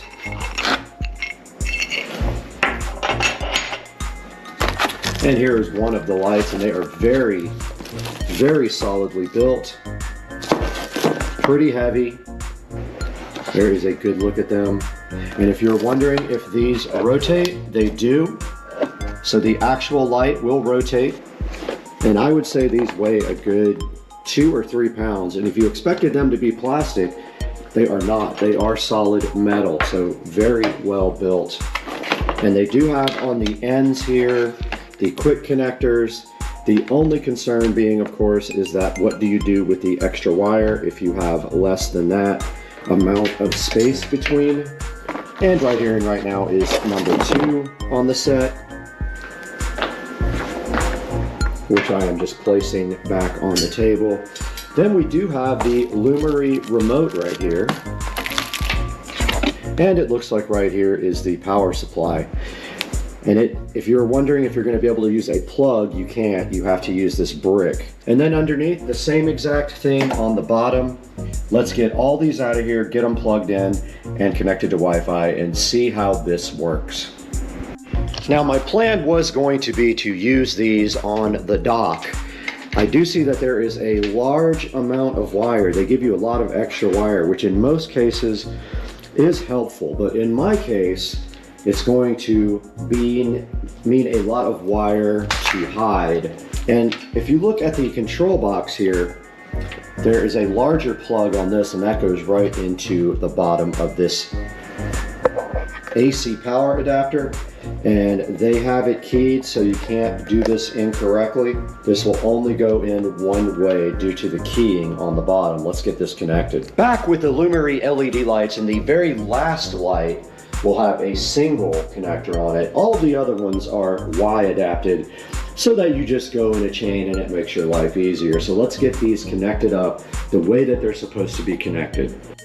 It took about 10 seconds to connect these lights together. They are keyed in between the connectors, so you can't do them wrong. And right here we have the remote control for these guys, but there is already a control right here that allows you to turn them off and on. We do have the app open here, and it wants the Wi-Fi information. All right, so we do see Lumery Pathlights Pro there. It did come back on and ask how many bulbs we have total, and we do have 8, so we hit confirm there. And now we can see the nice little screen here with the colors. It is set on warm white now. Go to color, we can go ahead and set them to whatever we want. I love how bright these are. Our next step is going to be getting them installed on the dock. We do have a challenge. We're going to put one at each corner on the dock and clamp them to the dock using this tape here. This has screw holes in it. We will get it very tight, and then we will clamp these to the dock, and then we have to figure out wire management. I'm kind of leaning on wire management inside. There's a hole right here, but it doesn't go very deep, so you can't put the wire inside there. We're just gonna have to see when we get out there and get this thing connected to power. All right, we are out here at the dock, and we see here that we have the old rope lights installed. Our first job is, these are completely broken, so we have to cut these off and get them right out of there right now. Now we have to be careful while we do this because there are alligators literally everywhere out here, so there might be one up in the yard. Nope, I don't see any there, but we need to be careful. No alligators there. Maybe they are out somewhere resting, but while we're working on this, we got to be really careful, like not to fall in like I almost just did.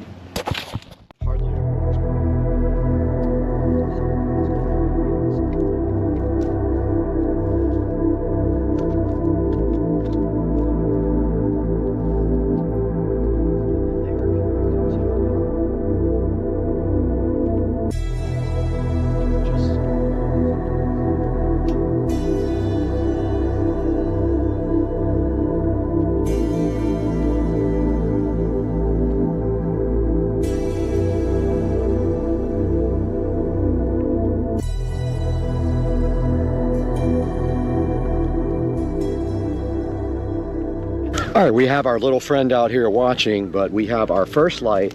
And what we're gonna do is connect this light to this power source here, and then we are going to attach it to the bulkhead, or sorry, the dock, not the bulkhead.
All right, I should have painted the other one before I got it on there, but I'm gonna go ahead and pre-paint these black, just the fronts of them, and let them dry for a little bit.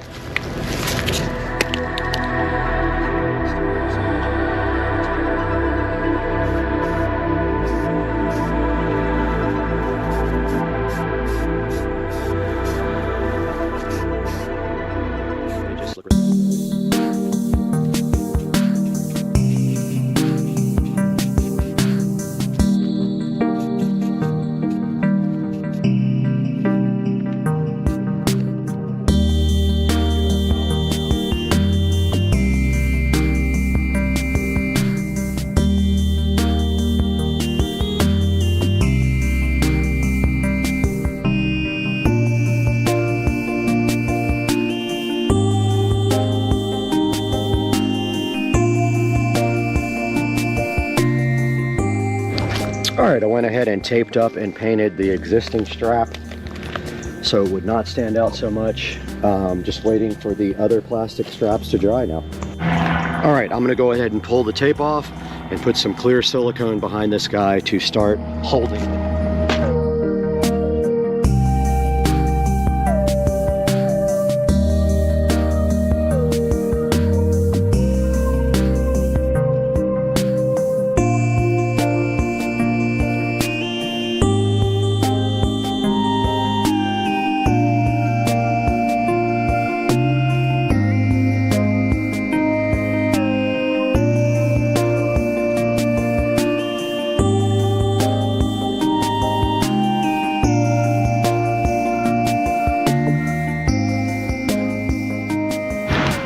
Our next light is going to go right in the corner here, and we need to make sure that we have it the same distance above the dock. So we're going to grab our measuring tape and just see how many inches we have it below the edge here and match that up completely and try to get it just as tight this time, and then go ahead and silicone seal it together.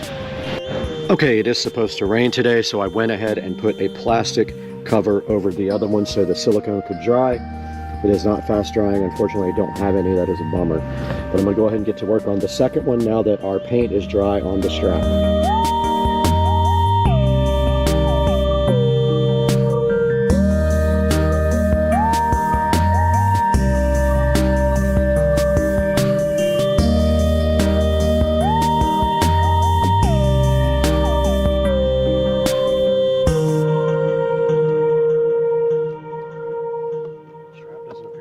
Okay, I did get the third light installed. It is a little loose, so I brought some long screws out, and there is an alligator nearby, so I just have to be careful if he starts coming towards me. But I'm going to throw another screw in this one.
right, we have finished attaching the lights to the dock and siliconing around the base.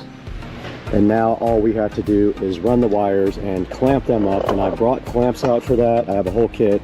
So I'm gonna go ahead and connect these and try to keep them from going into the water. And then we have this big control box that we have a lot of wire going to here that we don't need. So we have to tie that up somewhere too and get this control box out, probably up on top of the deck here, the bulkhead. So let's figure this out. All right, we have a ton of power wire and control box wire. We have fine there, that would be the last thing.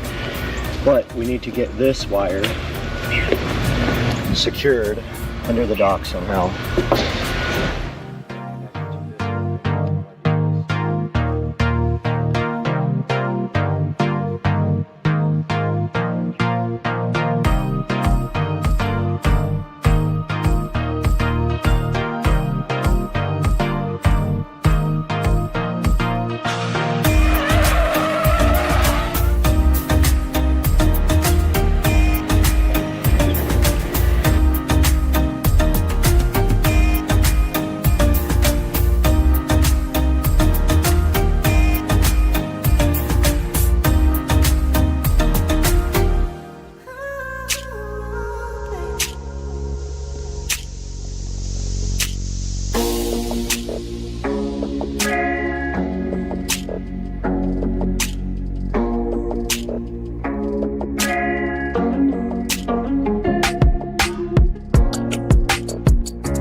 All right, we have successfully finished tacking up the wires for everything else. Now we have to worry about this super long amount of wire for the controller and how we are going to get that. And I think that we are just going to have to bite the bullet and just tie it up here and be done with it. So we have a good amount on each side here to zip tie up and somehow tack the controller somewhere. I'm thinking right about there.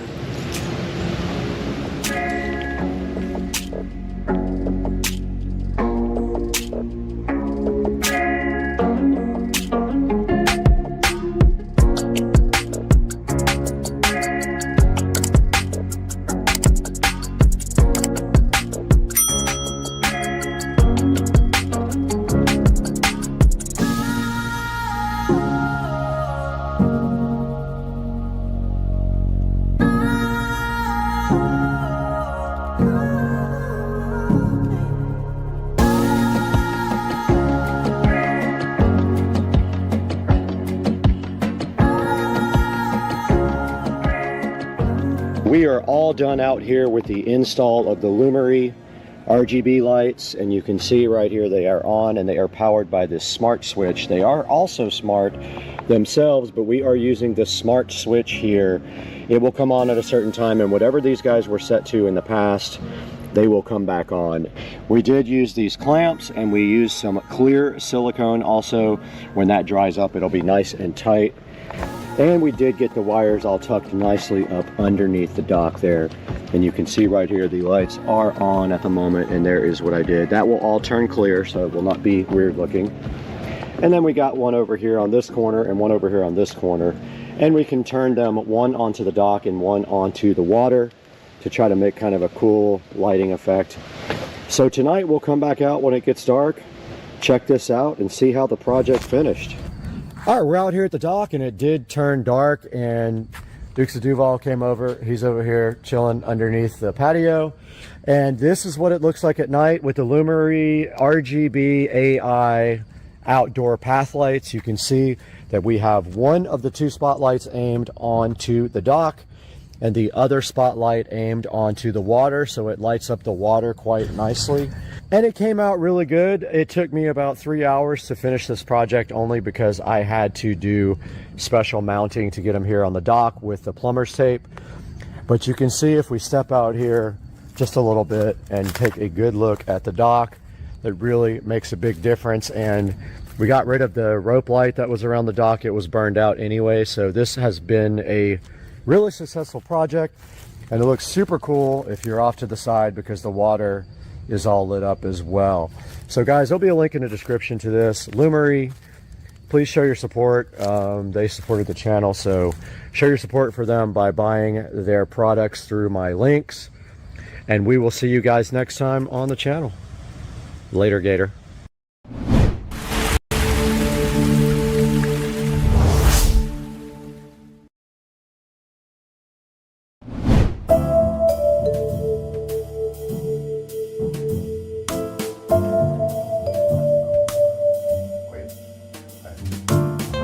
All right, it looks like they got everything out of the closet. But you can see the lights on right now on the auxiliary.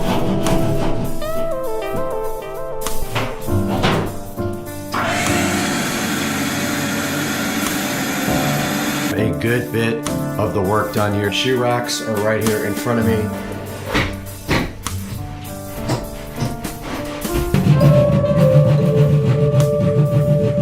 We got our island right in front of me here that we need to build from IKEA.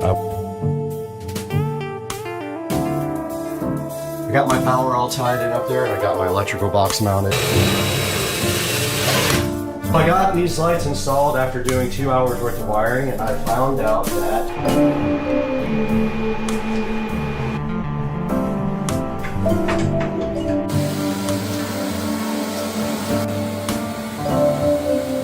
these have been going out for a while. This one up here. All right, the installation is done. I made a complete mess. Let's just go one by one. I'm gonna go ahead and go one by one and rename all these.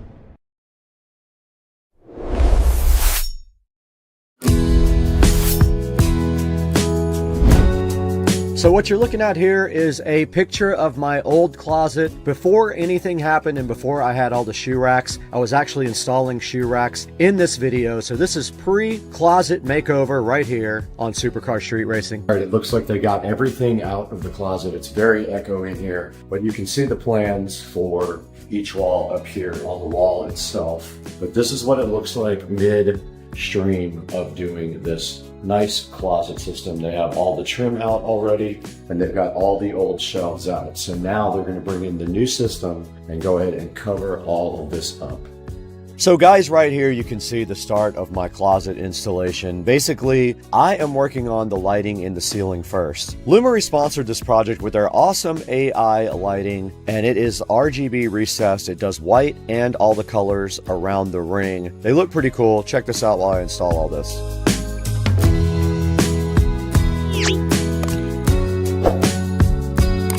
Basically, like that. And that thing's supposed to keep it from moving, but it's very loose. Now what you're seeing right here is basically me replacing my old can lights with some brand new Lumery AI RGB lights. So in order to do that, the holes were actually too small. So I had to take a plug and put it onto the hole saw to keep the hole saw from wobbling. If you don't have anything for the center bit to bite onto, you cannot use the hole saw on an old hole. So it's a cool hack. You just make a plug the same size as the hole that already exists. You put it on the actual hole saw, and then that will guide you right up through the hole. Check it out.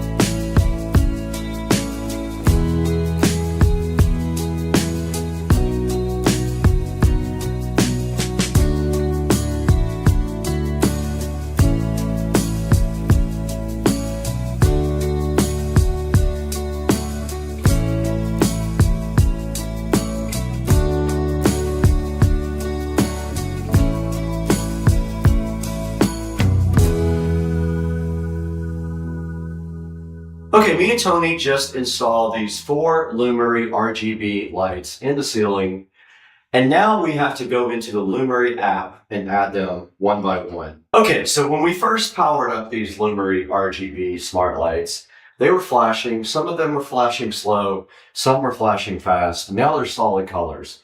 So basically when you turn these on, they go into a pairing mode where the app can see them. So I have the app open right now on the phone. If I hit plus add device, I'm going to see if it finds any devices. Most likely it won't because they're not in that mode anymore. So it says searching for nearby devices. It says make sure your device is in pairing mode, which it is not, as we can see. So what I'm going to do is flip the switch off and back on and see if they go into pairing mode. Oh, they're all flashing now. Okay, it says discovering devices. It found 2 of them. Well, okay, one of them's added, so one of them has a check mark by it. Okay, it's detecting network status. It's adding to the network. Okay, one of them solid. Both of them are solid. All of them are added to the network now in the app. Yeah. So they're all on now. They're all in the app. There's 4 of them, and I'm going to power all of them on. So I have total app control now of all these. Okay. And then, so there should be a way to just do the halos on the outside of the light. So what I'm going to do is I'm going to go into one of them. I was able to touch the light name and it drilled down into the actual controls. So it's got the main light, so I can turn off the main light. You guys can see that light went off. Now, oh, this is fire. This is fire. Do you see it? Oh, oh my God. Oh, shut the hell up. This is nuts. This is leisure. We like leisure. That's kind of cool. That one's kind of And then this is rhythm. So that's about it. My mind's blown right now. Okay, we're back in here with the Lumery RGB AI smart lights. And we learned so much stuff about these. They're on its setting right now on the auxiliary light. Now there's main light and there's auxiliary light. They both cannot be on at the same time, unfortunately. They have to be one or the other. But you can see the lights on right now on the auxiliary. And inside the app here, you've got a bunch of different presets. One of them is called Leisure. And then inside of the Leisure, there are all these presets. There's 4 tabs and presets for the lights that you can put in that changes their colors and their pattern. So yeah, these lights are awesome. They do a lot of different cool things. They can sync to music. And you have both the main light or the auxiliary light that you can turn on. And I will show you guys more of this online.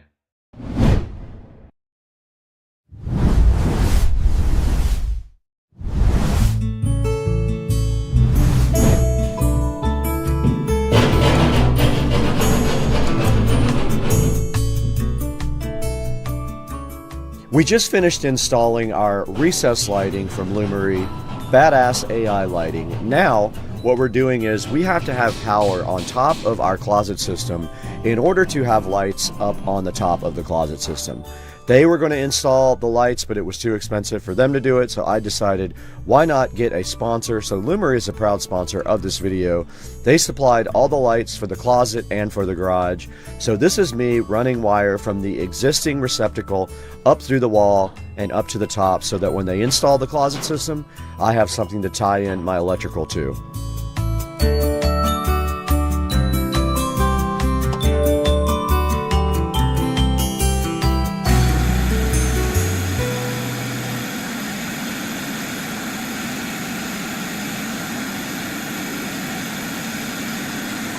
Okay, we got our island right in front of me here that we need to build from IKEA. I went ahead and started opening it up to see what was inside. I'm kind of dreading it, but there's no way around it. This thing has to be built, and this is going in the center of the closet.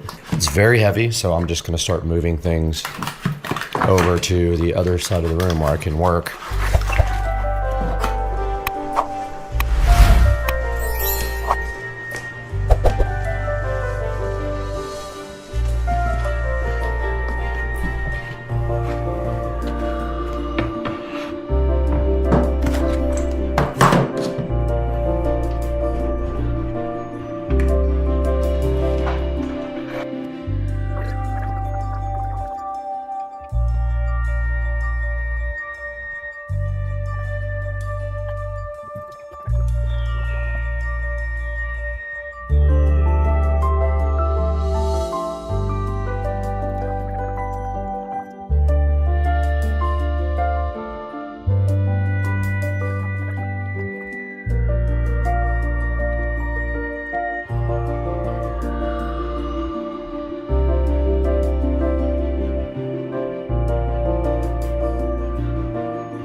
All right, I just finished the island for the closet. It is right here, fully built. You can see it has 6 drawers right here to keep stuff in, which I'm hyped about. So I have extra storage in the closet. It'll sit right in the center and I can put my clothes on it when I do laundry to pick up my clothes. This thing came out good. This is IKEA. I will not be sponsored by this, but I'll put a link in the description to this guy. It's finished on the back too, which is nice. And it is on casters. So yeah, that's all done.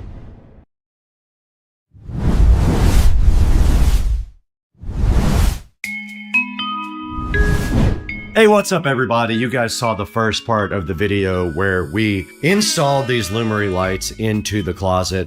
I have been putting this part of the project off for a long time. This is the SCSR garage. We have what is called BR mesh lights up here. I forget the actual model number of them or the name, but they were mesh lights, meaning they don't use Wi-Fi. They actually use Bluetooth and they connect to the nearest device that supports smart home. These have been going out for a while. This one up here is already out. You can see when it's on blue, it does not work anymore. So my plan today is to get up on this step stool, go ahead and remove these lights and replace them with the Lumery RGB AI lights that are sitting so fresh right here on the table. This is the mission for today. I'm gonna get up on that ladder and I'm finally gonna replace all these lights so I can finish this video. Let's get to work. So I don't remember exactly what I did with these when my sister came over. We put these in together and that was one time when the GoPro fell directly to the ground. I don't know what we did as far as wiring. I'm gonna pop one of these lights off and see what exactly I did to this thing, because I don't remember if I used quick connectors or wiring nuts, and that's a big factor in how long this possibly could take. So really, the only thing is these clips absolutely destroy your hand. So you got to make sure your fingers are not in when you take these clips off. Now there should be a light box right here, which there is. This is going to make a mess. Oh, this is that style. These are the push-in style. Oh man. Okay. I don't remember how these work. Oh boy.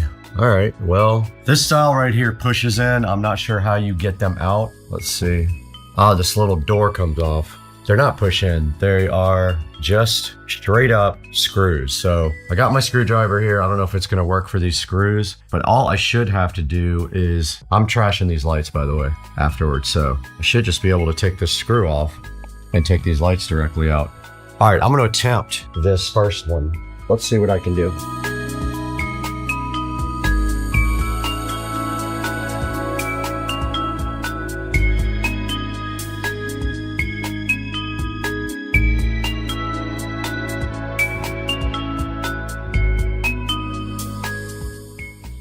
That was easy.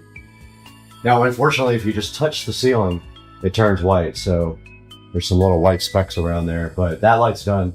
Let's test it. There we go. So now we only have to do that 8 more times.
Okay, I've got the next 4 lights out. I might as well go ahead and pre-wire them, at least. So I'm doing that right here and right now. I'm just gonna I've got 2 of them done already.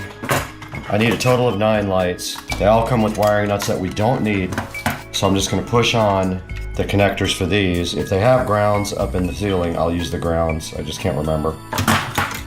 And at the same time, I can push out one of the Romex holes. But yeah, these are simple. They just go on like this. You push them straight on like that. And a third one, if it's a ground, I'll check up in the ceiling. Those 4 are ready. All right, we're ready. We're ready to go back and continue our project.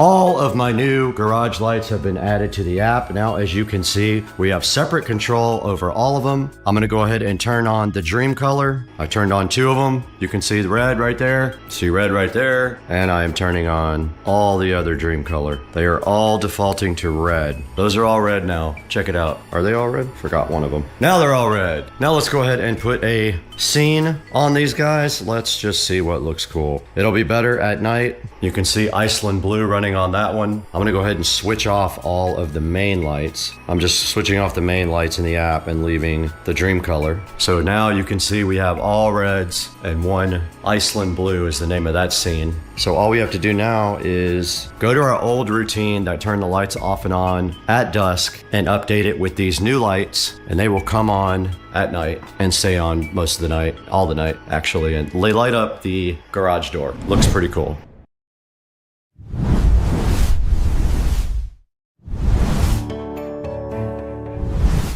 Okay, what you're seeing in this scene basically is them prepping my closet. They're getting rid of all of the metal wire shelves that are in the closet right now.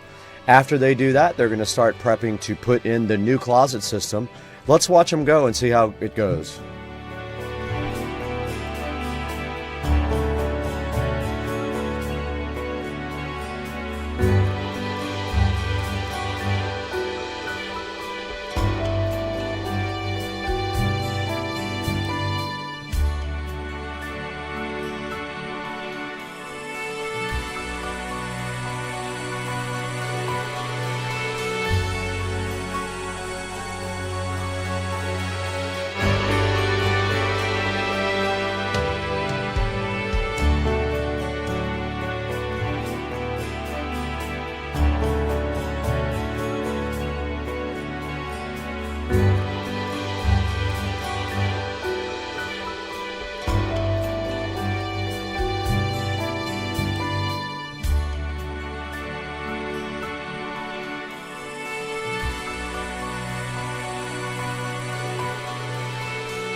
Have a good bit of the work done here. You can see all of the shelves and the panels right here. Anyway, they've got this much done right now, so they'll be back in here working on this in a little bit.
You can see my shoe racks are right here in front of me. They're starting on all these other things and the panels that go between the walls to kind of hide all that.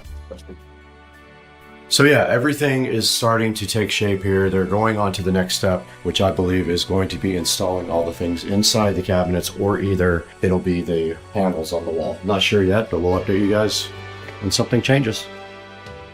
We're back in the awesome Supercar Street Racing closet, and it looks like this was finished last night. Everything is in place now except electrical, and that is my mission today, to get electrical done and the lights installed in the closet.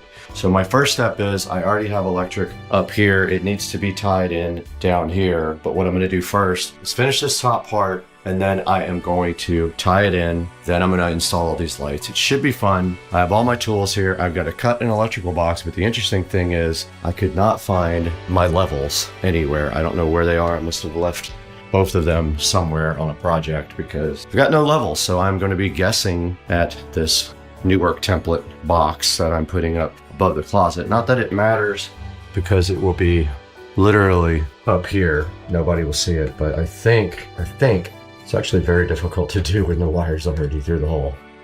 So I think I'm going to cut a little slice into my template there so that I can slide this down over it and cut a square that I'm just gonna eye. That looks very level right there, so I think that's what I'll do. Cut a little slice out there and then get to work.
I got my power all tied in up there and I got my electrical box mounted. Now, these wires are hot. I have to turn off the power to do this, or I can just do a little bit of prayer while I do it and see if I can maybe not get shocked. But that's what I'm doing next. I'm tying in the bottom part to power.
We're just gonna test it.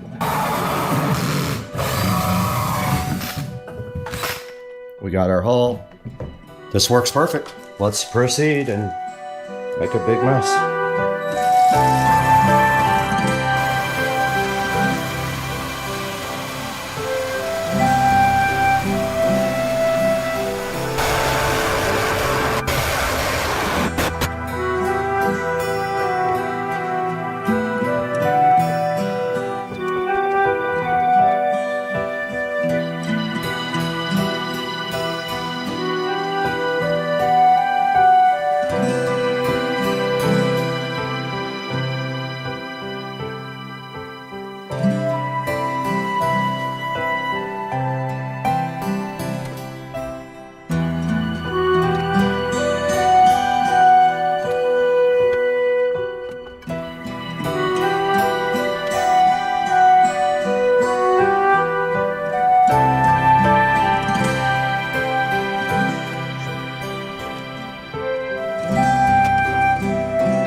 Okay, I started wiring up a couple of the boxes, basically one feeding the next one, so I have all my stuff here to do that with. I can basically pre-wire these here and then take them up there and fix everything up in the ceiling. So that's what I'm doing right now. I am actually doing some electrical work here.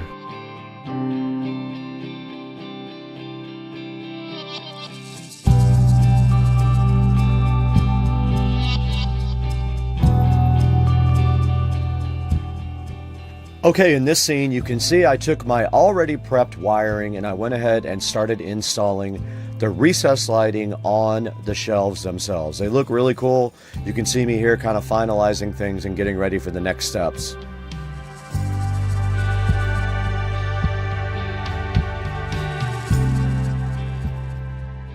All right, I just wiped down the entire closet. All the sawdust from installing the lights are gone. I am bummed out because I have half of the new version lights that can do this and half of the old version that can only do that. So I'm trying to figure out, am I going to go ahead and rip all these lights out and do everything? Because I have to rewire everything because the LED drivers are different. But my next thing is I'm going to get down here on the floor. I'm going to clean this entire floor with rags and a cleaning supplies. So you guys can watch me do that. I'm literally going to get on my hands and knees and clean this whole entire floor.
All right, it's the next day and I did get the motion sensing switch put in. It works great.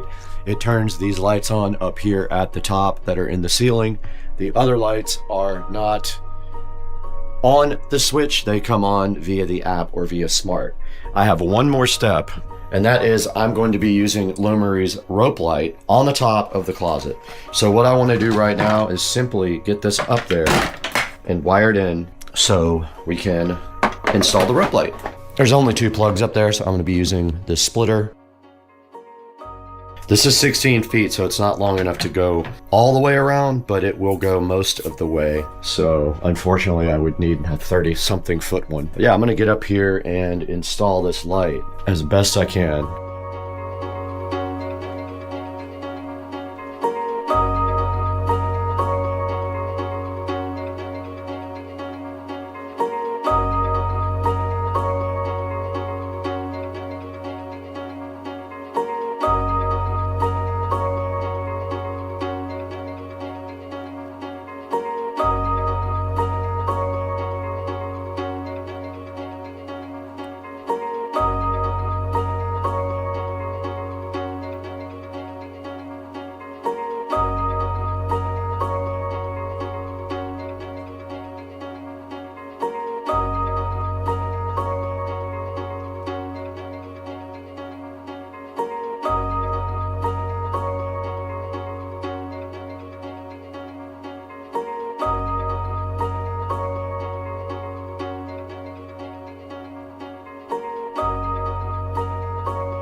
Okay, we got our LED rope light installed above the closet and it looks freaking awesome. That's what it looks like with one of the scenes that I could pick.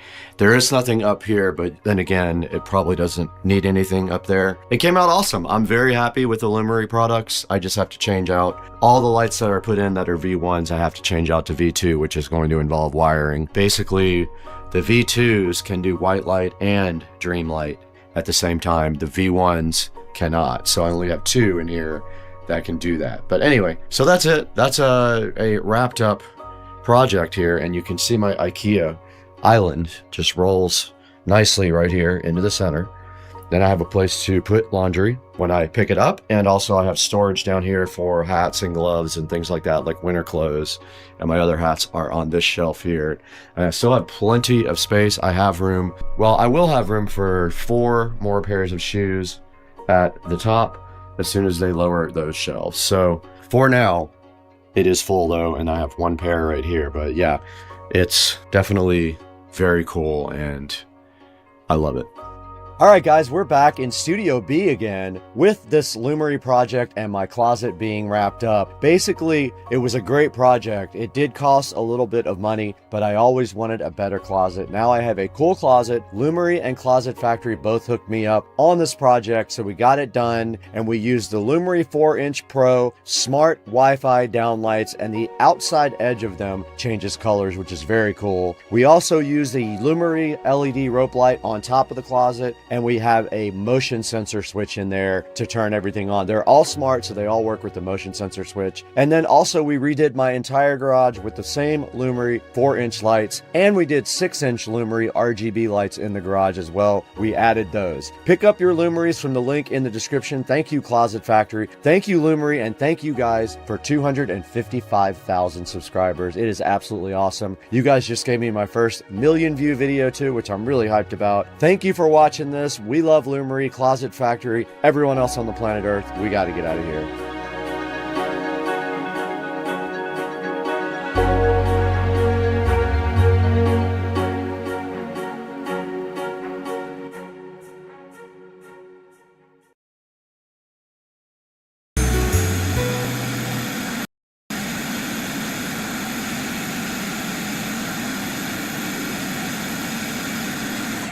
Okay, we got our island right in front of me here that we need to build from IKEA. I went ahead and started opening it up to see what was inside. I'm kind of dreading it, but there's no way around it. This thing has to be built, and this is going in the center of the closet. It's very heavy, so I'm just going to start moving things over to the other side of the room where I can work.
All right, we got Rich out here. Yeah. YouTube star. Cleaning up caulks. So we're over at Tina's, and she's giving me this beautiful motorcycle. Take home, and it's got patina on it. This is on purpose, right? No. I don't know what that is. What is that? Patina. What It's is just, you know, rust. It's well patinaed. We're gonna take this home and see about maybe getting it running again. Watch out for your foot. We got to get this out of here right now.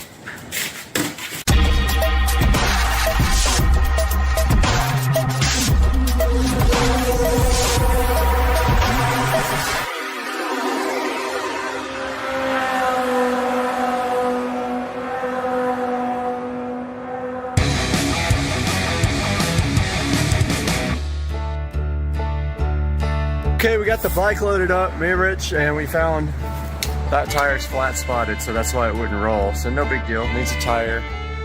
And I found we have the manual, so we'll order parts for it when we figure out what needs to be done to it, right, Rich? That's correct. Not Tina, she's not on camera. Off cam Tina. And 2 weeks from now, we'll be jumping cars with it. Jump whatever will get in front of us. That's pretty Cars, much. cats, dogs, whatever. Yeah.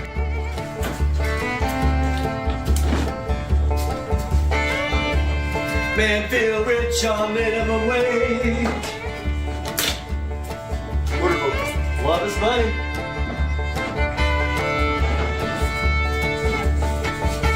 Flat spot.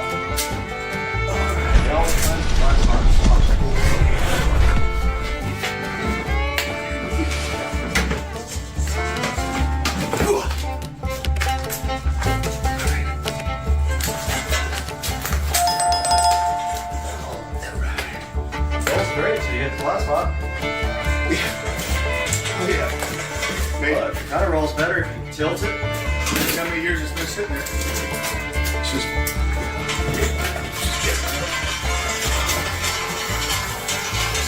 Right here. Alright. Extend. Sweet. Boom! Okay. Mini bike. Awesome. Dude, the mini bike life. Coming over to get some potatoes. All right, we're out here in the garage, and Rich is over there doing something to his truck, I think with seafoam. And I'm trying to make him help me, but he's tired, even though I only slept 2 hours. Gotta get the lights going here. Okay, so we got right here a real gas tank. Actually, I'm gonna get the microphone. All right, somebody's coming over. I got my Glock ready, Tech 9. No, so Rich is coming over to help me with this bike first look at. And so we got this, I was telling Rich, so these don't have a real gas tank, so this doesn't come off. Here's the gas tank, here's the choke, here's the fuel cutoff. This is literally... So that's the real gas tank? That's the real gas tank there. That's where you put the seafoam. And so we're gonna go ahead and... That's interesting. Yep. This is totally fake. Totally fake. Wow. And zip tied. There's zip ties right there for something. Okay, so I don't know how to get the... Okay. All right, so here's the first look at the gas tank. Now... All right, so it's got a gasket on the top. Now on the good... Yeah, that don't look good in there, bro. So there's actually some gas in there, but it's kind of dark looking. Where's my light? That's not good. Where's my light? Check it out, Rich. What do you think about that? There's not much in there. Should we like just pour that whole seafoam thing in there and then also fuel, or just? There's not a lot in there. It's not a lot. I would pour seafoam. Seafoam usually, but God, that's been in there for years though. I mean, how you want to get it out? Is there a drain? That's what I was going to see if we could drain it. If we can, I would yeah, drain. Drain it? Yeah. Okay, let's see if we can figure out how. All right. So, all right, so there's no drain plug. No. Okay, so you'd have to siphon it out. Oh yeah, and I don't know if I want to deal with that. We just add seafoam to it. Well, I'm thinking like a bunch of seafoam and some fuel. And get some new yeah. ethanol. And since it didn't well, I mean, yeah. And since it didn't go into the carburetor, right? Since it's off, maybe that's enough dilute. All right, so we've got our seafoam here.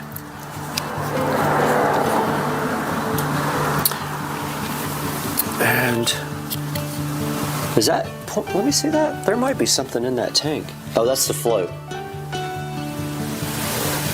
I'm almost like, should we just put a bunch of paper towels in there and suck it up? You can try. Okay, here, hold that. All right. So I'm gonna grab some paper towels. We're gonna try to get this out.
We got a light on over here, and here is the oil. Okay, so this looks like the oil dipstick, and that might be the drain. Oh. You want me to wrench? Oh, you no, it came out. Not too bad for probably 10 or 12 years. Right? It's got oil in it, dude, and it doesn't look bad. It actually doesn't look bad. It's not dark at all. Wow. So I'm gonna stay with that for now, but I'll change it after I figure out how, because I think, yeah, this has got to be the oil, oil bung. All right. And we probably should, well, that looks jacked. Look at that. It's bent. Yeah. That looks fucked. That might need to be replaced. It's like it's curved that way. You see what I'm saying? Yes. Yeah. So it doesn't have gears. So it's got one of those clutches that just works when you give it the gas and then it lets off. So where is the air box? We gotta take the air box off and clean it, and then put starter fluid in the air box before we can take naps. So that looks like the air box right there, carburetor. Let me zoom in closer on this guy right there. So we've got a wing nut up here. Did the seat pop up? Comes off a little. No, does not pop up. But we got a wing nut on the air cleaner here. What we'll do is we'll take the air cleaner off completely. It's definitely rusty. I have to. It's seen better days for sure. Okay. It's hot. I know. Air cleaner doesn't look bad either, honestly. How the hell are you supposed to get it off? I know it's. Oh, just like that. I'm gonna leave it like that and then just hit it with some starter fluid.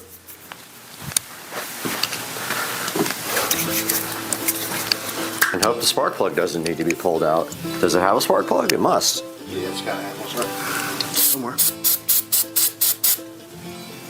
All right, so fuel. So this is a fuel switch, so fuel on. This is a choke. So this fuel hasn't been turned on in probably years, and so we just got the fuel flowing. We're gonna put our choke on.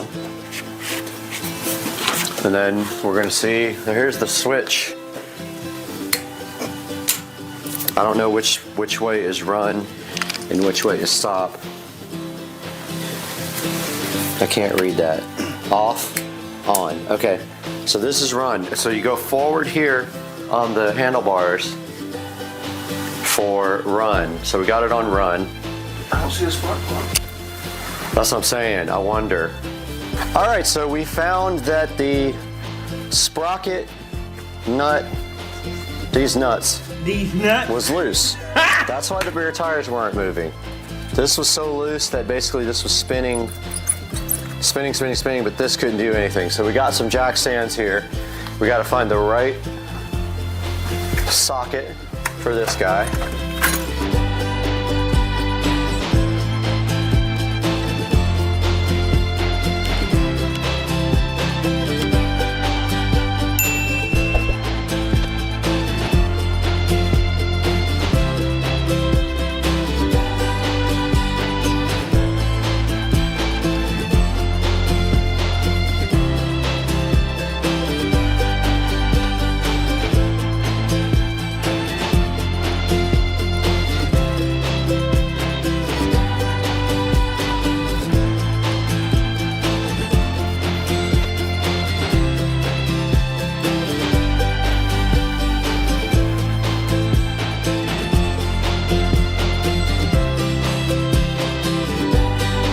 Now I'm just looking at the throttle cable and seeing what it's doing.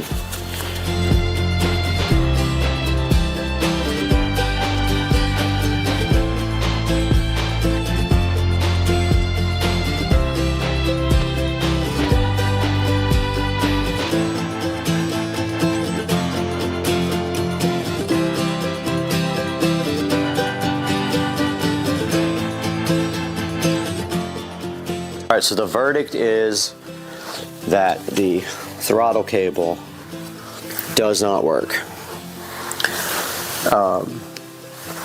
It is not doing anything and the bike is stuck on wide open.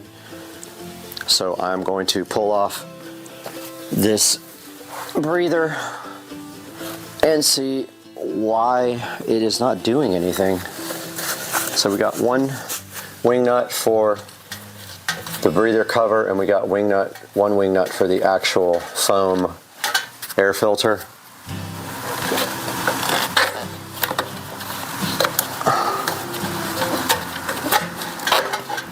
Air filter's off. Yeah, I'm gonna end up having to take the seat off, but this does nothing.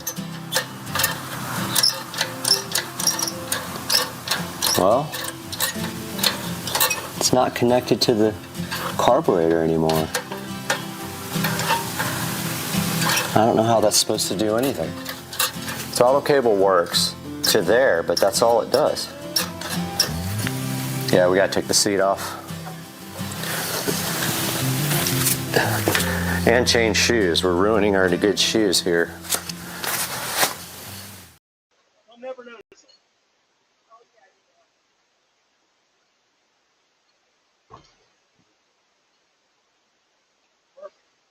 Oh, here they go.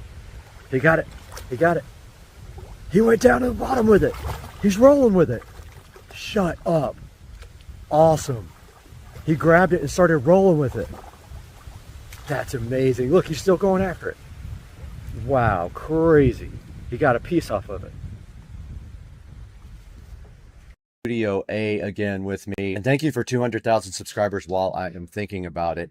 Today we have a special product that was sent to us by Topdon. This is the Arty Diag 600 Pro sent to us by Topdon. They asked if you guys might want to see this, and I said, yes, I thought you did. So we went ahead and got this thing, and it's pretty cool. It is a diagnostic tool for OBD2. You plug it into your OBD2 port right underneath your dash there. It does pull codes from your car, shows you all your fault codes, and then allows you to reset them and also Google them so you know exactly what's wrong with your vehicle. And you saw today, we looked at Rich's truck and he did have one fault code. I gave him that fault code so he could go to his mechanic and then he could not get ripped off by them because they won't know what he knows. And that's why you guys should have your own Diag 600 Pro. Now this thing does have 4.5-star reviews. It's got 36 reviews sitting so fresh right here on Amazon. It is $208 right now. It's 20% off. So now's a really good time to go ahead and order your Diag 600 Pro. It also allows you to do screen recordings and screenshots. So if you want to play that back later like I did, you saw how I did that when I put it into the edit session here while I was talking over the actual diagnostic on Rich's truck. It says it comes with 2 years of free updates, so you can look forward to that. Not having to subscribe, you're going to get 2 years from these guys of nice updates. It also does 9 different service resets, a bunch of different maintenance items as well. So you can do things like reset your oil light and like your battery. When you get a new battery, this thing can help you learn your battery type for the car if your car supports it, and the tool does too. It also does live data monitoring. You can actually watch the car's data in real time on the screen so you can get indicators of what your vehicle is doing. This thing can identify your ECU automatically and know what kind of car you drive.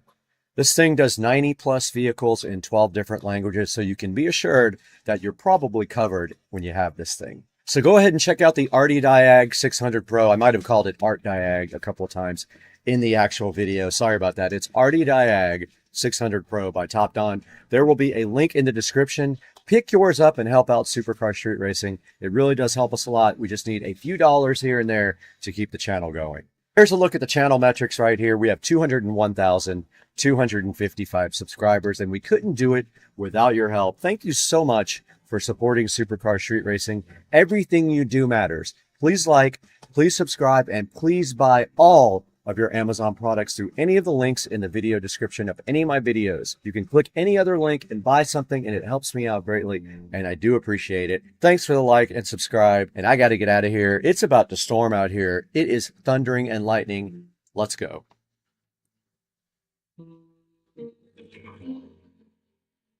Same thing in. We can put it in for any amount of time we want here, 5 seconds or 10 seconds. Let's go ahead and generate this. So we generated our start image, and we generated our video. It's coming up right now. All right, it is done with our video. Let's take a look and see how we did here. All-wheel drive Corvette, huh? Nice. That came out really good. That's our Corvette, and it did follow the prompt. Let's try one more. Let's go to image. Let's type in a man is next to his studio. Let's go ahead and put in one reference. So I uploaded a picture of my studio. There it is right there. I'm now going to upload a picture of me. Uploaded a picture of me. And I'm going to say a man is standing next to his studio. Let's see if it can handle that on the image generation. Okay, it is generating our picture right now, which then we can put into a video. Okay, we're waiting for our picture to get done now. It says in progress. And see how we used both of our reference photos down here. One picture of my studio, one picture of me, and look at that. Check that out. That is so real looking. It's insane. All right, so now what we can do is take this and create a video with it in Cinema Studio. Let's click on video. Let's paste in my prompt. I pasted in a whole prompt about a man going into the studio when it's the end of the world. And we're gonna get rid of the old Corvette. We're gonna put a start frame in there, and we're gonna use our picture that we just generated. Okay, our picture is now uploaded as a character reference or a photo reference. So we're gonna go ahead and click generate, see what happens. Okay, our video is done. Let's check it out and see what they did. So inside the studio, it's definitely the end of the world. That looks pretty cool. Okay, I thought it would be fun to try another image here. So let's go into the image generator and delete all these. Let's add a new image. Here's our uploaded image, and it went ahead and selected it as a reference. Let's upload another one. Now I just uploaded a picture of my house, the golf cart, and the scooters. I'm gonna go ahead and give it a prompt. I put a man is standing next to his power sports and car. And let's go ahead and generate one and see what it does with those two. All right, here is our finished picture. It looks pretty cool. That is awesome. Came out really, really good. Okay, we went ahead and uploaded that picture. That is now our picture reference. We're gonna say a man is walking around his car and golf cart, inspecting both. Gonna be 10 seconds long. Let's go ahead and see if we can pick a camera movement. You have a bunch of choices to choose from. You've got handheld, drone shot. Let's do drone shot and go ahead and generate this. And our video is done. Let's see what it did. It definitely did what I asked it to. Let's go ahead and download that. Even has sound. Shall we try one more? Let's go ahead and upload something else to the image generator. And I am uploading another selfie of myself, and it added that to the image reference. Let's do one more. I've got some more very cool house stuff that I just shot. Got a bunch of really cool photos that I just took with a really good camera. And I just uploaded that second shot, and I updated our prompt here. Amanda's standing next to his power sports and car and scooter, admiring them. Let's go ahead and generate. And it is generating. Okay. Supercar Street Racing back in the dining room again, and today we have something right here that we've been waiting for a while, and it will replace the janky method that we did before in the bedroom with the car base processor. So let's get this thing opened right up and see what's inside.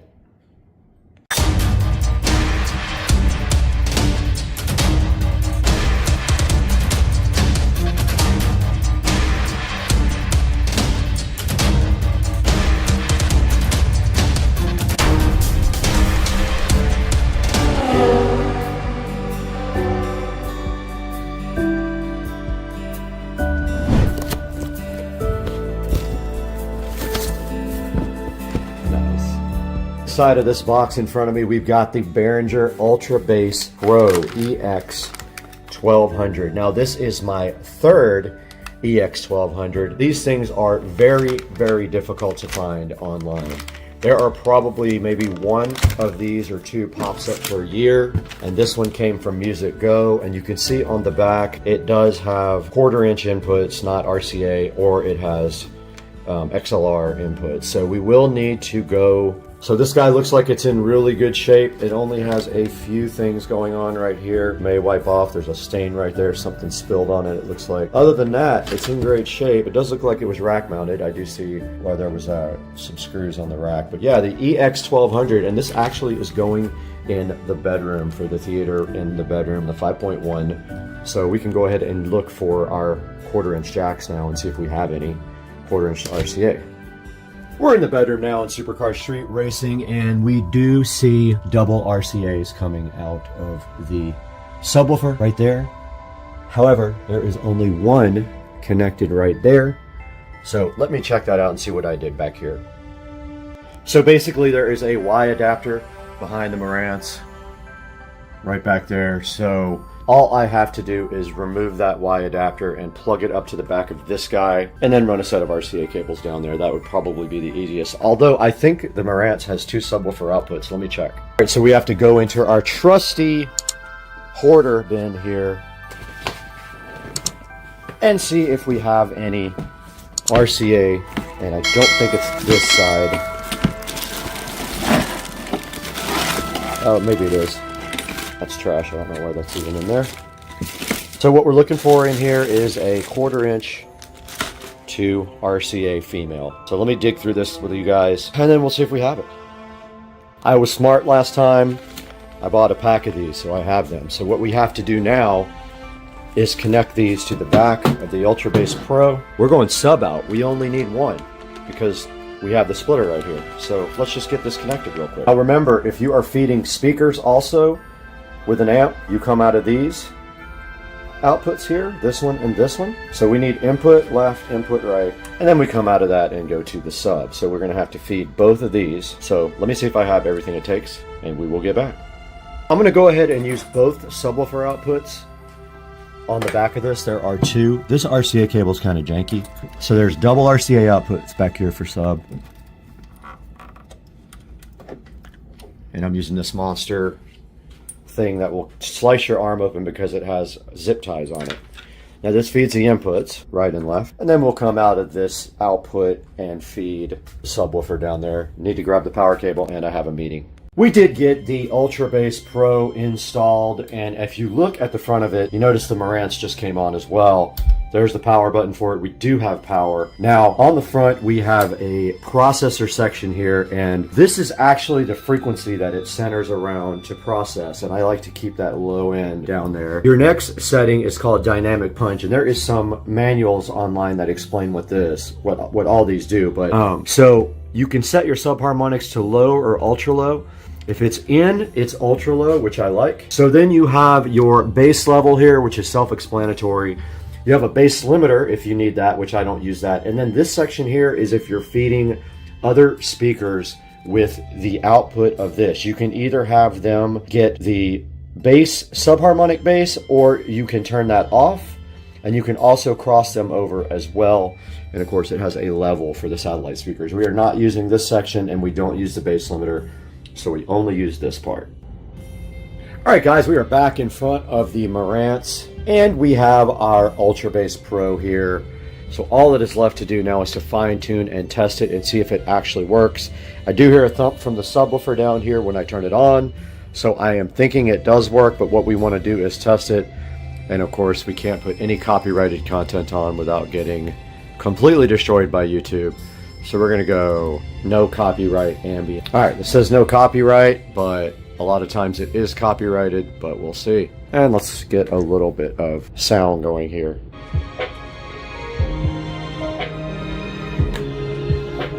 Okay, I don't see any lights on this.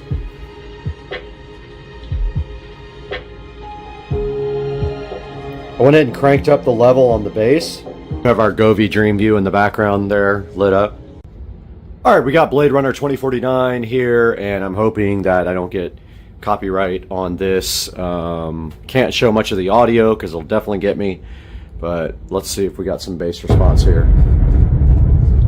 Finally got some movement of some LEDs, and we are watching Blade Runner now in 4K Dolby Digital Audio, and this looks amazing. And I'm just going to step back here to limit the copyright.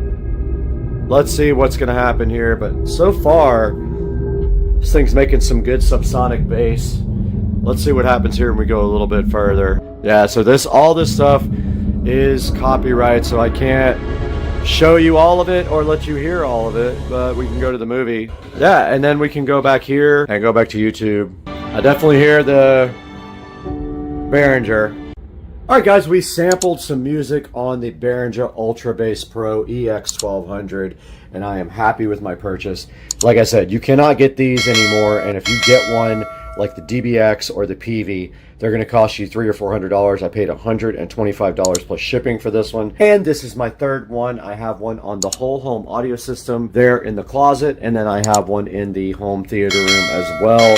And I love these things because they generate ultra low bass where there is none or there's little. If you guys want to pick one of these up, make sure you jump online and just search for the model EX1200 Behringer Ultra Bass Pro. And if you're lucky enough to grab one, there usually aren't any available, but as soon as one comes up, go ahead and grab it. And then let me know what you think about the Behringer Ultra Bass Pro, and if you like that as an addition to your home theater system or your stereo system at your house. Let's toss it over to Brad at Supercar Street Racing Studio and look at some alternatives to this that you can get brand new. What are you doing up there, dude? Why are you on the wall, dude? There's no power. Guys, welcome back to the studio, and today we just got done getting our house spray foamed. Super hyped about that, and it might come up in a new video, but for today, we're here to talk about the Behringer Ultra Bass Pro EX1200 digital subharmonic synthesizer.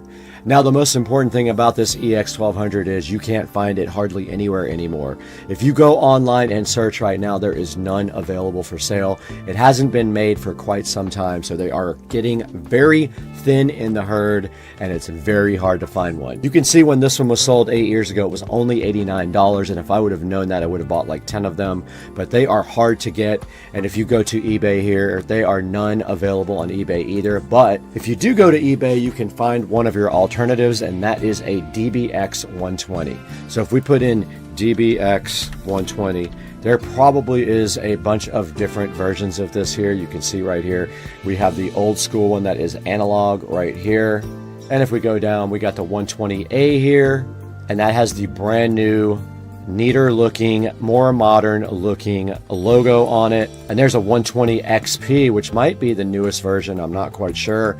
That is $227, which is not a bad deal.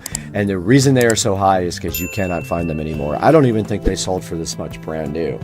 Now there is a third option out there, and this is the PV Cosmos, which also has not been made in quite a few years, but it will accomplish the same thing as the DBX and the Behringer and the other brands out there. However, This is the PV version, so it has its own controls and its own unique sound, and it does say on it, rattle your planet, because it is designed to give you some low earth shaking bass. Here's another picture of the PV Cosmos in the back, and somebody has it right over a center channel speaker right there. But yeah, it is very rare, absolutely, and so are all these other ones. They're absolutely getting really hard to find now. So as soon as I find one with a decent price, I go ahead and scoop it up. Now, this is my second one in the Behringer that I put over in the SCSR bedroom, but I'm currently looking for one for the living room sound system. So if I find one, I'll scoop it up, and I may even try to get a DBX 120 XP like the one that we saw right here. Now here's a DBX 120X-DS, which my friend did own at one point, and we had on a couple of 18-inch woofers in his house. Now, if we just go back to eBay here and we put subharmonic synthesizer, you'll probably say a lot of car audio products as well. And if you can remember, I did have a car subharmonic synthesizer in there, which I did move to the golf cart. Now, if you search too much, you'll get some manuals. Make sure you're not buying a manual for a subharmonic synthesizer. Those are cheap. You can't use this rack-mounted one, though, unless you actually have the rack to put it in to power it. And these are all using the Euro rack system. Now here is an actual very rare ADC DSS 100, which I have never seen listed. So I might go ahead and bid on this guy unless I can find something else. Now here's another version of the 120X that I have not seen, looking a little bit different than the other versions. And it's at $250, so still very expensive. And guys, that's going to do it for today on Supercar Street Racing. I hope you enjoyed this video. I encourage you to like and subscribe and click through our links in our descriptions when you buy Amazon products. It does help us out greatly. We really appreciate your support. Please like and subscribe. We got to get out of here. I've got to go put new nails in the walls because the bass shook them all out.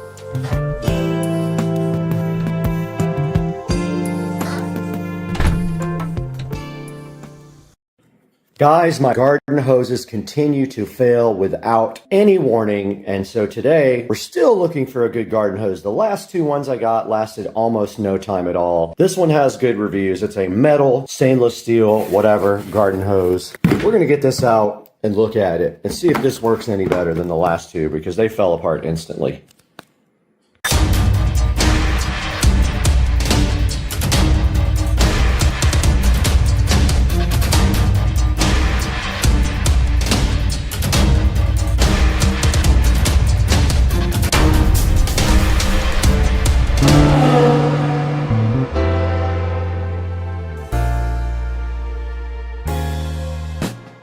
The quest for a garden hose that actually works is still going on. My pool people did not tell me that the hose that's out there is absolute garbage and it's leaking from everywhere. And it was one of those blue hoses that is supposed to be stretchy and then it goes down into a small bowl.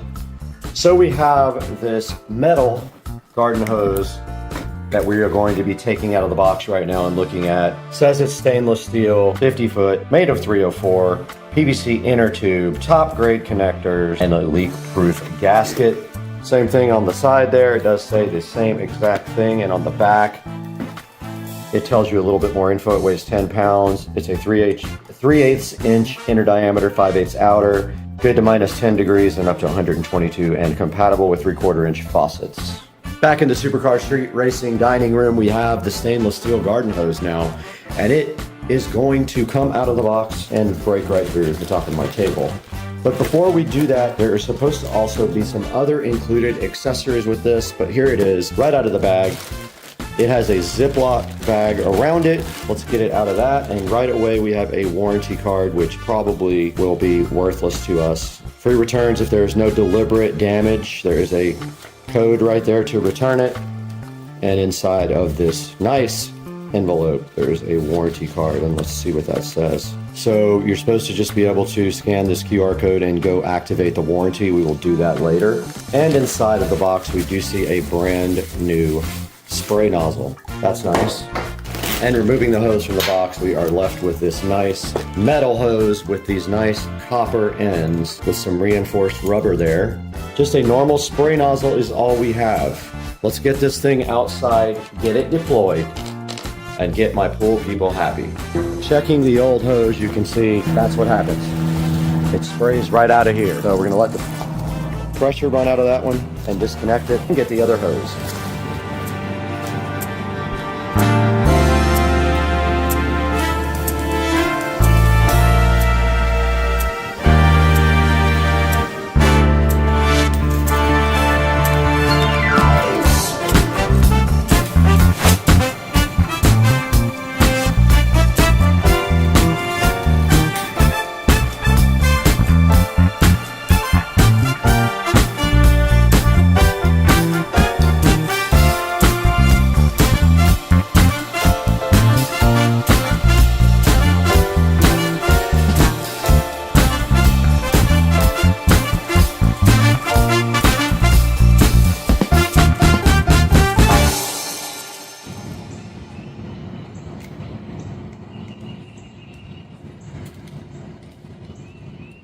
Okay, so this feeds through.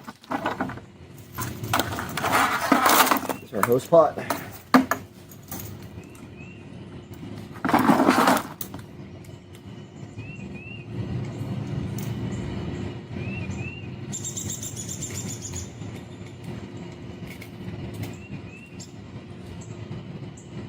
No leaks. Perfect.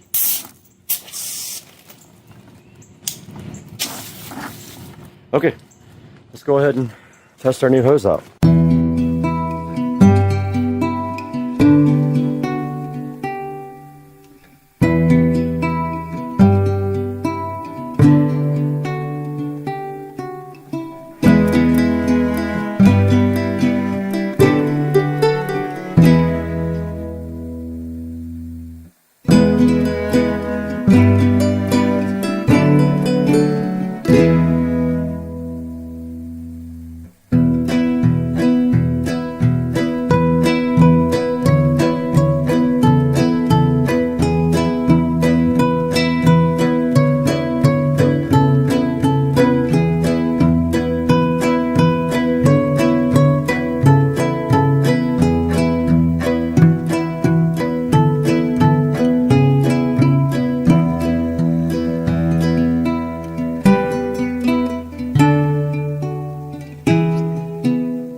Okay, we did successfully use this hose with no issues. We're going to go ahead and wrap it back up into the pot.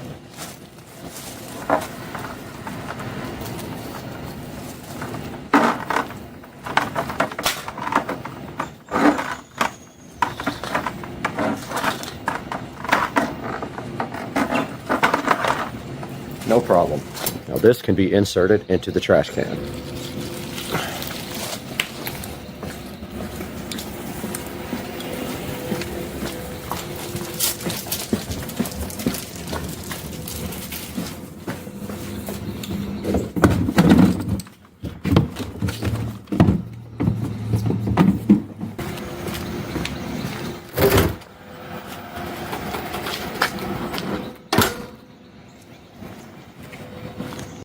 Alright guys, inside of this box sits a 100-foot hose, metal hose, to replace the one that died on the side. So far, these hoses are absolutely terrible. I've not had one that lasted more than a couple of months if you use them. Further, if you do not let the pressure out every single time, they last less than that. So we're going to get this hose out today. Also install the hose reel back on the side of the house, and we're going to do that right now.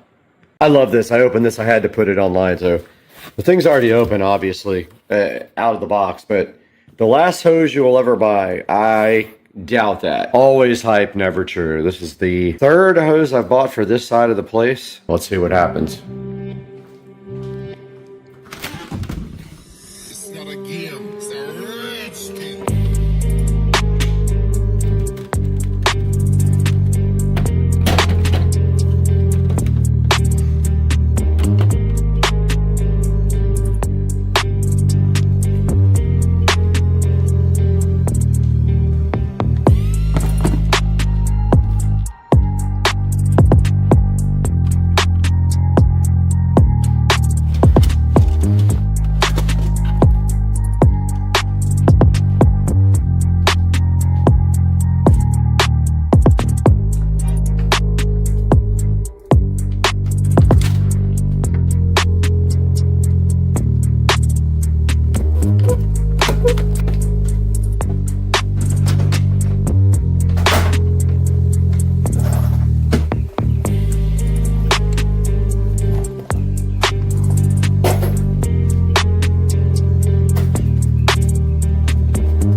Okay, I replaced the garden hose reel, rehung the hanger, and the valve is leaking directly from the stem. That valve is shot.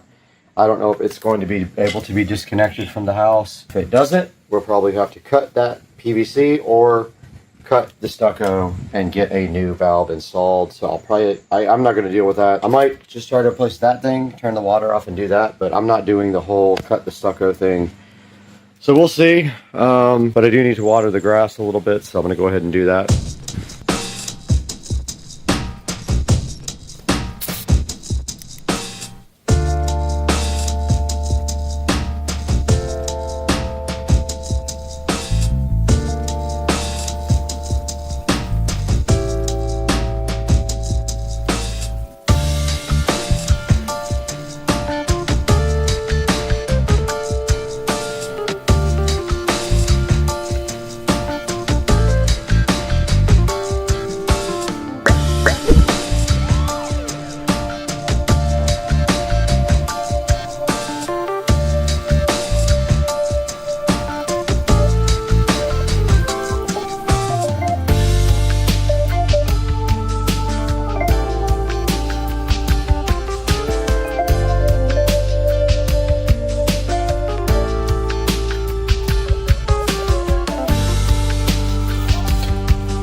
Got him! Got him! Oh!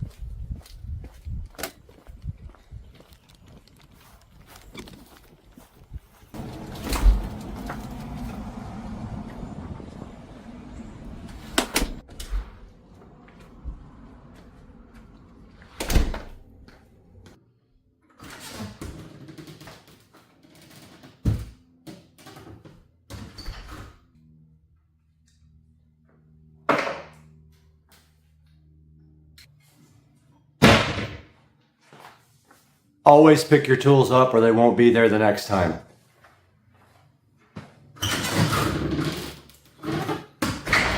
Supercar Street Racing and Brad back in the 4K production studio, and we are so happy to have you with us today. The channel's making such good progress, and all we can say is thank you for your support. Always like and subscribe, and today we have this metal garden hose as you see here on your screen.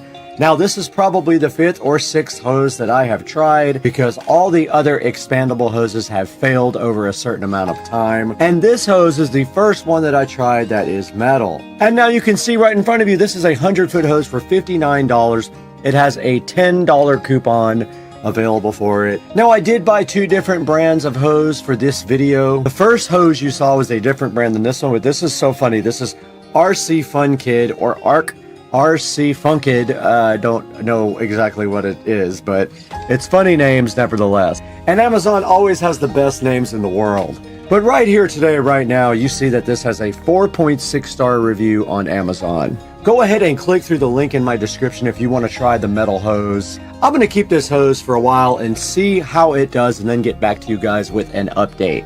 Because I've replaced about 5 of these now. I've tried the plastic ones and they kind of just like fell apart. They might be plastic or they might be rubber or a combination of both. But yeah, the rubber ones just kind of expanded and started peeling apart and eventually started leaking. So now we have the metal hose and we can tell you how we do after a couple of months. Guys, please like and subscribe and always look in the description of the video and order anything from Amazon you want through any of my links. You don't have to order what's in the video. Just clicking through my links actually gives me a little bit of credit if you buy anything from Amazon. For instance, this hose right here, if you would go ahead and order that through my link, I would be super grateful. And looking at them, they have a 4.6 star review. Out of 3,000 ratings, that is not bad. And you can see right here and right now is the video for the hose. We'll go ahead and drop that in at the end of the video if we can. And here's a good look at some of the features of the hose. You can see it has a thicker PVC inner tube according to the manufacturer, harder premium stainless steel, soft plastic protective cover, aluminum copper interface, 3/4 inch American screw connection, and it does have a tube pipe connection.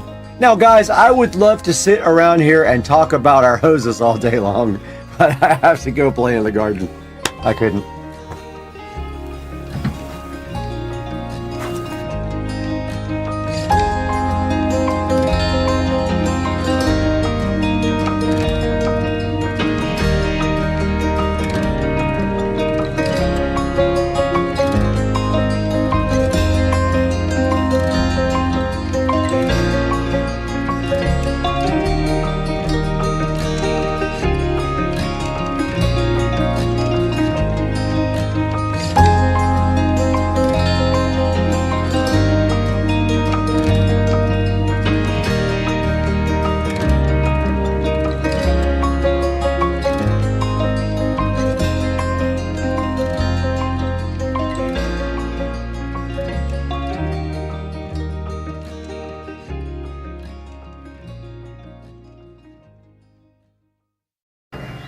Aw, Bubba, you love Squirrel TV. Give your friend a hug. Oh my goodness, he loves So cute. Aw, that's so nice of you to pet your friend. And then he ran away from you. Yo, it goes down. Robert, it goes down. No, it don't. It do go down. It do go down.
All right, the IKEA fairy did come.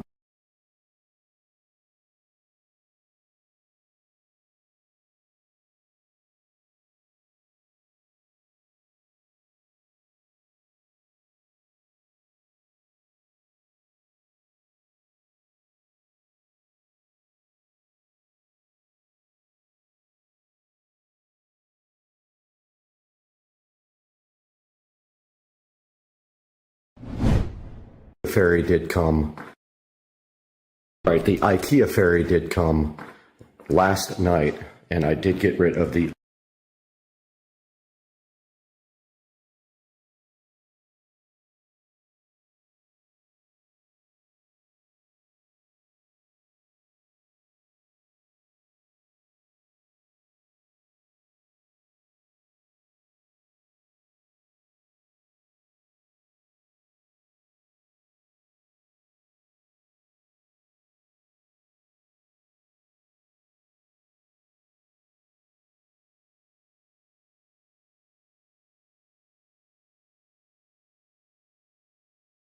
All right, the IKEA fairy did come last night, and I did get rid of the old couches. So our mission today is pretty simple. We are going to unbox all this IKEA stuff and set up my new furniture.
did get everything unpackaged,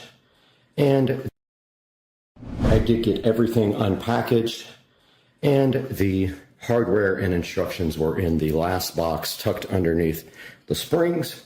So I'm going to get the instructions out right now and figure out what is going on here. This is a modular set, so it has to be put together a certain way. Let's get to work.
get everything.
Okay, I had to take the ends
off of both of these.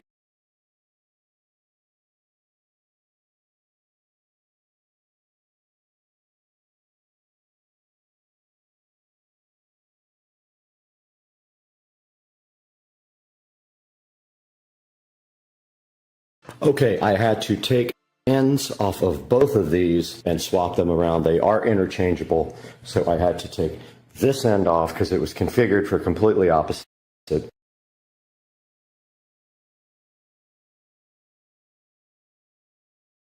Move it over here and then take this end off and move it, putting this back together.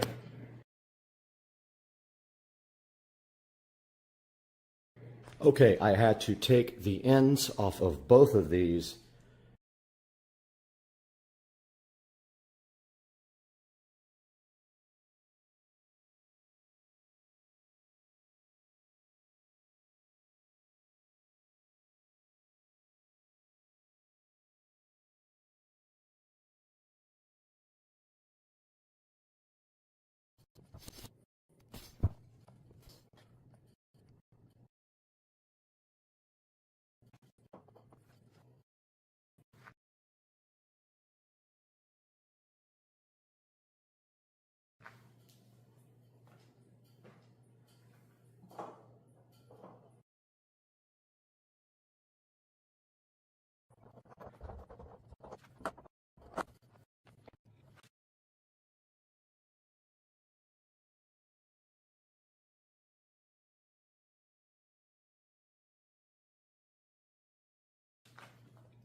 Okay, this part of the project is done, and the couch.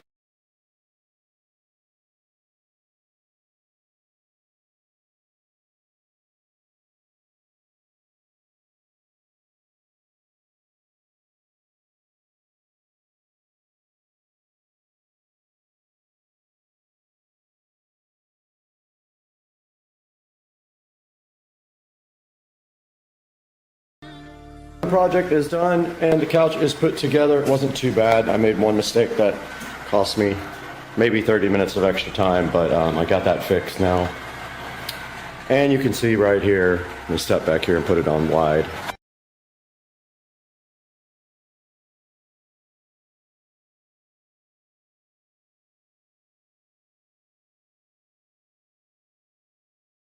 There's a better shot at it, the modular couch. Remember, I had to move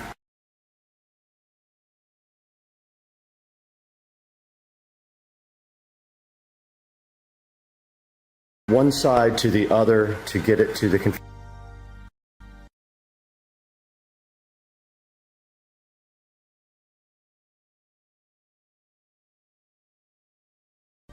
small part over here on this side. So not too bad.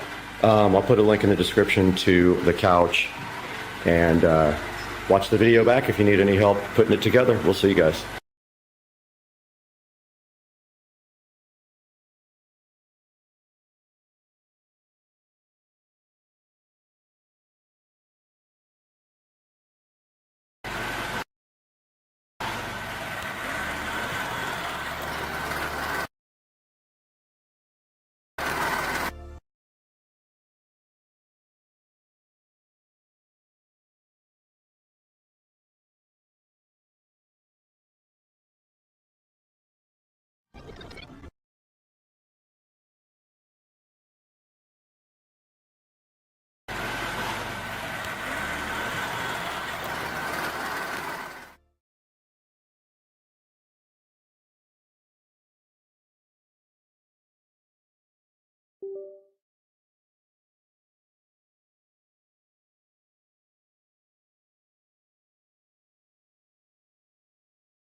All right, we are back in the kitchen as the Roomba goes crazy in there.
Wasn't sure if we're going to hear a little bit more about that. But again, there will be 3 calls coming up on this Starliner readiness poll for terminal count. They will pull the mission support room manager or MSR. After launch, the BMC. A beautiful shot of our beaches here from the courtesy of our chopper team here at the Kennedy Space Center. Folks coming out to enjoy the launch and an amazing day. Weather, no changes again. Low-topped cumulus clouds on land, which you see some of it there, but because they're low-topped, that's not a concern. When a rocket flies through a big, thick cumulus cloud, it can trigger a lightning strike, but those clouds are not the kind that can do that, according to Launch Weather Officer Melody Lovin. And so we're good to go there. We also have a launch visibility is always a factor here in the southeast. Can you see the rocket and from where? And our friends at United Launch Alliance provided us with this graphic so you can see about which point in the launch you would see the rocket. If you're within the first 2 inner circles, you should be able to see the solid rocket boosters jettison a minute after launch. Folks in the Orlando and Central Florida area will be able to see it about 90 seconds of flight. And then it will come into view for much of the rest of the state after more than about 2 minutes, including Tampa on the west coast of Florida. The southeast corner of Georgia might be able to see the Atlas Centaur separation, which happens after 3 minutes of flight. Again, we're looking good here at the ASOC. Richard Jones polled his team, the NASA operations manager. 15 minutes. And all of them are go. LC flight, channel 1 and air to ground 1 are now merged, going to air to ground 1. Roger. We'll send it back to the host desk. LC flight, air to ground 1, ready for contact with Starliner on channel 1. Roger.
Houston, Comtech, air to ground 1. Houston. Flight Alan Shepard, May 5th, 1961. Gemini 3 with astronauts Gus Grissom and John Young launched March 23rd, 1965. Apollo 7, October 11th, 1968, with Wally Schirra, Don Isley, and Walt Cunningham. STS-1 launched with astronauts John Young and Robert Crippen, and it launched April 12th, 1981. Starliner Houston, your suit fan Bravo is repowered. It looks good. Please close your visors. Column closed. You saw video there of Demo 2, May 2020, Doug Hurley, Bob Benkin. And then, of course, today's NASA's and Boeing's crew flight test with Butch Wilmore, and Sonny Williams. You know, Mike, 12 minutes and 15 seconds to go. How are you feeling? I am excited. I'm grateful to ULA and Boeing and NASA team that we are sharing this historic moment together. Go Starliner. Yeah, our hearts and well wishes are with Butch and Sonny as they make history testing what is poised to be the second commercial crew vehicle that is certified to ferry people to and from the International Space Station. So with 11 minutes and 46 seconds to go, let's send it back over to ULA's Dylan Rice and Boeing's Lauren Brennicke to walk us through the final moments of today's launch countdown. Let's do it, guys. Let's do it, Megan. We just heard the Starliner readiness poll is a go. We know the crew's visors are down now, so we are moving along smoothly into the final 11 minutes and 30 seconds of this countdown. This is an instantaneous launch window today, which means that we will launch when the orbital path for the ISS aligns with the Space Coast. Once we get into orbit, Starliner will be working to catch up with the space station, eventually reaching speeds of more than 17,500 miles per hour. It'll take about 25 hours or so to get there. And we are going to be watching here any minute. Minus 11 minutes. For the crew access arm. Control, so the crew access arm for launch. Roger.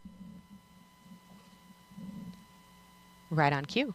Crew access arm about to start moving away from the spacecraft. And Dylan, we will watch it move very slowly today, but it could move much faster if needed. That's right, Lauren. It takes about 2 minutes to rotate the 120 degrees back away from Starliner to its stowed position and latched position on the crew access tower. Here we go. But we could, in the event of an emergency, redeploy it in less than 15 seconds. It's amazing that it can do that. We hope to not have to ever see that happen.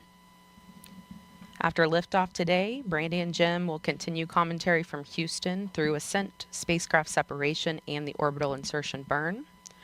We will have the shot of Butch and Sunny inside Starliner until the moment of launch, and then we will get it again when we get to the ISS. minus 10 minutes. Flight, verify CST 100 on internal power. Verified. Starliner, configure ordnance for launch. Touch and win. All right, the spacecraft is running completely on its own now. And they are configuring ordnance for launch. That means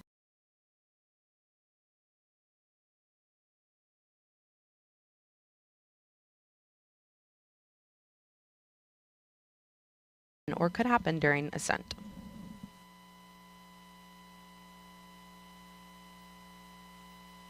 So Lauren, we're just about 2.5 minutes now away from our terminal count status check.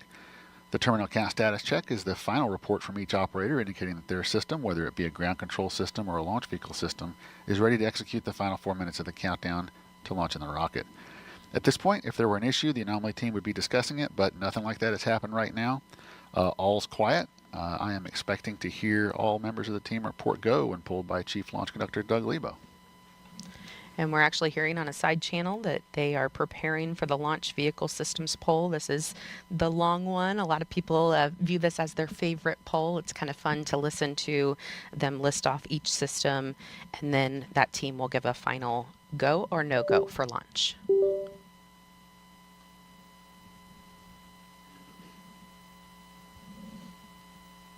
And we will be able to watch cameras on the rocket today, and live telemetry feeding back will provide a real-time look at the spacecraft model when video isn't possible during the ascent as it moves through the dynamic phases.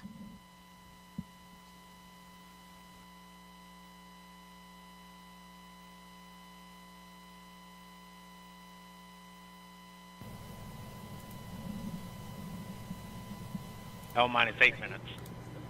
Ah, there we go. Under 8 All right. minutes before Butch and Sunny head back to a place they can consider home. Now we can talk about the launch. About 6 months on the International Space Station, and they are thrilled to be going back for their So we are 9 minutes away from launch of Starliner, which has been delayed multiple times.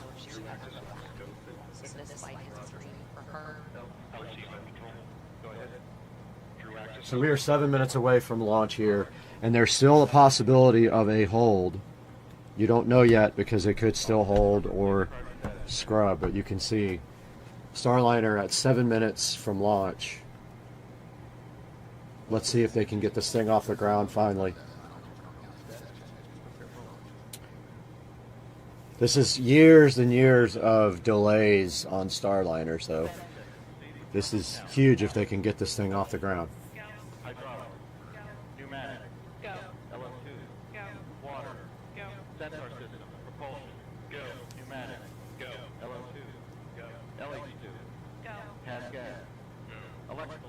But this is the final check for all of the systems. They all have to be in agreement that they're going to launch or they don't launch at all. This is huge for Boeing. They have had failure after failure on this, getting this thing into the sky. So let's see if they can fly today.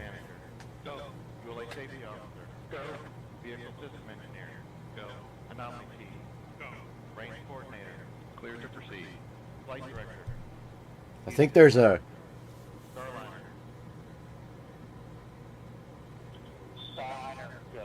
all right, so everything's go there. I think there's a built-in, well, there's a possible hold again as it counts down into the lower numbers.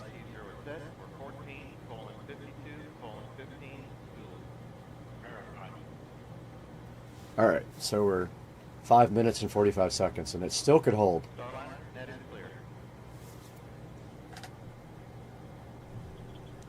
There's no guarantee.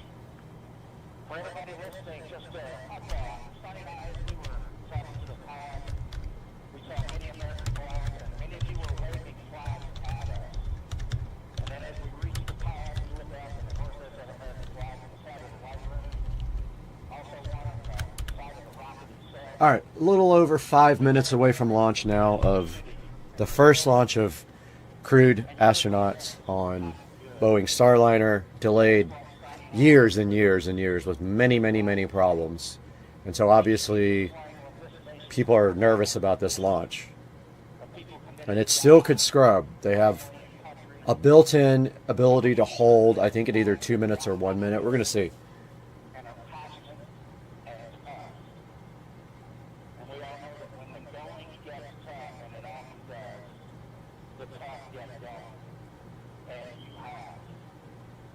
So the astronauts are giving their little pep talk here before they get in the sky and launch, and I think it's pretty cool.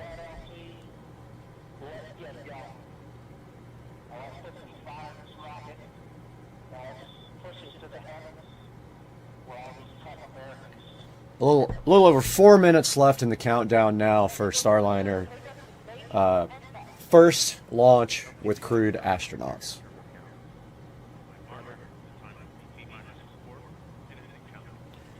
4 minutes to go here, and Starliner on the pad with astronauts in it for the first time on the real test flight. Every time they've launched so far, they've had issues and they've had failures, and they've scrubbed many, many, many times. So let's watch. 3 minutes. And if you notice underneath the capsule, there's like a ring almost. If you look at the very top where the capsule is, that is for aerodynamics. They figured out that helps with I think they said the shock waves over the bottom of the actual rocket when they are, I think, past the speed of sound. 3 minutes until liftoff here. Cape Kennedy there in the background.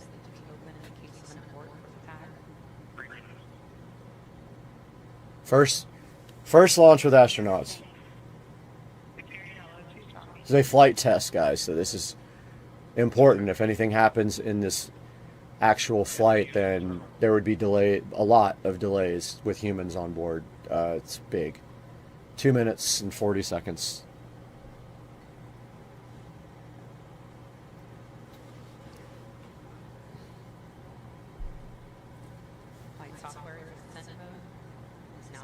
A little over 2 minutes here, and obviously everybody at NASA is nervous about this flight, and so is Boeing with the issues that they've had for being delayed 5 or 6 years, which is uncalled for.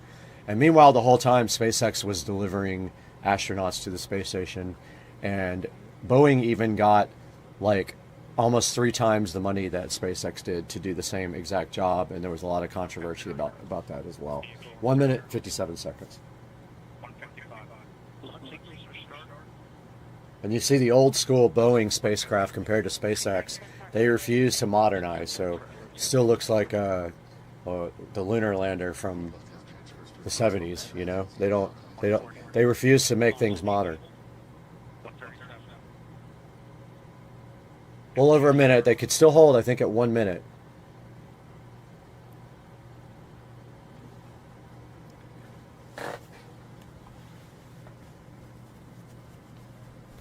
$120 here.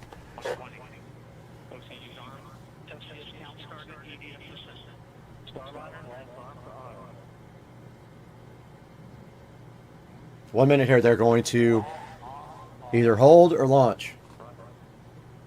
Let's see. That call meaning if the emergency detection system on Acronis detects something. All right, so they got past the 1 minute mark. They could still hold for any reason. If when they try to ignite, if there's a problem, they will stop the launch. About 40 seconds here.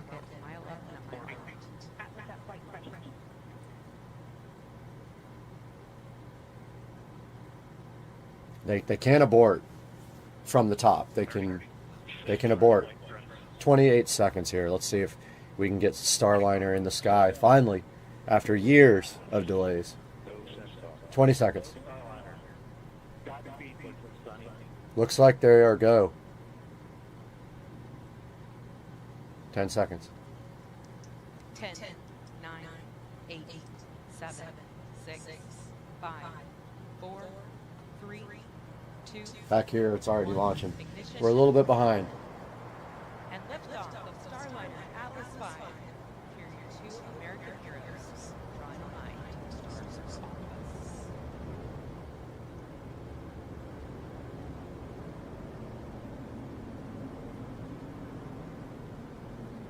A little bit behind on this broadcast. Back here, they're about 5 seconds ahead of us.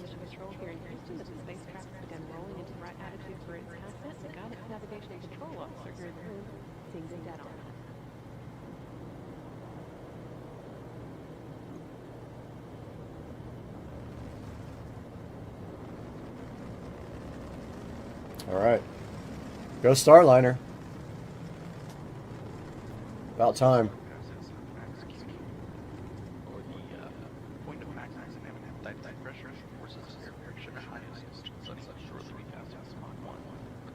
There's a good view of the tracking shot of the spacecraft. Next thing that's going to happen is the solid rocket boosters. Well, the next major event is max Q, when the aerodynamic pressure on the outside of the vehicle is at its greatest. There just looks like it's at max Q now. And then, of course, the solid rocket boosters will separate. Starliner analysis. Looking good. Speed and attitude increasing as expected. Coming up in less than 20 seconds, the solid rocket boosters will run out of fuel and burn out. I don't see the bottom. I don't see the actual graph moving here. I'm not understanding. I guess they're not showing the timeline at the bottom. They're just showing the next event. So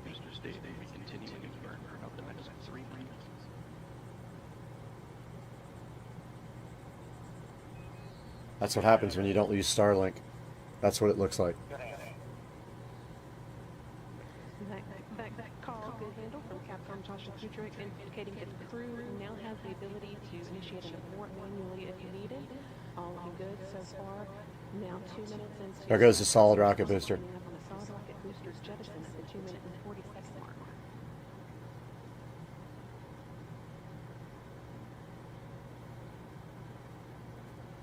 Such a low quality shot.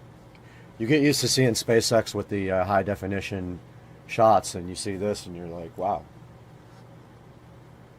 So can't see what the next thing is. Okay, they are actually moving down the timeline. Solid rocket boosters have now been jettisoned after seeing Starliner through its first 90 seconds of flight. Team on the ground here confirming that it was. Oh no, they're not. They're just stepping through the steps. They're not actually moving down the timeline.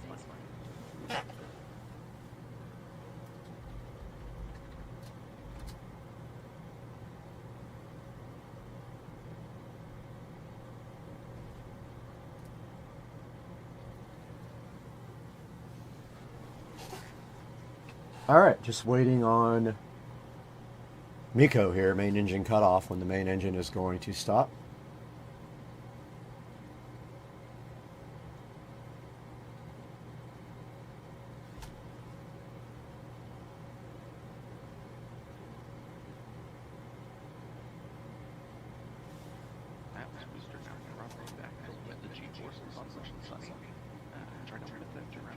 Nice view of the Earth there, although pretty low resolution compared to what we're used to from SpaceX. I don't think Boeing has the ability to use Starline, or to use I forgot what I was talking about. Starlink. So that's probably why they don't have good video.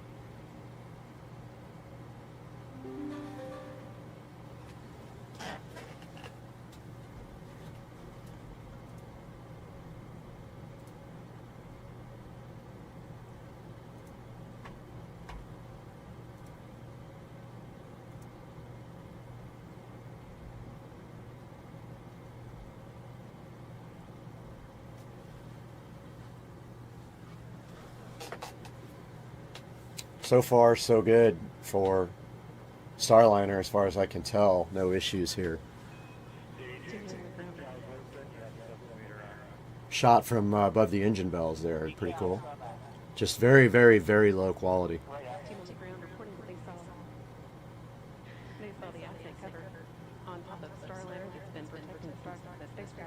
There goes the cover.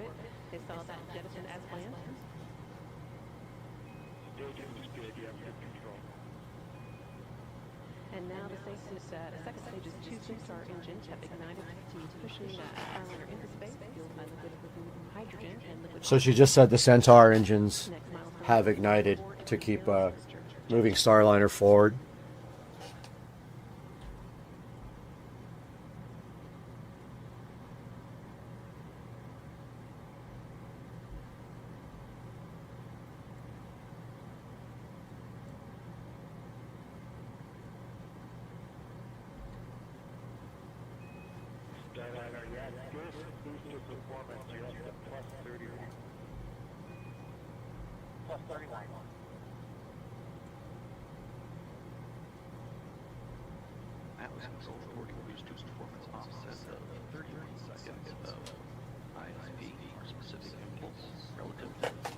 Alright, so we're off of live video now and on an animation.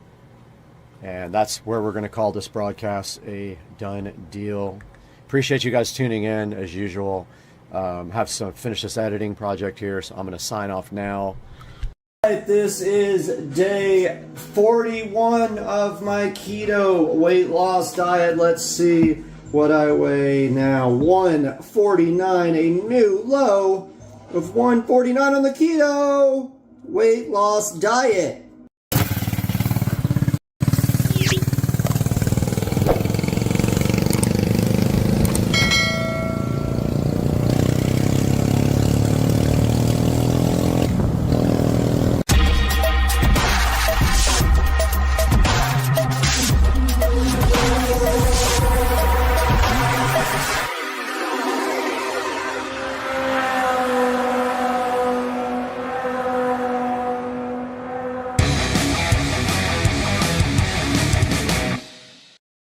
I'm dressed like a complete spaz, but I was so hyped to get this castle nut in that now I want to see if I can figure out how we're supposed to put this in. I still don't see a hole.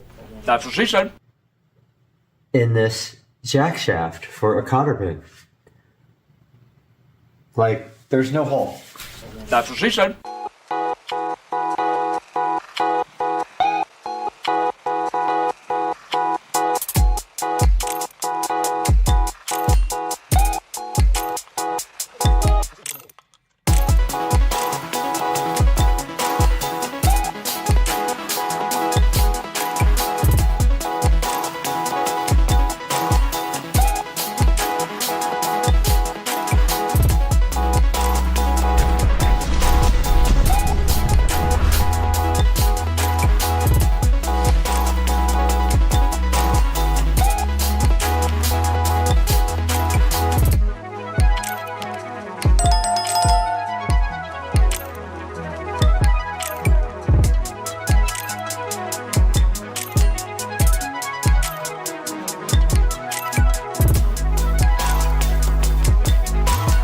Well, the problems never stop. It broke the key off, so now I gotta go waste like $5 more on shipping to get a new key again.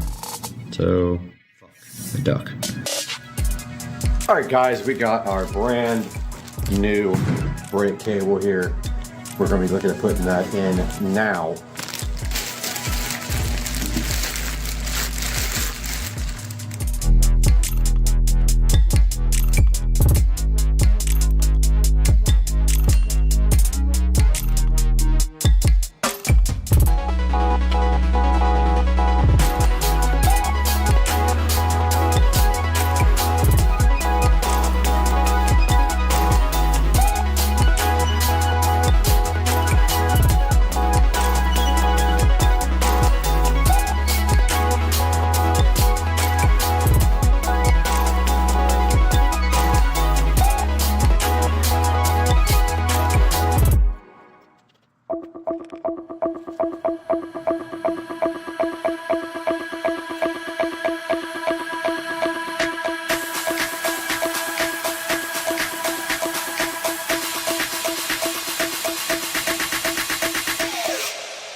Alright, a little update here. I got the brake cable installed, but it was very difficult and there was no play left down here in this back area. I literally barely got the cable on, and now the brakes are pretty tight. They're not actually on, but they do, like, they might actually be on. I don't know what's causing that because there's no slack left here in this cable, and it's up against the holder right here. I don't know if this lever needs to be rotated more. It's very possible that lever needs to rotate counterclockwise. I'm gonna ask Joe if he wants to take a look at it. Guys, welcome back to the video, and finally, after another long week of waiting, we got the sprocket key in again. Every time I order one of these, it's like $6 shipping, and the part's like $1. The next problem we have to figure out is how to get this thing to stay on. There is no cotter pin hole in the jack shaft, so I am going to create one, and I don't know how I am going to do that yet. So, yeah, that is what I am going to be doing, is getting this chain back on.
Thunder, what's up?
I can't even come close to keeping up.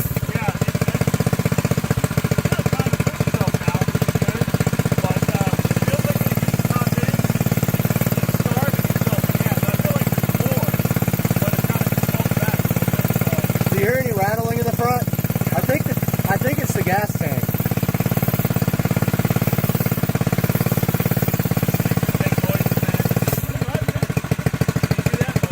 Yeah.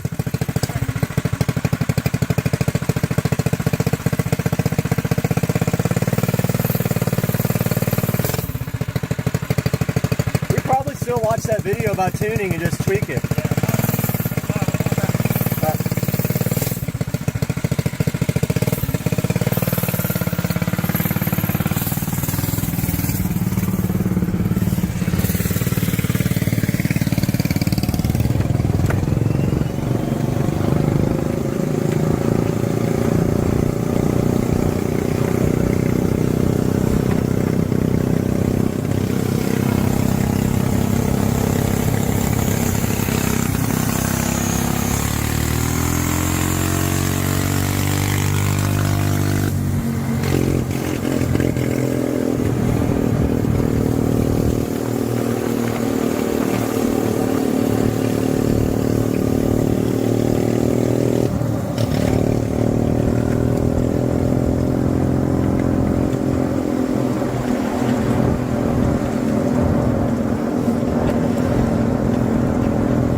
All right, guys, we are back in the garage, and I wanted to show you guys what we did last night. We were in a hurry, weren't able to film. Joe was busy, but basically we decided to go ahead and rectify this problem for good with the castle nut backing off on the sprocket. So what we did is we pulled this off. He has the right socket size. I can't remember what size it was. It's pretty big, the castle nut. Went ahead and pulled that off, and what we did was we drilled a hole through the jack shaft there in order to be able to secure a cotter pin to the jack shaft, because this jack shaft has no hole in it. These castle nuts tend to work themselves off, and the whole point of a castle nut is it's slotted so that the cotter pin can go right between the slots and prevent this thing from backing off.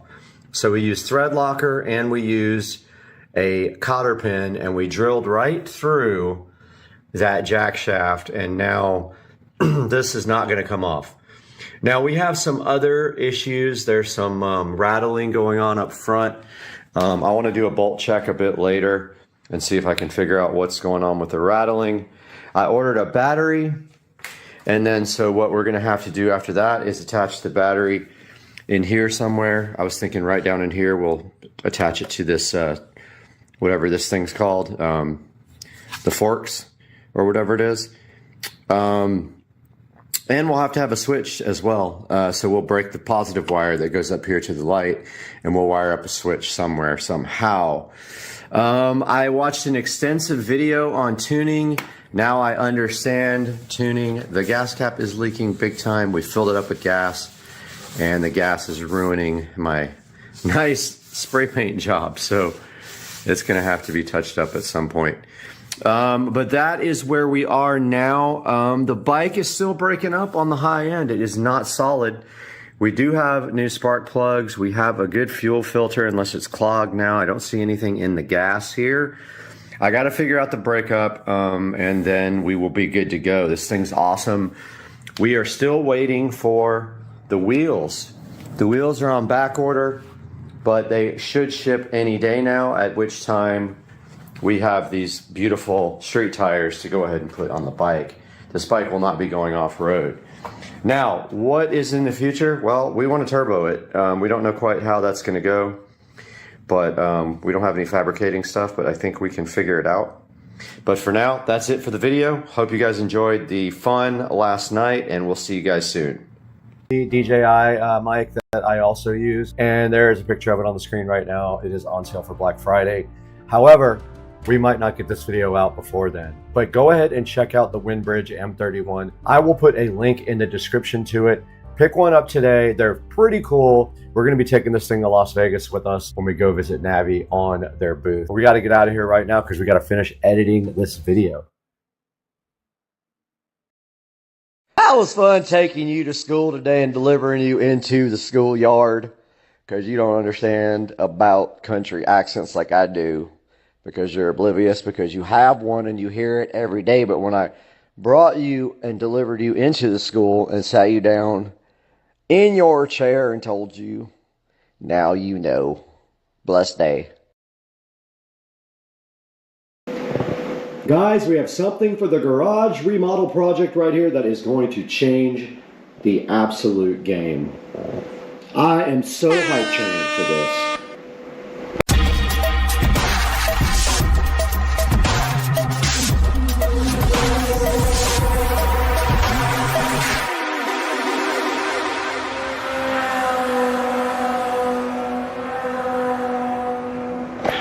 Right here behind me in the Supercar Street Racing living room, there is an extra large package right here, in which I just doxed myself, but I don't care. And we're going to be opening this up right now, putting it out, and see what is in here. It is something special for the channel. Let's do it. Right here in front of me, and right now in front of me, we have something for the garage that is going to change everything. This is what we have.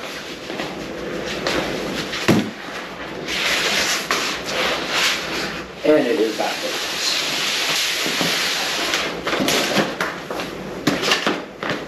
We have the Supercar Street Racing banners, the garage, and take a look at this, guys. These are unbelievable. Look at this. There are 2 of these in the package. Wow. These are 10-foot wide banners for the garage. Unbelievable, guys. These are custom printed banners. They're about $110 a piece plus shipping and tax. And now we have something to put up in the garage for the Supercar Street Racing channel. These things are freaking awesome. Let's get them out there and get them hung up.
17.5.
All right, let's go.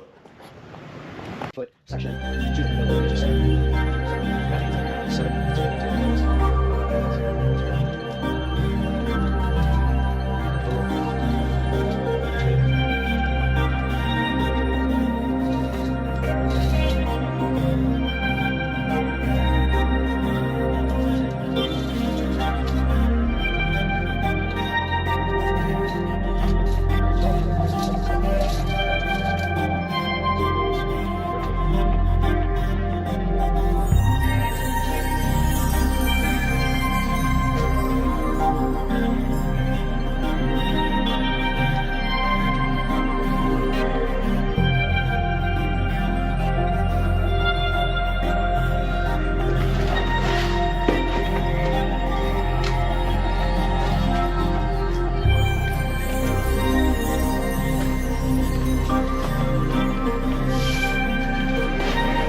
Just finished parts, I don't even know, like 7 or 6 of the garage remodel project, and this part of the project was these amazing printable banners.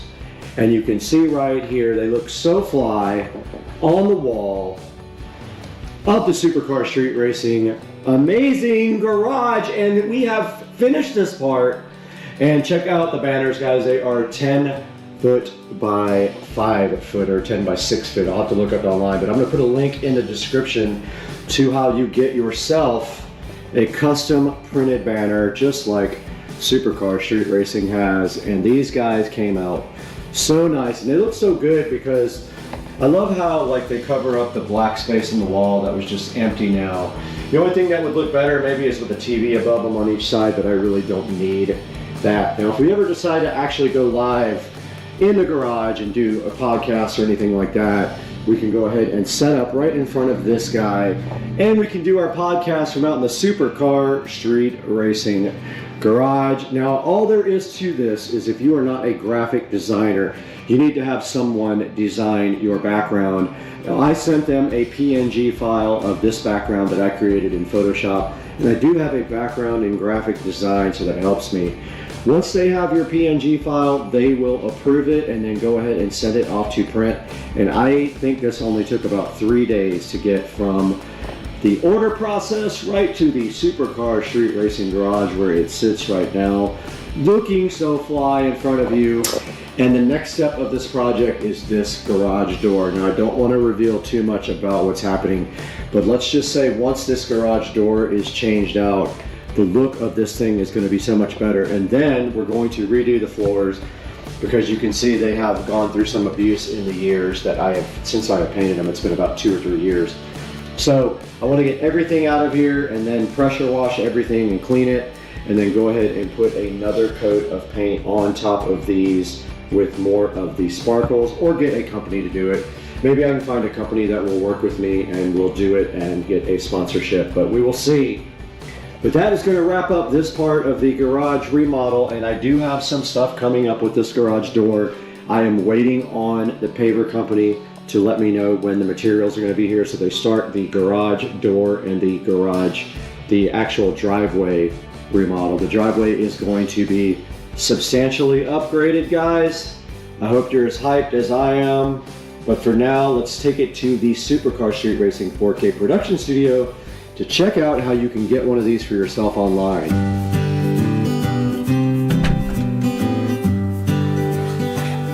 Hey guys, I was just working on another project outside on the dock, but I thought I would come in and talk to you guys about these custom banners from uprinting.com. Now these cost about $246 altogether, and I got them in just a couple of days, so it's kind of a crazy good deal and super fast shipping, and I love them. So what I did was I picked a 10 by 5 foot vinyl banner, and I created the artwork myself. And if you need help for me to create art for your banner, just hit me up at supercarstreetracing@gmail.com and I will gladly give you a hand. And I love doing this stuff, and it made the garage look so great. And as you can see right here on uprinting.com, that we do have the vinyl banner 10 by 5 order right there, and you can order other sizes as well. If you don't need something that huge like I did for the garage, and I got 2 of them, then you can also order something a lot smaller, which will save you some money. So go ahead and check out uprinting.com. I will put a link in the description. And now I just want to ask you guys, please, if you can like and subscribe and click through all my product links in Amazon and order any products you want on Amazon, and I get a little bit of a commission from it, and it helps out the channel greatly. Please like and subscribe and click the bell icon as well. The channel's growing amazing this year, and I'm so happy to have you guys with us, and I'm so happy for your support, and every click matters and every comment matters. So go ahead and tell me what you think down in the description. I gotta get going though. I gotta eat some Chinese food.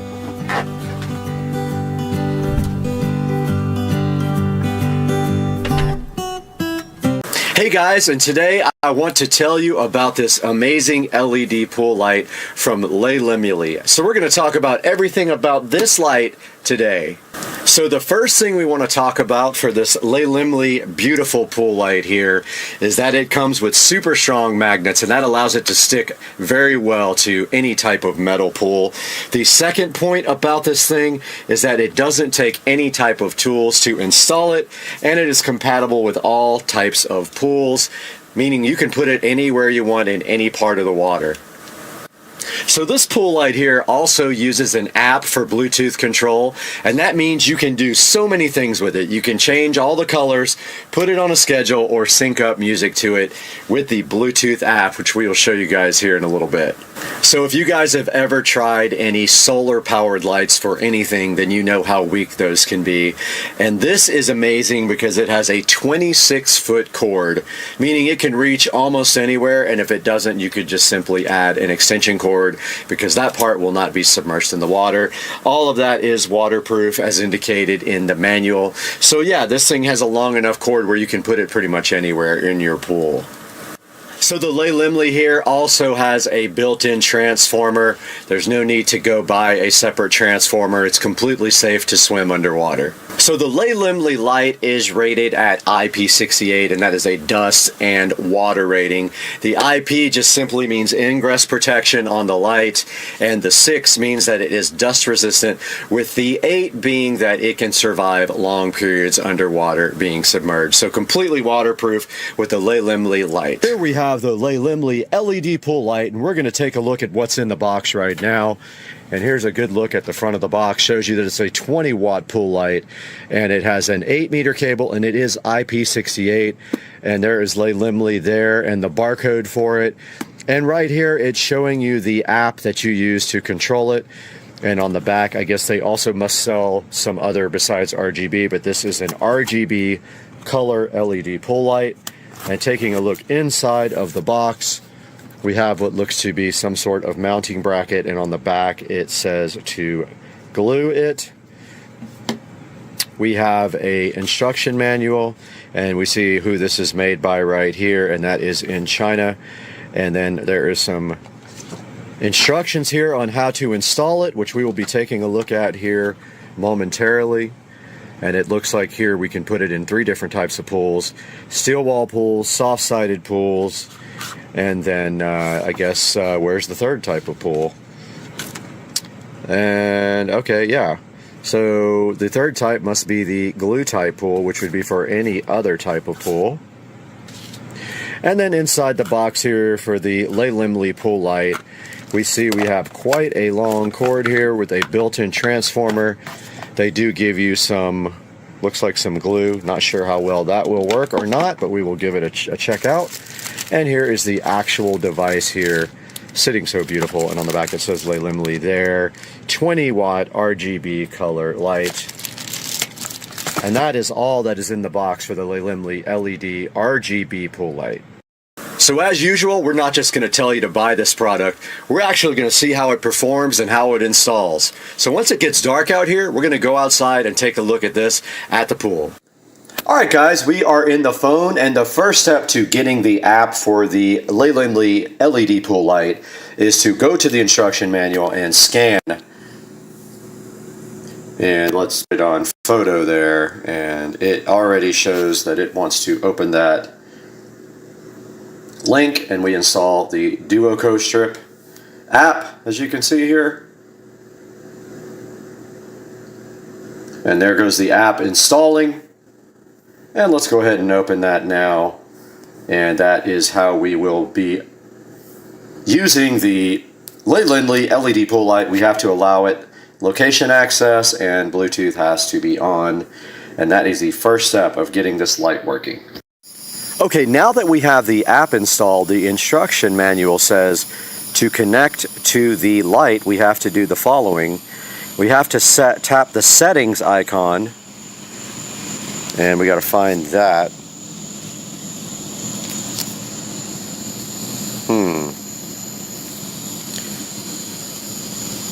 Ah, it's already on the screen. It says BLE DOM.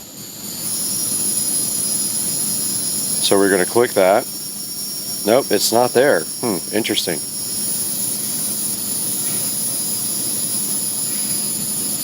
Tap setting icon and refresh icon. Okay, hit the refresh icon.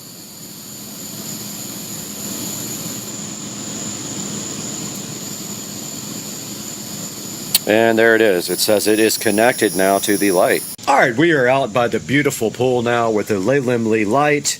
And what we're going to do right now is take it out of the packaging. And this is actually the mounting bracket. So what you do is you attach this to the side of the pool. And then the light actually is magnetically mounted to this guy right here. Here we see the Limley LED pool light in the package, in this plastic packaging. We can remove that now. And then what we will do after that is go ahead and plug it in and get it submerged in the pool, where we can start taking a look at the app. Alright, we have the Limley LED pool light sitting here right now. and we will get to do this peel at some point. And I don't know how that actually peels. Let's see. Just like that. And now all we have to do is plug it in to supply power to it. And let's see how bright it is. And yes, it is very bright. And now we will proceed to put that over into the pool. And we will just be temporarily mounting this, so no mounting necessary. If you were going to be mounting it, you would use the mounting bracket over there, glue that to the side of your pool, or attach it to the side of your pool. Then this would stick to the magnet. And then we're just going to put this here until it gets dark enough to actually show you the app and how the light looks underwater. Okay, we are back outside where it has gotten dark, and we are with the Limley LED pool light. We have the app open now, and we're also recording on the other camera, and where we can go back and forth. And you can see here on the app, we can just hit one of the presets like green and purple. And that's really purple. Or this classic colors here, and the light is responding to the Bluetooth control. It is very bright. It's actually much brighter than my regular pool light. And we can also go over here to style and go to any of these preset styles here.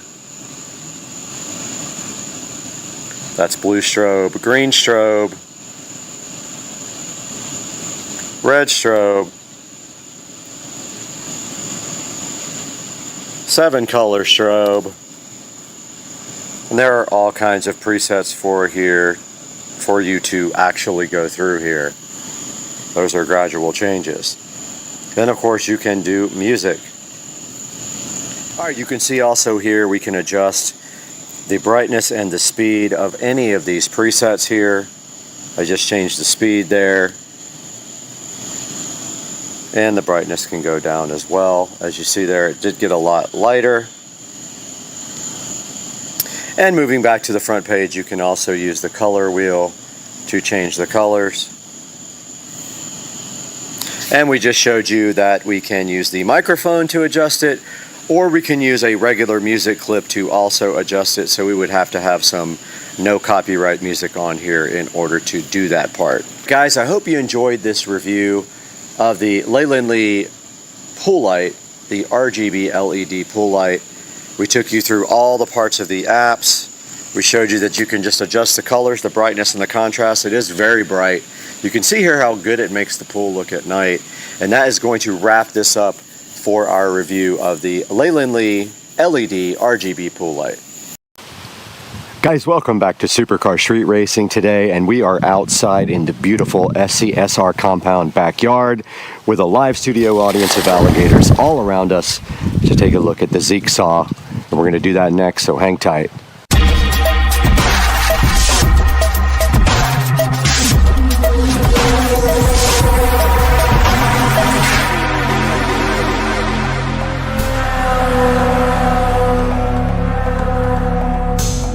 Welcome back again to the channel, and we are out here on the dock with the Jigsaw that was provided to us from the manufacturer, which we're going to be taking a look at this today, and then this is going to be going over to Rich and Trish as a Christmas present. But this is a 4-inch mini chainsaw. They have their email address right here on the front, jigsaw@gmail.com. They did contact me and ask me if I wanted to take a look at this, so we are going to be looking at this today, testing it out in the yard, and getting this thing unboxed on Supercar Street Racing. Alright, we are out here with the Jigsaw 4-inch mini chainsaw, and once again, this is a good look at the box. You can see it right here. It is yellow and black, kind of taking from DeWalt. It's got some tips here for you about wearing eye gear, keeping away from children. When it's used for the first time, it needs to be fully charged. And extend the life of your chainsaw. Don't cut branches over 4 inches long, so we won't attempt to do that today. And now let's see what's inside here before we have to get this thing out and get it charged up for use. All right, on top there's some protective foam right here, just keeping our Jigsaw all healthy, and then a little instruction manual here. Keep away from small children. The thin film may cling to nose and prevent breathing, so they're talking about this, I believe this plastic bag here. And then there's a warranty here to activate that you have to scan on your phone. They gave you some nice pink and white Michael Jackson gloves here, or you can give them to your mom. And then inside the box here we have the Jigsaw. We have some chainsaw oil right here, but it is empty. We have a Jigsaw rechargeable battery right here. We've got your standard power adapter here that has a little charge indicator here on the corner. And then inside the box further, way inside the box, way deep inside the box, is this Phillips screwdriver, which they provided you if you do have to do any kind of adjustments on the Jigsaw. Now, using the Jigsaw is just as simple as taking their battery here and pushing it straight in like that. But it does say to fully charge the Jigsaw battery before you use it at all. So we're going to do that now, but first we're going to take a deeper look at the instruction manual. So I just wanted to point out before I start charging the Jigsaw that you cannot charge the battery while it is in the device. So there's no putting power to this while it is running, because the charge port is underneath there, and you just place the charge in like that. And I'm going to go ahead and get this plugged into the wall while we talk more about the instruction manual. We do have the Jigsaw on the charger now, and while our studio audience looks on, let's take a look at the instruction manual. And of course the first page is just all the warnings. So, go ahead and check this out, and the scan for the activation of your warranty. And then the second page is talking about the work area safety, electrical safety, and personal safety. Some more safety stuff for the Jigsaw. And then how you care for your tool. So don't force it. Use the correct power tool for your application. Don't use it if the switch doesn't turn it off and on. Disconnect the plug from the power source and or battery before making any adjustments, of course. Recharge with the specified charger, of course. Use power tools only with the specified battery packs, of course. And a few other warnings here about using the Jigsaw. And then how to get service here, of course. And then a little thing about the technical specifications on the chainsaw. It's a 4-inch chainsaw. It weighs 2.5 pounds. And it has a 18,650 battery with 21 volts and a 2,000 milliamp hour battery, 2 hours of charging time, and you can work on this variable up to 45 minutes. And it does show you a picture here again of plugging in the charger to the charging jack. And it needs to be fully charged, so it is on the charger right now before we can use it. Now it shows you how to remove the chain if you need to, how to install the chain and lock the case, and it does show you how to put oil in it. It does not have oil that came with it. The oil was empty. You have to get your own oil. Shows you how to cut here, some things about the warranty, and that is it in the instruction manual for the Jigsaw chainsaw. Now let's get all safetied up and do some cutting with the Jigsaw. Okay, I did let the battery charge overnight, and it did not turn green on the charger right here. So that's an indicator of either the battery charger is not working or there is a defective power supply, something like that maybe, but I'm going to go ahead and hook the battery up anyway. I did contact the manufacturer. I emailed them, just waiting for a reply, but until then we'll go ahead and hook up the battery and see if it actually works.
All right, guys, as you can see, we just got done using the Zeek saw. No problem whatsoever. The battery worked fine, so I don't know what's up with the charger, but I'm going to get this thing cleaned up now, and then we're going to throw it to Brad in the Supercar Street Racing 4K production studio to wrap this up and take a look at this guy online. But let's clean this up first so we can give it to Rich.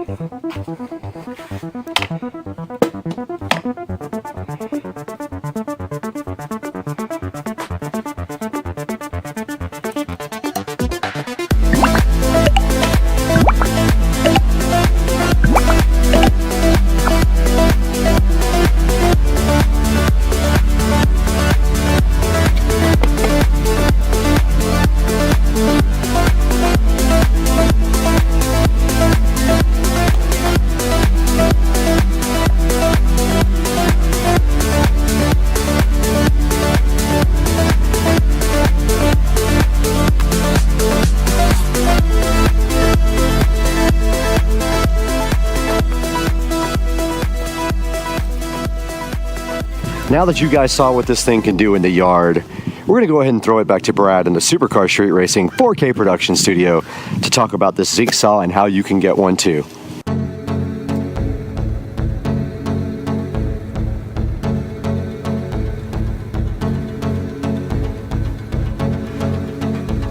We're back once again in the 4K production studio. You're on Supercar Street Racing and I'm Brad, and it has been my pleasure today to show you this Zeek saw 4-inch mini chainsaw. We have the 6-inch right here up on the screen. They do have the 6 and the 4-inch. And right now the 4-inch is a crazy $26.99. And you get a set of gloves with it. And it is a pretty awesome little chainsaw. Now you can see right here, it does have a 4.6 star review. Lots of good reviews here. And the company was so kind to send me one to show you guys. And this is actually going to be Rich and Trish's Christmas present. So I am going to give that to them after this. But if we take a look at here at the pictures, you can see right here, oiling pretty easy there. 22 foot per second chain speed. It is a 4-inch chainsaw. And they recommend that the maximum that you cut with it is a 4-inch log. Right here, it's showing you how easy it is to use. All you have to do is charge the battery, pop it in there, push the safety, and go ahead and pull the trigger, and you can cut with the Zeek saw chainsaw. And here's a lovely person in the yard using her Zeek saw. And there it shows you that is a 21 volt power supply, and it charges in 2 to 3 hours, and it's supposed to have a long life. And then here's a little video on how to replace the chain. So we'll take a look at this now. So you just literally just take the chain out, move the tensioner, put the new chain on the plate, make sure it's going in the right direction, and throw it right back on the little mini chainsaw there. And that's all there is to changing the chain on the Zeek saw. And then if we get into the reviews here, we'll see some 5-star reviews that say it is praise, but some whining. That's fine. If the motor whines, it actually is a chainsaw. And it says it's lightweight, does a great job for a small saw, and actually does. It's well made and super convenient, and dismissed my yard people. I don't know if I'm going to be so quick to dismiss my yard people, but I did enjoy working with the chainsaw. Some of the 1-star reviews, not as advertised. I don't understand that, and don't even think about it. And bad issues with chain tightening mechanism, battery melted and fell apart. So I have not had any of those issues with mine. Now the link to the Zeek saw chainsaw is going to be down in the description below. Make sure you click through our affiliate links. Make sure you like and subscribe. We appreciate you guys so much. And when you buy anything from Amazon, click through any of my links. It doesn't have to be what you're looking for. We get a small commission on the station, and it helps us grow. And as a channel, we love you guys. We got to get out of here, though. It's Sunday. We got to go get some breakfast.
What's up, guys? Time for another unboxing, and now we got the Govee RGB IC LED light strip, which I already own 2 of on my mirrors in my bathroom. Today we're going to do an official unboxing, and we are going to do a review, take a look at the app that you used to set it up, and then come to a conclusion, and we're going to do it in 8K if you can display 8K. Got to get my hands free, then I'm going to show you this. Let's see if I can do this with one hand. Nope, be right back. Alright guys, got the package open here with the Govee. I believe this was around $27. Now the awesome thing about this guy is it's Bluetooth and Wi-Fi. Get it out of the package. That's what it looks like there. So these are smart strips. They do have an app. Take a look at the unboxing of this guy. And it is sealed here. So I did order a new tripod for this, so that should eliminate the issues using one hand. But here we go. So that's what the box looks like. Inside we got a little sticker card here. Join the Govee home. Got a little scanner there for that. Got a user manual. Got the LED strip here. And it comes with a little controller if you don't use the app, and the little power adapter here. There's the power adapter. And then they give you some sticky pads for it with screws and an alcohol prep pad. So, taking a look at the packaging here, I've got a little piece of tape here, keeping it from unrolling. But I believe it has sticky on the back.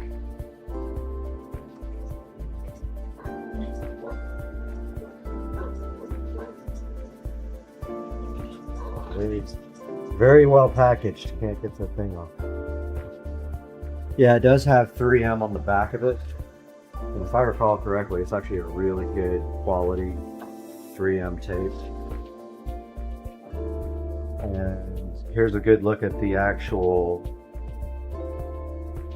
circuit on the strip and the LEDs. You can cut them right there with no issues. And then there's the little LED module. Next I'm going to show you guys what it looks like on my mirrors before we start the install and app process. Alright, so these are the Govee LED strips already installed on the mirrors there, and they are fully programmable with the app. They have a bunch of pre-built scenes. You can do control 2 strips at the same time, which is what I do with this one, and I'm going to be showing you a lot more about that. I'll take some screenshots of the app and upload those as well. LEDs are all flickering on camera, but yeah, so that's what they look like installed behind my mirrors. And next we're going to take them out and show you how you control them.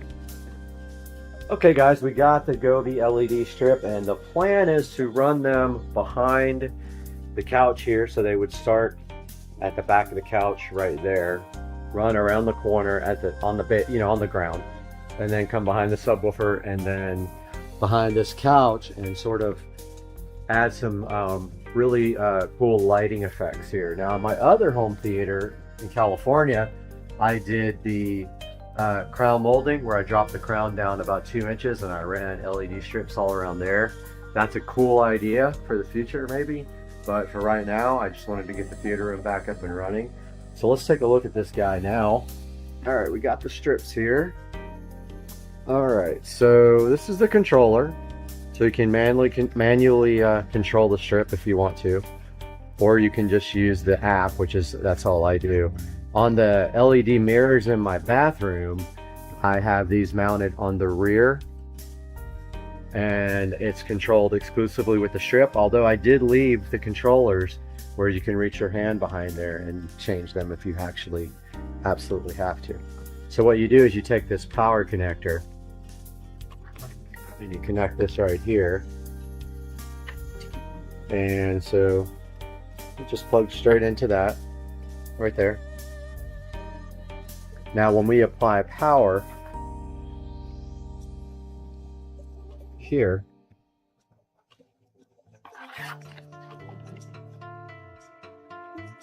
all right, so we got power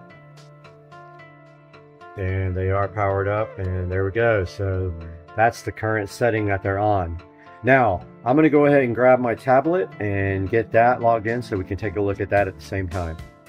So these LED strips are audio activated, and it's on an audio thing right now, as you can see. You can either use this to change the program, or you can use the app. Here's the Govee Home app. 2 mirrors that I currently have installed already there. You guys can see that right there. So we're gonna go, and I'm trying to remember how to do this. We're gonna go plus, and we are going to add an LED strip light. And I think, okay, this is the one I don't know what it is, so I'm gonna go back and look at the other lights.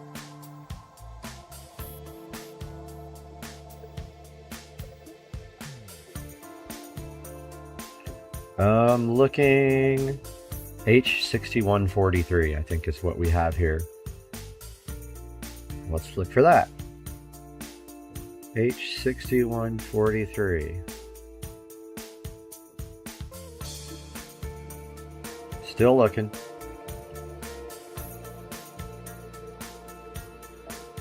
Yep, RGB IC strip lights. Huh, I'm not sure if it's a 5 meter or a 2.5 meter. Let me go look, I'll be right back. Alright, we got the 5 meter, 6143. Right here. Gonna hit next there. Just trying to connect to the... It's funny how it's responding to my voice here. Name your device. Let's go ahead and name it. Let's call it Theater Room.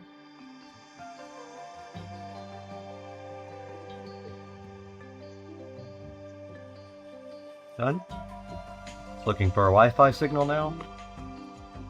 So it likes 2.4 gigahertz. Do not try to connect it to a 5 gigahertz. Let's check my available. Okay, this one. I'm going to put this away while I put the password in.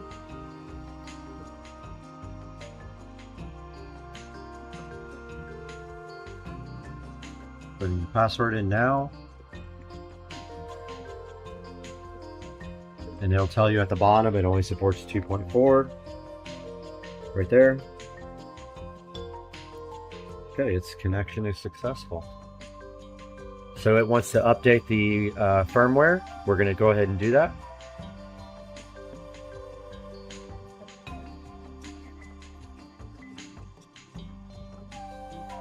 So it should be updating the firmware now as we speak.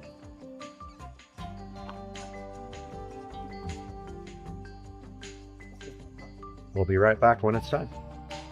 Okay, it didn't actually start. I had to hit the firmware upgrade available button one more time, but as you can see here, it is updating the firmware. So this is doing this via Bluetooth. I believe it connects via Bluetooth and then it uses Wi-Fi after that.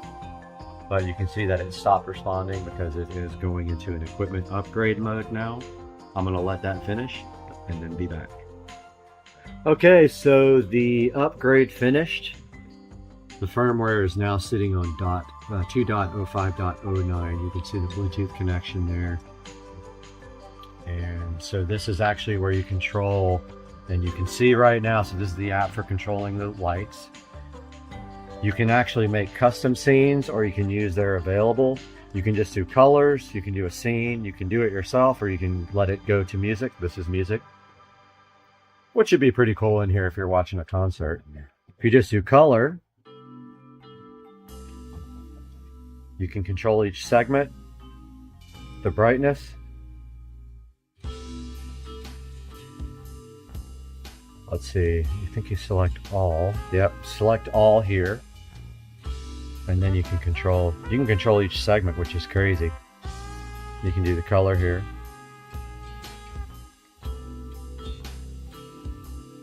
Things are awesome. And then if we go back, there's my mirrors in my theater room. Let's go back in theater room. It's connecting again. We go scene. There's all kinds of like different categories, like sunrise, where it gets brighter. So it mimics the sunrise. Meteor shower. My only complaint about all these pre-built effects is that you can't control the speed. You're stuck with the speed. So some of these are like turbo, like, you know, super fast. This one's pretty cool. That's Aurora. Here's Snowflake.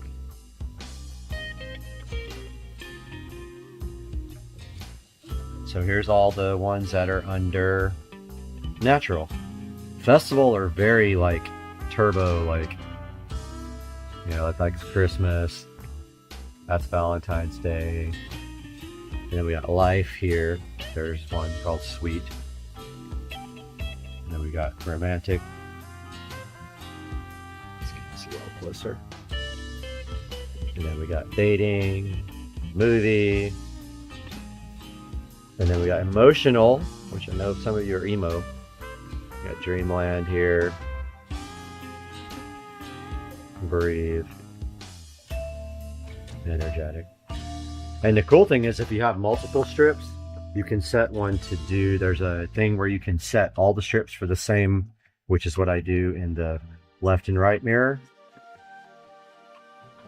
So what we're going to do now is we're going to install these lights behind the couch. And I am going to actually use, I don't want to take the back strip off the this double-sided sticky tape. I don't really need to stick it down all the way behind there. So I'm going to use this packing tape, but every, you know, 2 or 3 feet. There's no need to go crazy with it. That way, if I ever want to move it up to there, I can put it on some crown molding. But yeah, now here you can, and there's also forums and stuff where people make other effects, which is very cool. And you can DIY right here. So let's get these things installed and take a look at how it looks. All right, guys, so we got the LEDs installed. I just used a clear tape and they run back on the baseboard there. I'm not sure how much I like it yet. I haven't seen it with the lights off yet, but it actually was the perfect length because it runs all the way behind both of these couches. You can only see it right there, but you could cover it with the curtains if you really wanted to. I tried to actually make it shine in front of the curtains, but if I don't like the way it looks, like, I don't like seeing the exposed LEDs like that. But let's take a look now at how it looks with the, and of course this pattern is terrible that's going right now. It's just flashing. Let's put it on something better. Let's go to life. Let's go to sweet. All right, it's on sweet, which is kind of pinkish. Let's look at, okay, romantic now. How about morning? All right, let's see how that looks. We're gonna turn off all the lights in here. I usually don't have lights on in here at all. Let's turn this off. Let's turn this guy off. I definitely hate the exposed LEDs,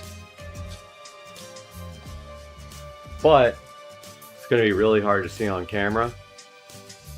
But it does add a little bit of ambient light to the room. Unfortunately, it shines directly on the screen right here, so this may not be the best for my application, or maybe this couch can go back more. Yeah, so that helps a little bit, pushing the couch back. But my goal here is that this room is 100% completely so dark when you're not in here, that you can't see anything when you walk in.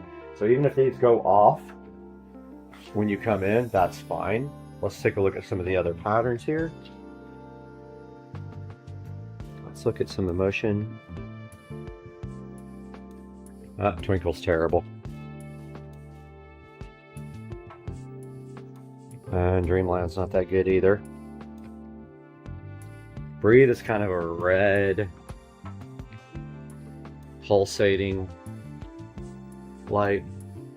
Yeah, I might have to put some fabric on the corner of the couch here. It's because it is showing through, and I don't know if you can even see it, it's so dark. But it's kind of shining through the couch onto the screen, which would be distracting. Let's look at some more of the patterns. Let's look at energetic. That's just flashes. These are all just flashing. Yeah, see how like some of these are really fast?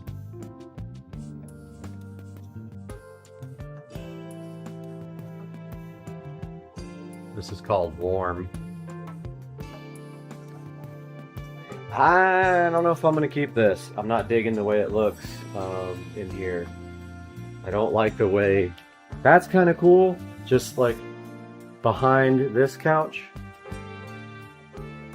The way it's lighting up back there. I don't know if I like it over here though. I got to see if I can find some different patterns. I don't like the way you can see the exposed LEDs, but let's see what stacking is.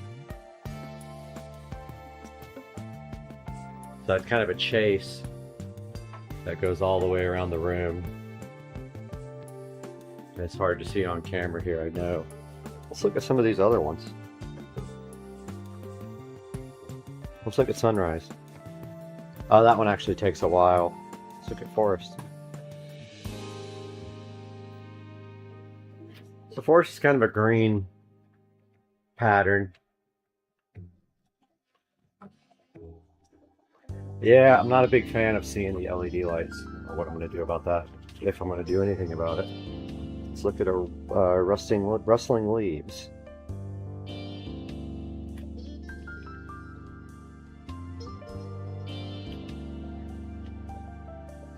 So it's okay. You wouldn't watch a movie with this on because it's shining right on the screen, so you have to turn it off. So overall, for me, for this project, I don't really know if this is going to work for me. It'd be better on the ceiling up around the corner with some crown molding, so I might just do that. That'd be actually the best way to do it. I've already got power on the ceiling, so I can just do that. Let's look at fire.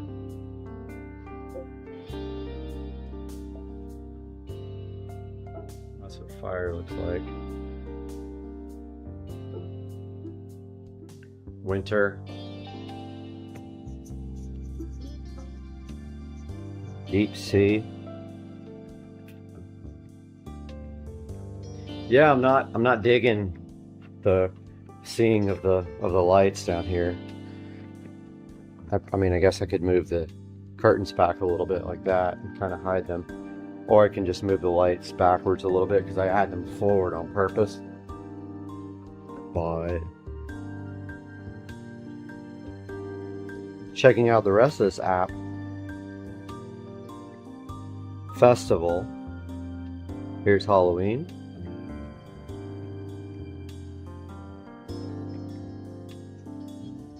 Definitely is doing movement, even though it's hard to see on camera, I'm sure, with the low light.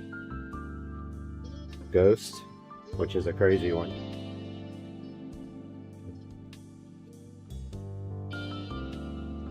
You can see there that it shines on the screen. That wouldn't work for a movie. Dance party. Very cool for like probably a chill. Oh, also, I didn't even think about this. You can actually dim. Oh, they're on 77%. Oh, wow. They actually get way brighter. Okay.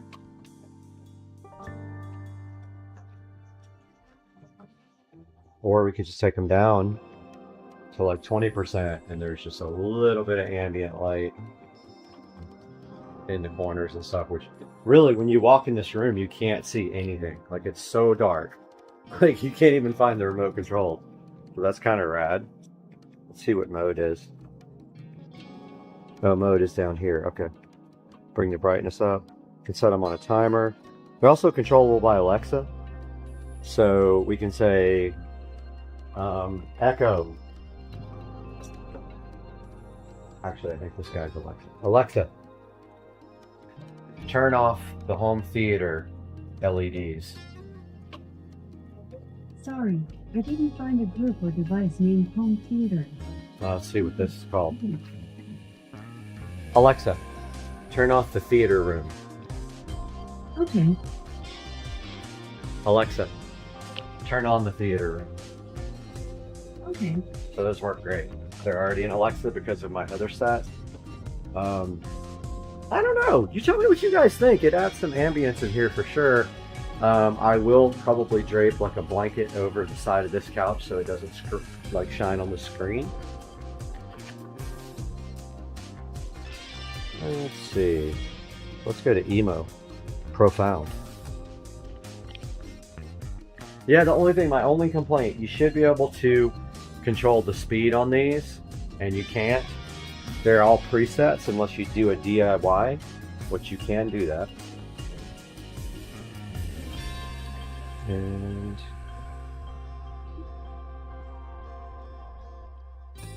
sleep, let's see what that is. Okay, so it's kind of a warm,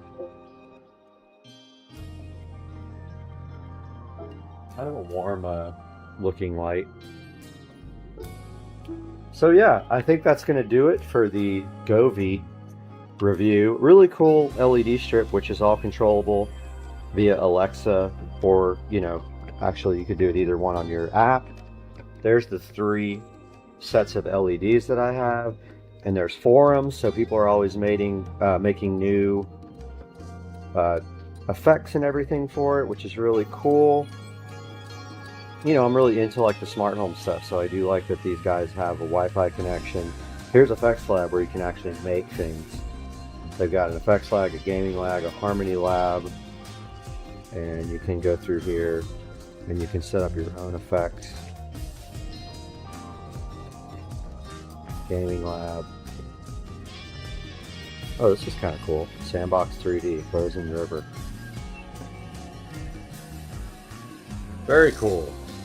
Well guys, I hope you enjoyed this unboxing and review. I guess I'm going to keep it for now and see if I'm going to move it up to the a crown molding up top around the ceiling would be cool and be less intrusive on the screen, which, you know, you could actually see it on the screen right there. So I hope you guys enjoyed this. Please subscribe and like, and I'll put more content out. See you guys later. Have a great day.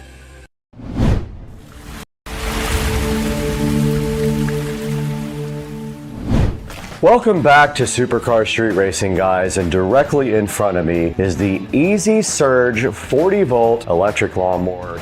Rechargeable lawnmower, 18-inch deck. Easy Surge reached out to Supercar Street Racing to see if we wanted to take a look at this with you guys. And of course, I have to do it for you guys. So we have the Easy Surge 2x20-volt brushless self-propelled lawnmower right here in front of me. And today on Supercar Street Racing, we're gonna open this guy up, get it out of the box, get it assembled, and go ahead and cut my front yard and see what you guys think of it. I'm going to test it before you buy it. Let's get this show on the road, guys.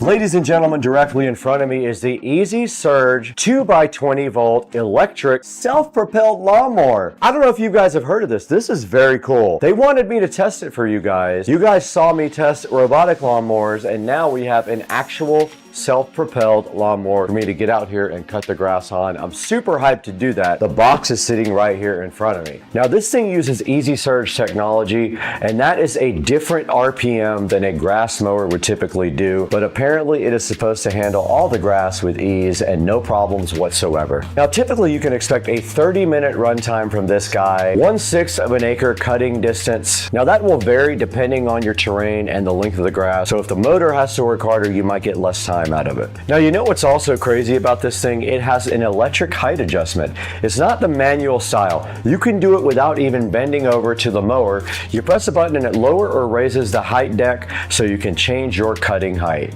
Now this dude is also self-propelled. It goes from 1.3 miles an hour to 2.9. That's pretty cool. I cannot wait to test this in the front yard. Another thing that's awesome about this guy is the storage. It has a single handle fold design, which makes it easy to fold up and store. Unlike the other designs which have 2 rods, it's very easy to store. 22 reviews later, this guy is sitting at a 4.4 stars. Right now, if you act quickly, if this video is timely on this, it might not be at the same time of the sale. It's 23% off right now. You can pick this dude up right now for $269 and start cutting your grass.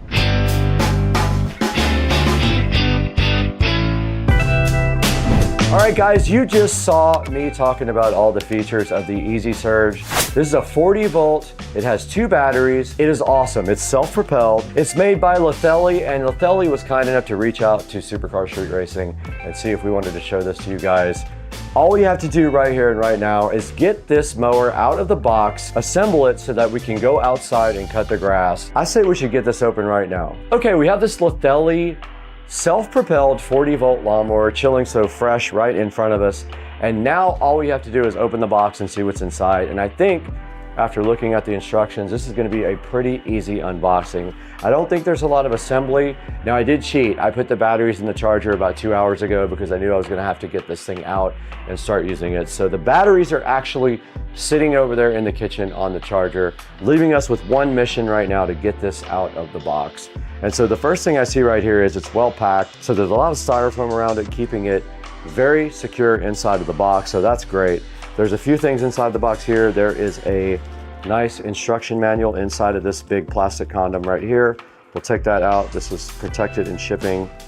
And then inside of that, there is a user manual and then a power cord here for something. I don't know what that's for, not sure. Because I plugged the batteries directly into USB Type-C to charge them. So this stuff can go back here. We don't need that where we're going right now, that either. And then the lawnmower itself is sitting right here. This was where the batteries were, so they had them separately packaged in this little white box. And then over here, there's another little white box. Let's see what that is. The one thing I can say is this is packaged better than the last product I unboxed. Ah, okay, so I didn't know this actually had a fast charger. So that's cool. So they give you an actual charger here to charge the batteries. I didn't use that. I went directly to USB Type-C from the kitchen. There's a little charging area in there that you guys saw in another video, but this power cord is the power for this. You plug this in the back of there and you can charge your 2 batteries directly with this. The rest of the inside of the box is just the actual mower. But let's get this out of the box. So I'd say this thing probably weighs about 40 pounds, not that big of a deal. And then this is the handle. It just folds back like that. They have everything nicely packed in here. Everything's wrapped nicely and they have a bunch of styrofoam protecting it. And first impressions on this lawnmower is it's really sleek looking. I feel like it's kind of futuristic looking and I like that. Like that's kind of my style. The whole house is kind of that style. So this looks great sitting right here right now. And there's really nothing to do here. There's no assembly required. I think this is the locking mechanism for the arm that props up. So all you have to do right now is go ahead and cut the grass with this Lethelli electric rechargeable lawnmower. It almost looks like a car. And I did notice that when I opened the battery area, there's actually a spot for 4 batteries. They give you 2 batteries, but apparently you can put 4 total in here at one time. And so that gives you extra capacity for mowing. We showed you guys the mower, we showed you the charger. So the next step is to get this thing directly out onto the grass and do some mowing.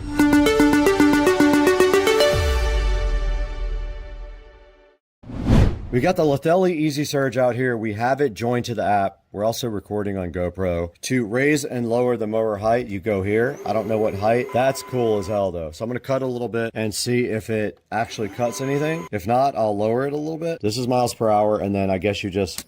There you go.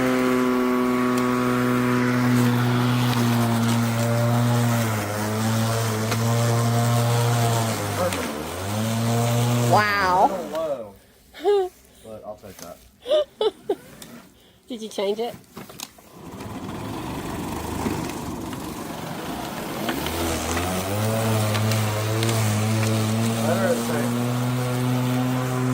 Better.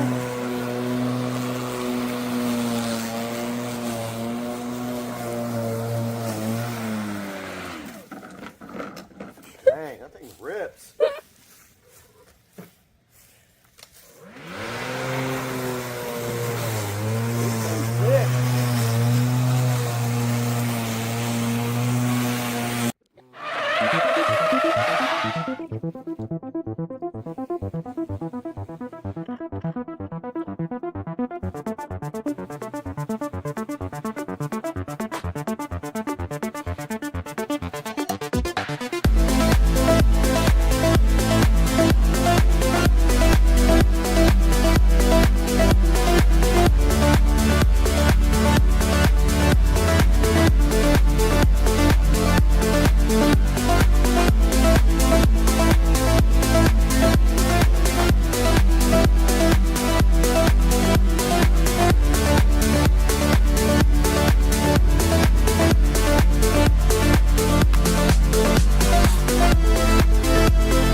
So after doing some research, basically for $259, you get 2 batteries, you get this charger, this lovely charger here.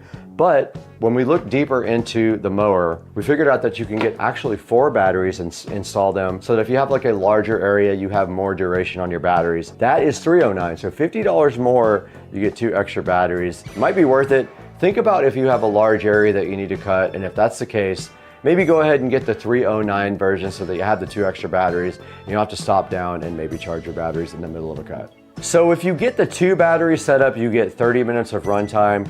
If you get 4 batteries, you can get 50 minutes. Maybe that works better for you if you have a larger area, a bigger yard. So if even 4 batteries isn't enough for you, you can have extra batteries in the charger sitting inside the house ready to go. And when you run out of juice, go grab some batteries, finish your whole property.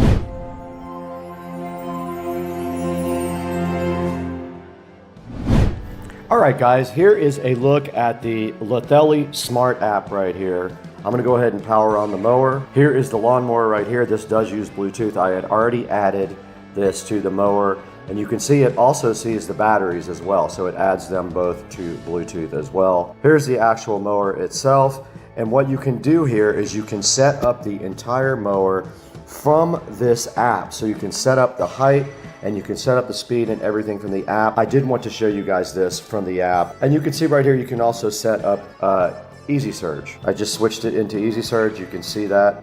We just went directly into the front yard here at the Supercar Street Racing compound. We did the front yard, and you guys saw how this mower did. I want you to make your own opinion about this. I feel like it did good on my front yard. My grass is not super tall though, so keep in mind, if you have like really tall grass, this thing will struggle more with taller grass and you might get less battery life. If you have nice short grass and you keep it mowed, this thing might be perfect for you. You don't have to buy gasoline anymore, so you don't have to worry about that. It won't leak fluids all over anything you have. So think about the Lithelli as an option for your yard. And then we'll have a link down in the description. Make sure you buy all your products from our official affiliate links. It gives me a couple dollars and it helps keep the channel going, and we really appreciate it. So it's not a super expensive lawnmower like maybe the Greenworks, which was about $500. I had one of those, you guys saw it.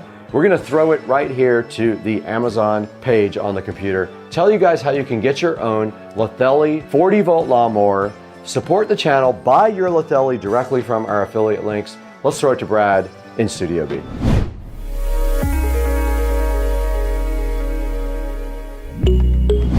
We're back in the Supercar Street Racing Studio B. I am so happy to be back with you guys.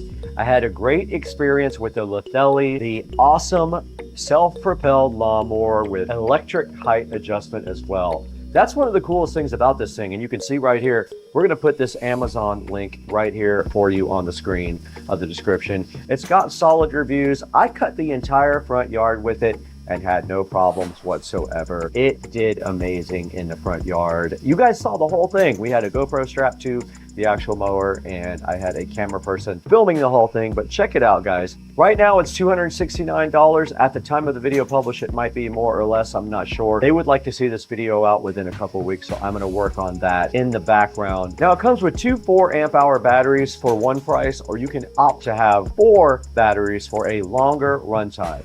Now I got my entire front yard out there cut with just 2 batteries, and they said that they were a little low at that point, but I think it would have kept going and I could have got my backyard. My backyard's like literally a tiny little place. So check out this Lithelli Easy Surge mower from our Amazon link in the description here.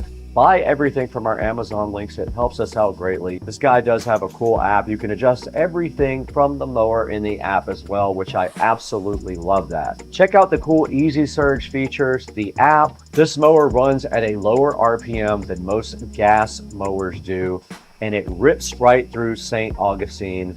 That was like this tall. I had no problems ripping right through it. You saw the video yourself, no issues at all with it. I didn't use the bagger. It does come with a bagger. You can use that right on the outside of the mower if you want and bag up all your grass. I like to let mine go back inside of the grass to mulch up like my lawn care guy does. Now at the time of this video, we have 175,000 subscribers. I expect that to get bigger by the time this video publishes, but we want to thank you so much for being a subscriber. Always like and subscribe, hit the bell icon. That way you know anytime we have a video coming out, you'll be the first one to know. You can hop on and check it out. I thank you guys so much for liking, subscribing, buying everything through our official links down in the description. It helps us out so much. You know we don't make any money on the channel. We actually lose money on it. So if you guys could just help us out with like a couple of clicks here and there, it would mean so much to us. But right now, we definitely have to get out of here. We have to go to Cliffs tonight. It's Friday night and we need to party. Actually, I have to work tonight.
out here with the hurricane in Jacksonville, Florida.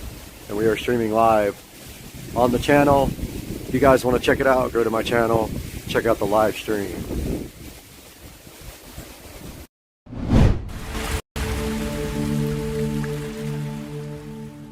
Great, my pool's cleaner than my entire house. What's up, everybody? We are back at Supercar Street Racing again. We're walking around in the Supercar Street Racing awesome living room, and we have something cool on the table right here. It's something we've been waiting for a while. They promised me this for a little while, and it finally happened. So let's talk about what's behind me today, right after this open for Supercar Street Racing. Thank you for 1 million views and 250,000 subscribers.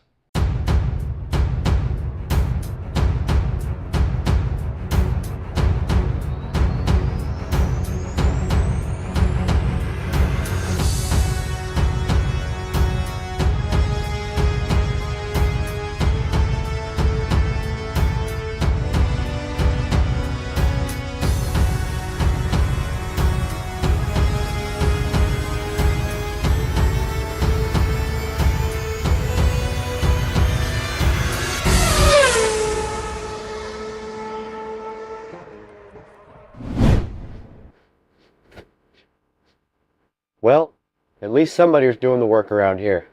We're back in the beautiful SCSR compound again. The beautiful compound has some new toys right here in front of me that we've been waiting for a while. They were finally shipped out to us, and now it's time to take a look at the Toolless cordless robotic pool cleaner. This is the Toolless Pleco Pro. And then right behind it, we have the Toolless S1 Pro. Both of those get their own videos, so today you're going to see just one of these. We're gonna start with the Toolless Pleco Pro. We're gonna get this thing out of the box and see what it's made of, throw it in the pool and see if it works, even though the pool is pretty much empty right now. We're gonna try, or just see how it operates at least, since I don't have a lot of leaves in my pool anymore. But let's get going today on this. Let's get it out of the box and see what it's made of. Hey guys, what's going on? You guys know CamDuck, and they are back. They sent me this X7 little tower thing. It is a multi-function outlet, but inside of this guy right up there, there is also a hidden camera. You know how CamDuck does it. They like to sneak that little camera in right there where nobody can see it. And also on the front, you have some USB Type-C and USB Type-A charging ports right there. So this will sit on your desk. There's a power button on the top. There's 1, 2, 3, 4, 5, 6 outlets. There is a reset button right on the back here. And there is also a SD card slot at the very bottom right here. That's where you put your SD card slot in that records. And we'll show you some footage from the CamDuck chilling in the kitchen. What's up, everybody? CamDuck, here we go again. We got you, CamDuck. Let's go, buddy. This is the CamDuck X7. Make sure you guys support CamDuck. They are a loyal sponsor of Supercar Street Racing. You simply plug this guy in like this, and then right here you can plug in a bunch of different outlets, and then at the top you got your power button, like I said, and you can also plug in USB charging up here at the front, and nobody is going to see this little camera right here. Nobody. That's going to be just your secret, sitting at your desk at work maybe. If you need that, here it is right here. Check out the link in the description and buy your X7. There it is on the screen right there. Get it from the link in the description and tell them that Supercar Street Racing sent you. Now let's get back to the great video. Awesome. I've accidentally opened the world's first robot swim club. Right in front of me here, beside this awesome Black & Decker knife that we use to open everything, is the Toolless cordless robotic pool cleaner. This is the Toolless Pleco Pro, and right on the front of the box you can see that it is cordless. It does wall cleaning, it does 7 cleaning modes, and has app control. There is a picture of it right there on the box, and on the side just a little more information about the Toolless official website and email address, a little sticker about the lithium battery that's inside of it, and then on the back side of it pretty much the same thing, a picture of the pool cleaner and some of the specifications that come with it. And that is it for the outside of the box. There's nothing that exciting on it, but when you open the top of the Toolless you do get something exciting. You get this hook, and this is for your pool pole. You can put it on the end so you can grab your Toolless right out of the water. If you have a standard pool pole, this is all you need, is this thing. And right here we do have an instruction manual. let's put that aside too and see what's underneath that. All right, there's the actual unit there. There's the Pleco Pro right underneath this plastic condom, but on the side of it, it looks like there might be something there as well. See what we have. All right, so on this side, it looks like we have a power adapter. So this must be the charger for it, I'm assuming. Let's also put that over here. We don't need that right this moment, nor do we need this where we're going. And the Toolless is wrapped so nicely in this plastic condom. Let's get that unwrapped, and then with two hands, we'll get this directly out of the box.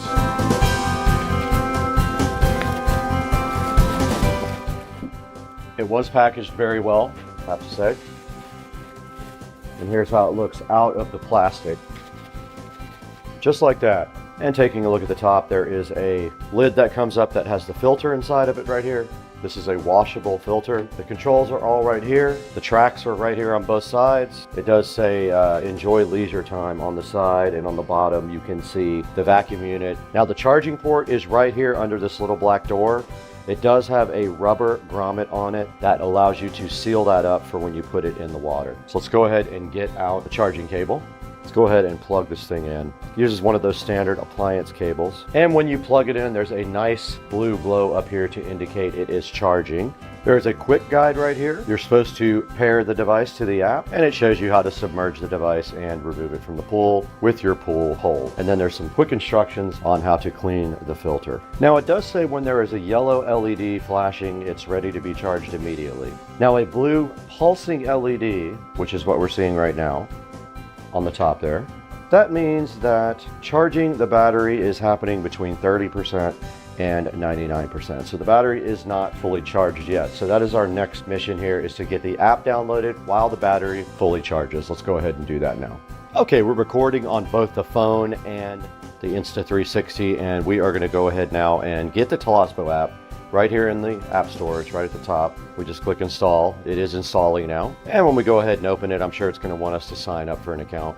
All right, I am logged in. All right, it connected to Wi-Fi. Now it wants us to go ahead and set up our pool. Now our pool is concrete and the pool depth is high. Now at the bottom of the app, you can see we only have a 76% charge, and here are all the modes you can put the Pleco Pro in at the bottom. Let's go ahead and let this guy charge up all the way so we can test it and see how good it can be. Fantastic. My pool's got more employees than I do. Okay, we got the Toolless and the WP58 Pro ready to be submerged. We're going to take this directly outside and drop it in the pool. Get this thing outside.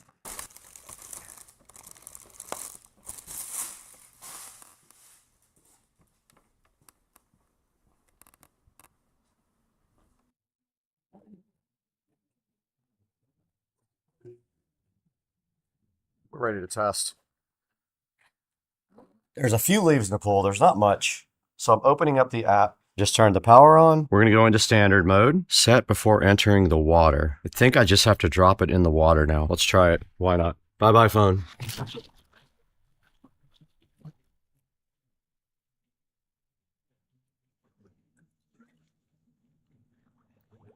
Oh.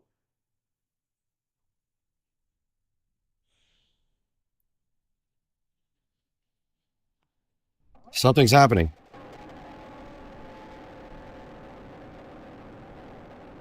It's moving.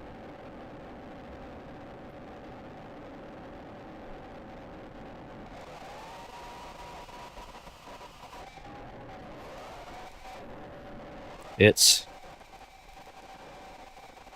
moving underwater towards the deep end, right to the leaves.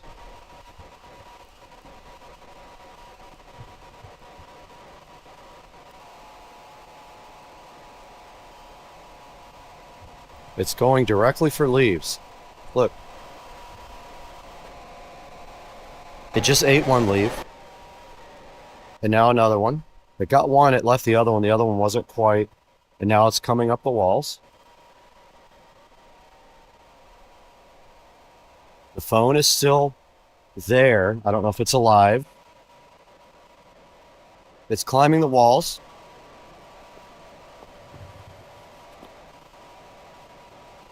The phone is on. I see the screen.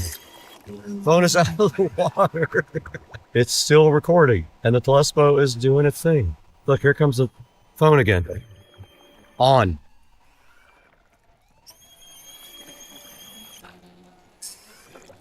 And it is going back under.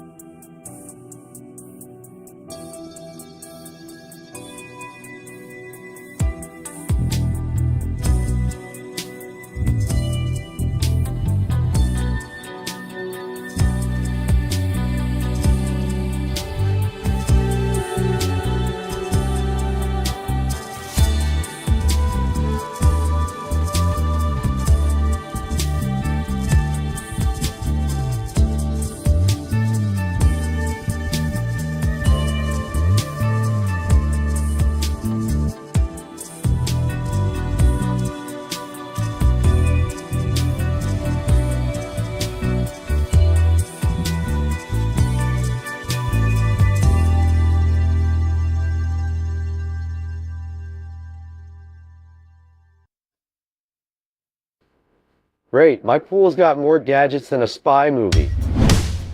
Hey, what's up guys? We've been busy today playing around with the Toolless Pleco Pro cordless robotic pool cleaner. Toolless did send us 2 of these. We have another smaller one in there to test. We tested the big one with the 4,000 gallon per hour suction, the dual layer filtration system, the 4-in-1 pool coverage, and up to 220 minutes of runtime. We went ahead and checked out the app where you can program what you want the pool cleaner to do. And we tested it underwater on my actual pool. Albeit, I don't have a lot of leaves in the pool, but it did pick up all the leaves that were in the pool and was ready for more.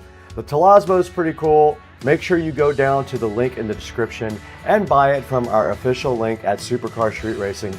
It comes in 3 different colors. Grab your favorite color and let them know Supercar Street Racing sent you. Thank you for 1 million views on one video. We just got that, and 250,000 subscribers. We couldn't have done it without you. You're all that matters to us now. You are our biggest help right now. We got to get out of here.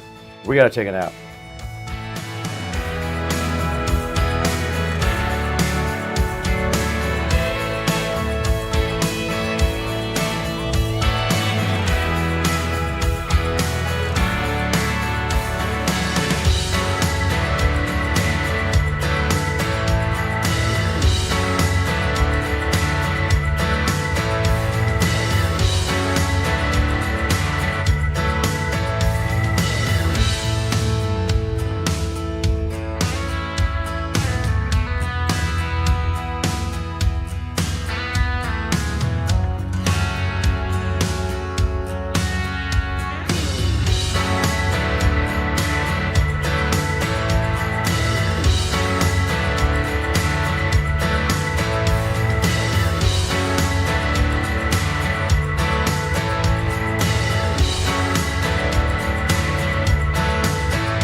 Okay, we're back in the Supercar Street Racing office because the manufacturer of Toolless wanted me to show you guys a little bit more about this. I did put it back on the charger a couple of hours ago. It is recharged. So today we're going to take it outside and show you guys the different cleaning modes of the Toolless pool cleaner here. Let's get this thing outside. Okay, we're back in the backyard now at Supercar Street Racing. And Toolless wanted me to show you some more stuff on their pool cleaner. Now, there's not a lot in the pool, but they want to show you how this thing operates by going through the different modes that this thing has to offer. So there are different modes available in the app, and those are right here in front of me. If we take a look at the app, we have standard mode, bottom mode, wall mode, waterline mode, eco mode, turbo mode, and wall then floor mode. Why don't we go ahead and show you guys the wall mode by pressing that now. Let's see what it does. Now it should start up once it gets the sense that it is in the water. We'll see if it goes on to wall mode. We should start seeing some bubbles pop up. There goes our motor turning on. You can see the water moving. Now this guy should go into wall mode. And here's the Toolless boat doing exactly what it's supposed to be doing, climbing the walls and cleaning the walls. Right up to the top.